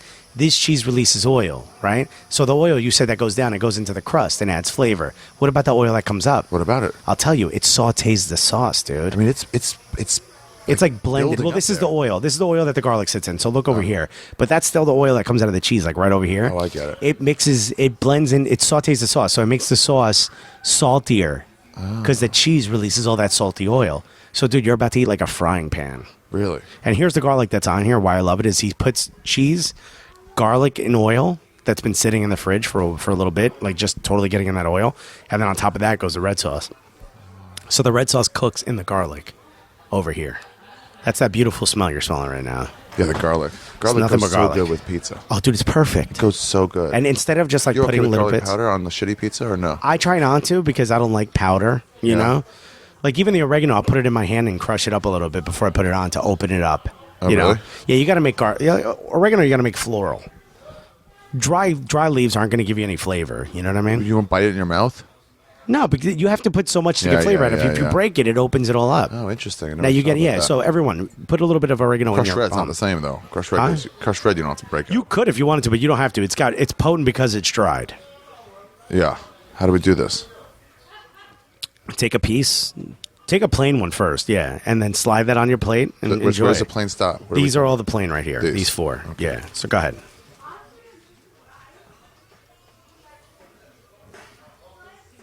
Hell yeah, it's hot. Oh yeah, it's incredibly hot. This will burn your mouth, Really? whether you like it or not. So I should, if I were you, I'd let it sit at least another 60 okay, seconds. Okay. Sorry. Yeah, you're like staring at. You're talking to the pizza. Because the not other ones me. you want to so fast. Yeah. Well, the other ones were like Look how the oil drips down in there. Yeah, dude. That's all that garlic oil right now. So that's another thing DeFaro does, dude. When you go to DeFaro's, he'll pour oil over the top of your pizza. Yeah. Like olive oil, and then give you the pizza. And everyone's like, oh, look how great that is. And then you look at the bottom of the tray, and it's just swimming in oil, making the crust soggy. That's another reason why I don't like that pizza. People freak out, and they're like, oh, how could you not like it? It's the best. I'm like, if you like it, that's awesome. If I you're think it's into that. okay. I think it's very good. Yeah, I don't like coffee. I'm not going to enjoy your coffee Yeah. place. You don't like coffee at all? No. Oh, man. I don't like coffee ice cream. What do you... Oh, that's even better. What do you do when you wake up in the morning? Like, what do you drink? Oh, I hit myself with some eye opening, and then I use my legs to walk around. Occasionally I'll brush my teeth. You've had this question a lot, huh? I never did that. I never had to wake up like that. You've never needed something to... Just woke up. Like- I would get a lot of Coca-Cola later in the day sometimes. At my Well, you law do- firm, I would drink like 6-7 Cokes a day. A law firm? I worked when I was like a teenager. Oh, okay. I thought you were a Summer lawyer. jobs. No. Did you ever have a real job? Nah, it was all just temp jobs or like temp everyday jobs or like stuff that was like, this is short term till I move to the next thing. Yeah. And I'll be here for a few months, but not like. Did you know you want to be a comic right away? No, it's just what I went into after college. I was like, I'm going to try this. Everything you say is so matter of fact. I just trust you. you Yeah. know? It was just like, yeah, it wasn't like when I was 10, I knew it was cool. I tried it once in college and I was like, that's fun. And then I didn't find a real job. So I was like, let me try to do this stand up. Were you like one of those, you should be a comedian? Yeah. You got that a lot? Yeah, for sure. Yeah. Sometimes Ami Butler was like, try stand up comedy. You should do that. My mother, I've been a stand-up. How long you? About 12 years, right? 17. 17. All right, well, I've been doing stand-up for a little over 8 years. My mother's never seen me perform once. Really? Yeah, she lives like in Newark still. This bitch won't let you have a vape pen. Right? She won't let you. Yeah. This terrible mother wouldn't let. God. I can't believe you're okay with the mom giving the kids weed. I mean, I think it was really cool. My wife laughed at me. She's like, "You're such a prude." I'm like, "I was." They're It was 16. If you told me they're 10, I'd be like, "That's super cool, mom." But like, You're like, high five that mom. No wonder everyone looked at me like I was a monster for being like, "Could you not give your kids weed on my tour?" Big J, by the way, Yeah. he eats the 99-cent pizza. He says the one across the street on 2nd Avenue. He's like, I know what you're saying, but this one's legitimately good. And I got him, man. I tried it, and it was garbage. Yeah, of course it was. Hot Big J garbage. Why I'm would like, you "Dude, trust what do Big J for food?" And I went in. Well, come on. But he eats like Dunkaroos. But he's practice. Yeah. Yeah, you're right. He does like that. He's a Wawa type. Yeah, he is. He is like that awesome Why South would you Jersey have steak when cousin. you can have some processed Yeah. sugar. Just order a shorty sandwich at Wawa. Okay, I'm excited for this. Look, now you looked at the bottom, right? Yeah. Remember the first one was like really pale and really dark. The second one was golden. Yeah. This is like directly in between because it's baked at a temperature directly in between. Different shades too. Mm-hmm.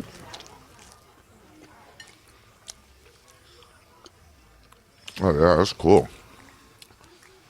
I mean, I don't know who's listening to us eat, but it's incredible. Probably less people than were right before we started eating. Yeah. But dude, it's that crispy, that crunchy, Oh, yeah. tons of flavor in the Texture. crust. The cheese doesn't slide off. It added flavor to the crust. I love when it slides off. Well, you're not gonna get that because it's bound. When it bunches up like that. Oh, yeah. And I get the oil together. Yeah, you like that? I do like that. If you can stand it. Joe's does that. Mm-hmm. I guess I don't know if it's made the same way. No. But when you fold it and it just sort of like bunches and bunches Yeah, and bunches. Joe's is sauce underneath the cheese. Yeah. Traditional pizza. What we technically not traditional, but what we call like your standard pizza. This is traditional?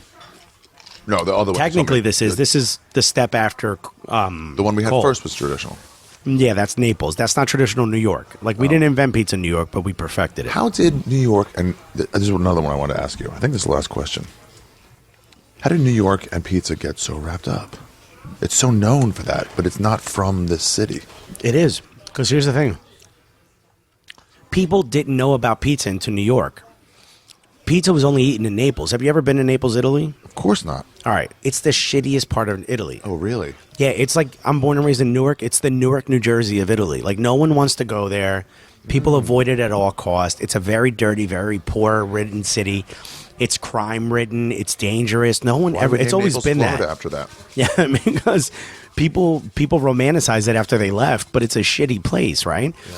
In fact, to this day in Italy, if you take the tips of your four fingers and you wipe it across the bottom of your chin and you go out and you say "go to Naples" in Italian, which is "fa Napoli," it's considered the worst swear word. That's the cunt of chin chin. Yeah. Well, if you say "fa Napoli," you know what's that? They all say it as one word. You piece of trash. That means go to garbage. Naples. That's where you belong in Naples. That's considered a swear. That's fighting words. That's how shitty Naples is. That's how shitty Naples is. To this day, it's a swear word.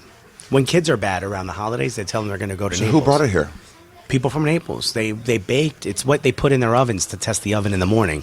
It was like dough they were going to throw out that just got burnt, topped with things they were going to throw out. Like tomatoes they thought were poisonous. That's how it ended up as poor people food because rich people didn't want to eat it. What? Tomatoes are from Peru or from Mexico. They're not from Italy. So when they got there, people thought like, oh, this cool red fruit. You know, it's imported fruit. It wasn't in Italy all along? No. It's indigenous to Mexico. 1450, there were no tomatoes in... I mean, at that point, sure. Before Columbus discovered America? No, after that. Way after that. Like 1600s is when they got there. They just went. That's one of the crops they got. It's one of the crops that Mexico. really? The Spanish brought it down to Peru. Peru had a good trade with Italy. Jesus never tried a tomato. Jesus never tried a tomato, believe it or not. And Also, he people go wasn't in by him? Italy either. Wherever he was. Yeah, he was in Israel, right? Where did he get strung up? Rome? Or the Nazareth? Romans did it in Israel. Yeah, Nazareth or whatever. So poor people used to eat it because the rich people were afraid to eat it. They used it as ornaments. And then got from Naples to Italy. No, it got to Naples. And Naples, people started to leave after Italy wasn't a country until 1867. What? Yeah, so people from Naples were from the city-state of Naples. Like, the Vatican is technically its own country. Yeah, it's a city-state. I knew that. All of Italy was that way. In fact, the language that's spoken in Italy now is actually Tuscan. They just took the Really? Tuscan language and made everybody talk it. Yeah, which actually, that's why they say gabagool, by the way, and mozzarella. Why? Because they're all dialects. So, like, if you've ever been to Spain, they speak a different Spanish in Barcelona than they do in Madrid. They speak Catalan. Oh, well, those are crazy people. Yeah. Catalonians. Yeah. Well, that's the same thing about Italy. Italy had The fighters. every yeah, they want to be separate. Every city had their own language, essentially. So people in Naples spoke differently than people in Genoa, spoke differently than the people in Calabria. So when they came here, they were all forced to live together. All those accents meshed together. That's why we have that shitty Jersey Sopranos accent. That's where that comes from. But anyway, tomatoes, only poor people ate it because rich people thought it was poisonous because all their utensils were made out of pewter. And it would tarnish the pewter while they ate it. And it would make them sick.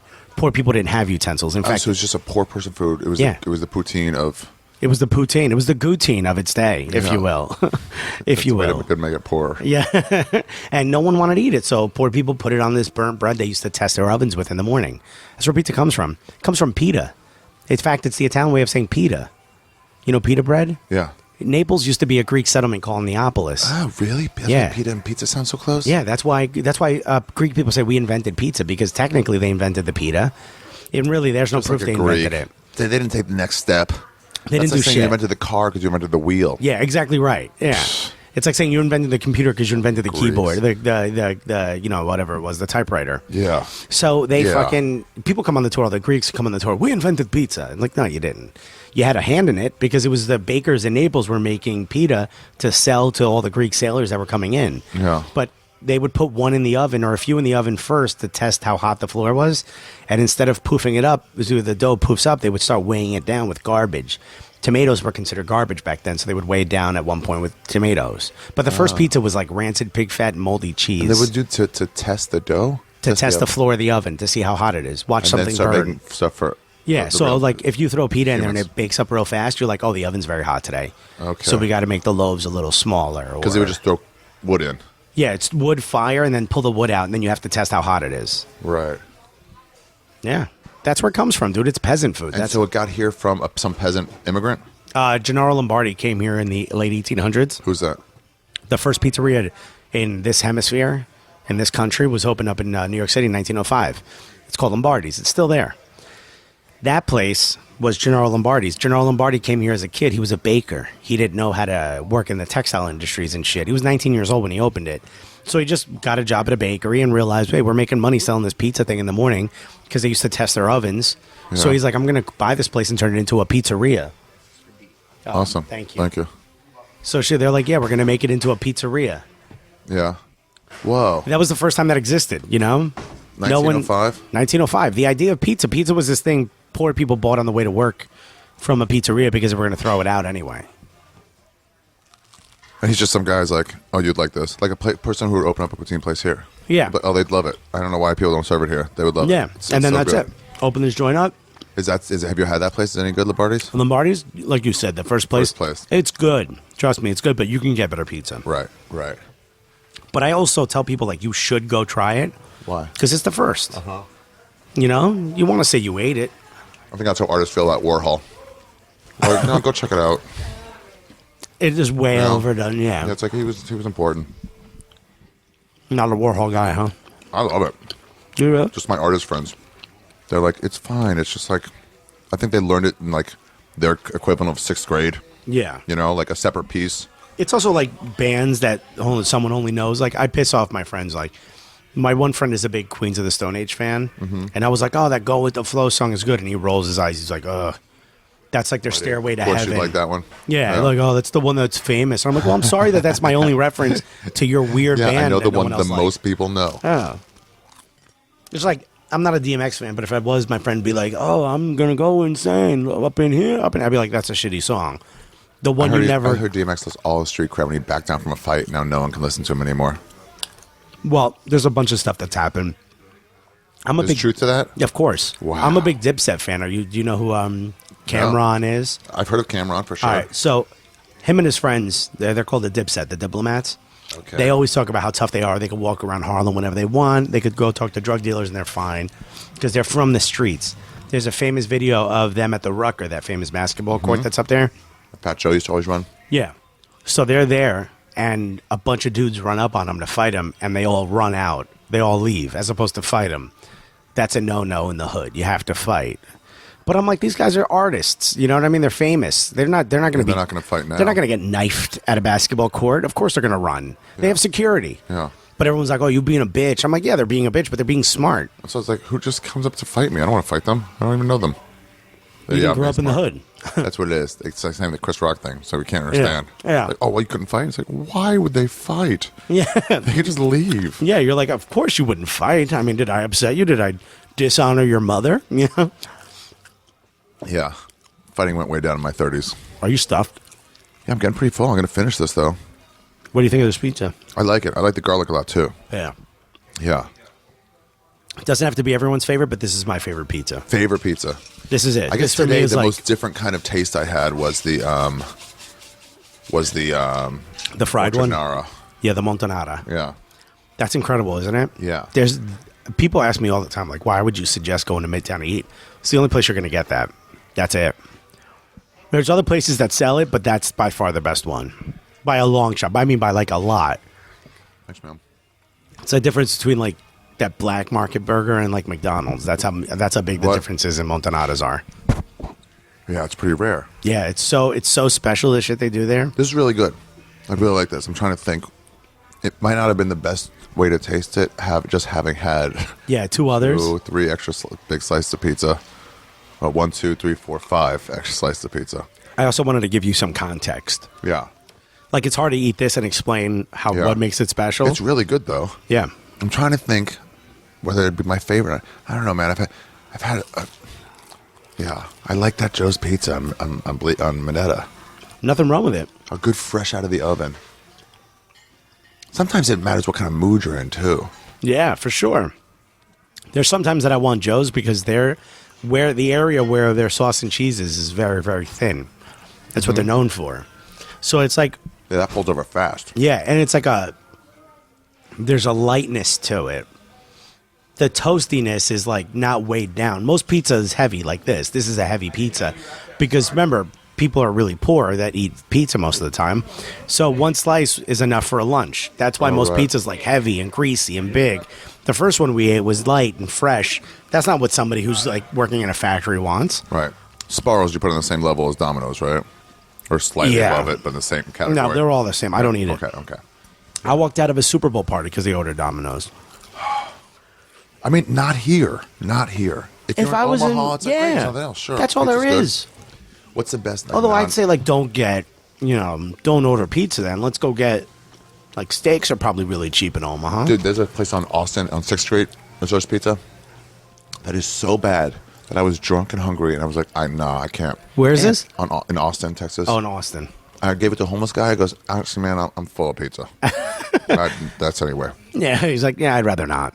When even the homeless guy doesn't want your pizza, that's Yeah. a bad sign. But the pizza at Bonnaroo, Spicy Pie, at some Tennessee company, was like surprisingly good. Sometimes you get a surprisingly good slice for what Yeah, it is. like there's a place in Denver that I keep hearing about that a lot of people whose opinion I trust because I know they eat a lot of New York pizza. Yeah. I forget the name of it, but they always talk about like, oh, it's hard to because this style of pizza is nearly impossible to duplicate outside of New York City because there's so much that goes into it. Like here, they have the same dough mixer from the 30s. Whoa. It's like this big machine. Oh, I It's thought like, it was a dude. No. Yeah. I was like, what? Yeah, Jesus Christ, that's a crime. Poor old bastard just back there. His knuckles are all completely And they're just over. like, make more fucking dough. He's like, just like a death rattle comes out of his mouth.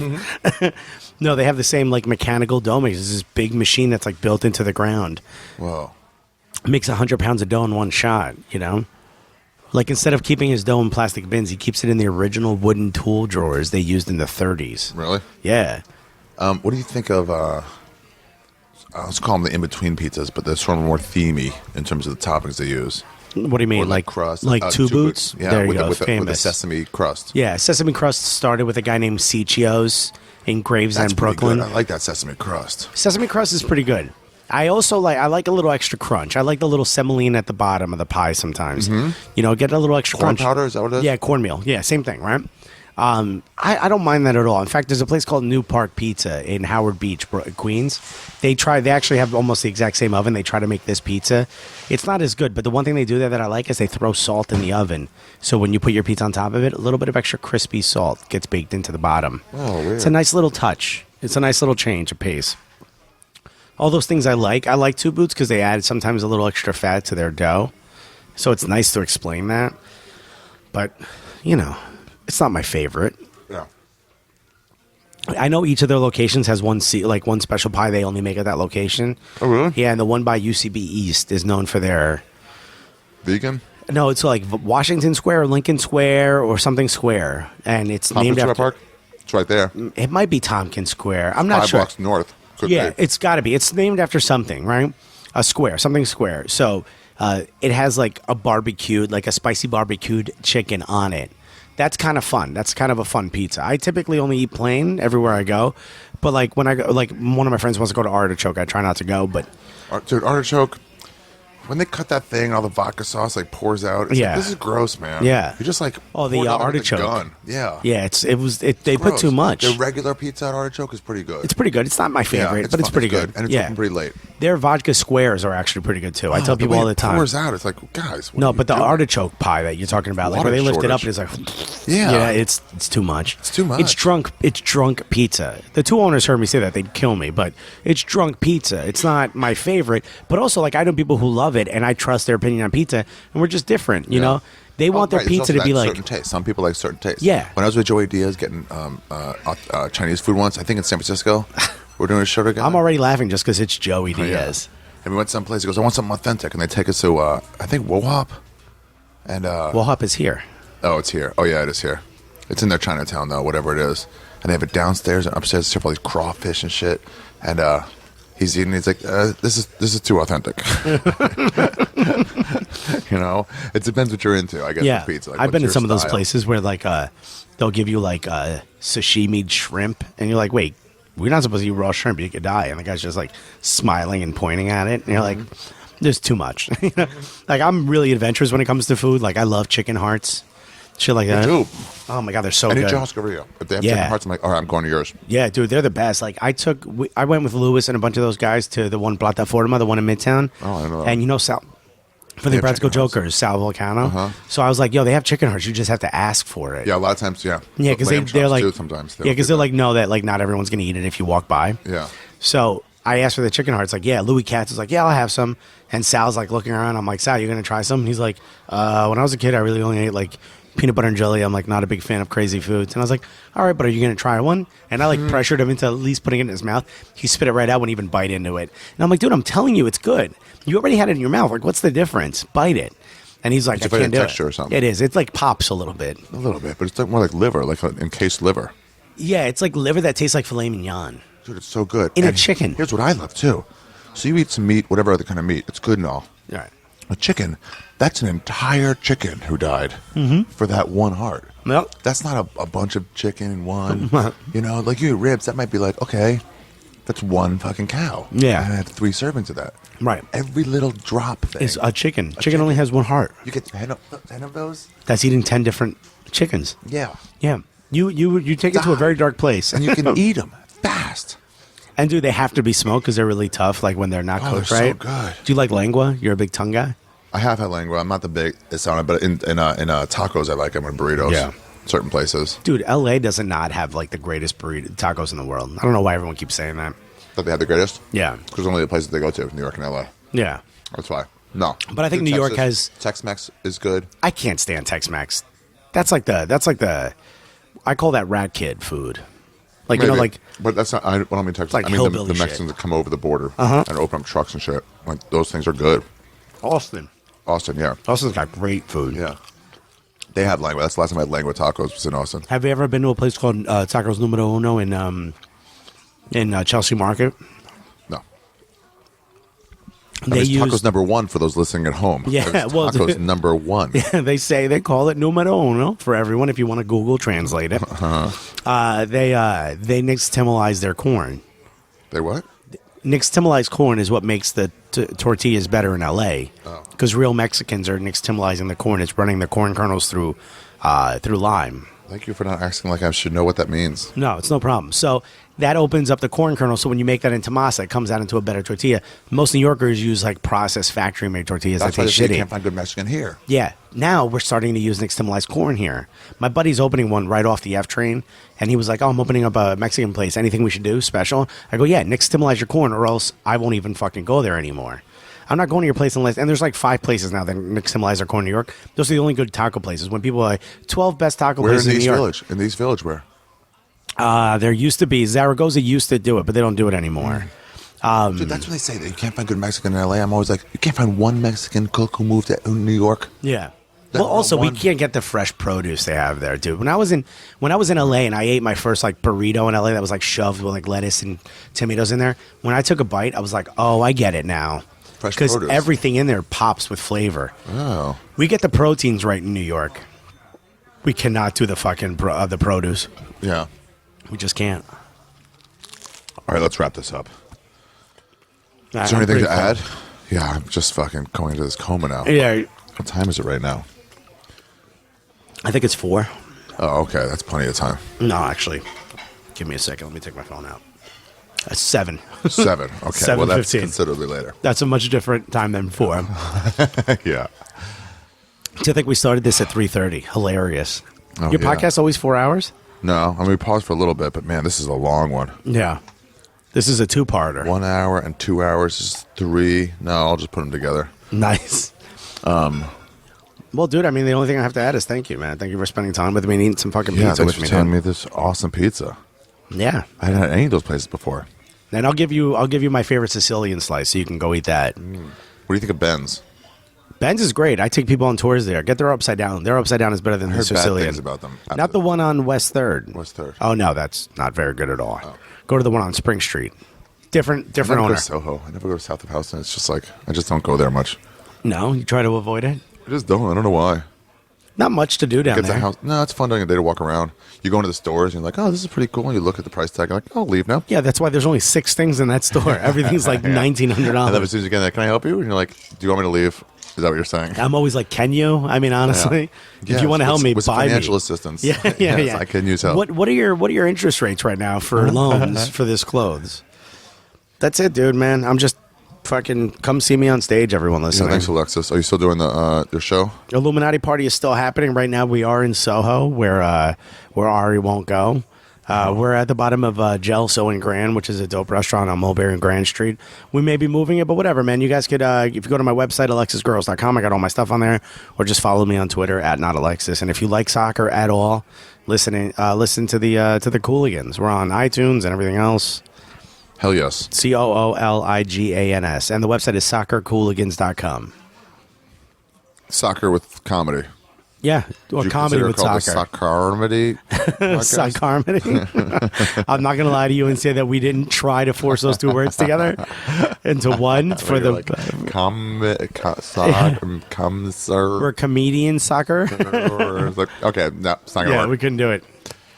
All right, thanks, Alexis. Chilling. Yeah. Where you going to be, man? When is this coming out? Oh, this weekend. Well, I guess I got shows in Montreal. I got There my you go. Storyteller show. Dope. 4 nights, Tuesday, Wednesday, the 26th, 27th, Where are you doing it? 29th, and 30th at Cafe Cleopatra, this transsexual strip club. Do Awesome. it upstairs every year. I'm doing my hour on the 26th there. That's somewhere. I just found out. And I'm doing a This Is Not Happening show in New York on the 20th at the Village Underground. Tickets are at arishaffir.com. Dope. And then I'm going to fucking Edinburgh for all of August. Are you really? In Dublin for one show before. That's awesome, dude. Yeah. Edinburgh Fringe is great. Yeah, you been there? I have not been to the Fringe. So looking forward to it. I got asked to go to as part of one of those ensembles when I was in Yeah, England. yeah. It's just too long of an extended trip. I didn't have any more money. It's a month. Yeah. It's hard. Yeah. 6:30 at the Hive every day. Tell your friends who are going. Yeah, I got a lot of friends in England that are probably going to listen to this because they're big, Really? big Oh, fans of mine from soccer soccer. So, guys, if Ari's absolutely hilarious, regardless of what he did or said on this podcast, go check him out when you're if you're in Edinburgh, man. Yeah. Come. Yeah. See what an American hour looks like. Yeah. Bit of a fucking theme and some crying at the He end. does this whole bit. Are you going to do the time you almost shit your pants bit? I did shit my pants. I have In another China. bit about it. No, that's already done. It's Oh, already that's done. recorded. God, that's so good. It's one of my favorite jokes you've ever done. Thanks. Yeah, it's awful, man. Yeah.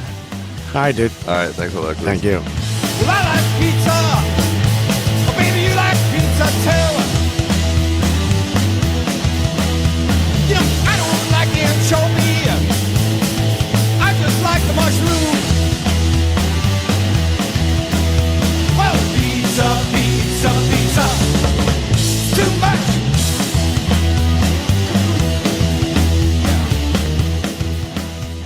That is the episode. All right, you guys, that's it. Clearly longer than I intended. Obviously, it went way longer than it should have. What are you going to do? Free content. And by the way, I'm serious about that. I'm done talking about the left telling comedians what we should and shouldn't say. We're done talking about it. The stance is this. We can do what we want creatively. To point it out is taking away from us doing the thing we want to do, which is just being funny. So I'm done. I'm done with it. From now on any podcast, when it comes up, I'm going to change the subject and go back to just being funny. It doesn't matter who wrote what blog about what joke some comic said. We're done talking about it. I'm going to keep doing that until it catches on to the rest of the comedians and we all just stop talking about it. All right. Well, that's it. I hope you guys enjoyed it. It was fun. It was delicious. Probably the most delicious episode I've ever had. Maybe the Noma podcast. The Noma podcast is probably more delicious. Although, I don't know. Pizza's great, you guys. Anyway, I'm outside Joe's Pizza on Moneta in the West Village. I figure what better way to wrap this up than to get a slice of my favorite junk pie. Joe's Pizza, a plain slice from Joe's Pizza. Man, it's so fucking good. The one on 14th, it's okay. It's good. But it's not as good as the one on Moneta. It's just off 6th. 6th. Fucking 5 minutes away from our fresh pie. 3:30 in the morning on Sunday night. Whew. I hope you guys have a nice Independence Day. Celebrate American freedom. All the English friends that I have, celebrate your freedom. Now you're not part of the the European Republic anymore. Hope you guys enjoy it. All right, I'm going to go back in. I'm going to go back in and get this goddamn slice. Whew, I can't wait for it. It's one of my favorites. Stromboli's is pretty good too in the East Village, but if it's fresh, but like Joe's Pizza, man. I was with a girl here I was dating, and it was like, we had Stromboli, it was good, and then we had this, it was like, oh my God, this is amazing. All right, I'm going to put this on pause so I pick this up. But before I do, thank you, Blue Apron, for sponsoring this podcast. BlueApron.com/Skeptic Tank. Make yourself a fresh meal. Honestly, they make meals for two. It's great. It's great for a date. I have not done that, but it would be great for a date. I thought about it a couple times, like, which girl can I call right now to come over and let's make some fucking food? I tried to get Dave Smith to do it. Wasn't into it. It's fun, though. Anyway, whatever. So thank you, Blue Apron, for sponsoring it. Don't forget to come see me at the Edinburgh Fringe Festival, 6:30 p.m. every day from the August 4th on at the Hive, 6:30 p.m. I'll be in Dublin at Dublin 2 at, I don't know, it's all on my website. On the 3rd. Montreal, I'm doing my hour the 26th, and then my storytelling show the 26th, 27th, Tuesday, Wednesday, 28th, and 30th, every day but Friday. And that's it, right? No, I got a This Is Not Happening show in, the hour there, and then This Is Not Happening for the other days in Montreal. And then This Is Not Happening in New York. New York, This Is Not Happening, July 20th. I think David Tell is doing it. He said he would. He said he would if he's not shooting, so I've been trying to get him to do it for about 2 years. So, yeah, hopefully he will. But who knows? It's not a guarantee for sure. Yeah, anyway, that's it. That's the episode. I hope you guys enjoy your pizza in whatever town you're in. I'm sure you guys have your favorite pizza place. Go give them a visit. Enjoy dirt food. Enjoy dirt food of dirt Italians. Every once in a while, dirt shit is done right. Like a good Mexican place. Anyway, whatever. Sidetracked. Thank you very much for tuning in. For Ari Shaffir, for Alex Guerreros, Ari Shaffir Skeptic Tank, episode 270. New York Pizza Party. Over and out. Thank you guys very much for tuning in. Goodbye. Oh, did I tell you? Well, no one's going to be tuning in anymore at this point, right? We're like fucking 4 hours into this podcast. There's nobody's going to make any announcements now. All right. BlueApron.com/Skeptic Tank. Well, I was going to say, hopefully I say it in the intro. I'll say it in the intro. That last month was the most downloads I've ever got. The month before that was also the most downloads I've ever gotten. 2 months in a row. Most downloads, and then beat it the next month. Most downloads. Thank you guys for tuning in. You're clearly telling people about this podcast. So thank you. I do appreciate it. I love more people listening. You know, it's cool. Thanks. All right, let me get this goddamn pizza.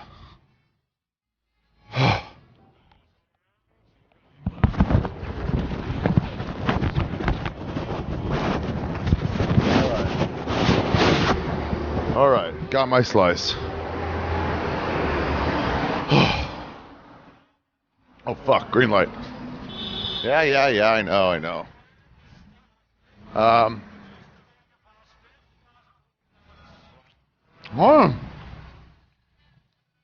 It's so good. Fuck. I love it.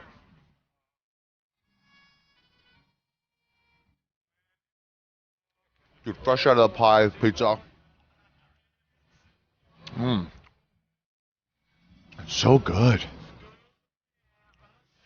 Do you remember when you were little and you went on pizza dates? All right, guys, I've gone too long. Goodbye. Thank you for tuning in. Goodbye.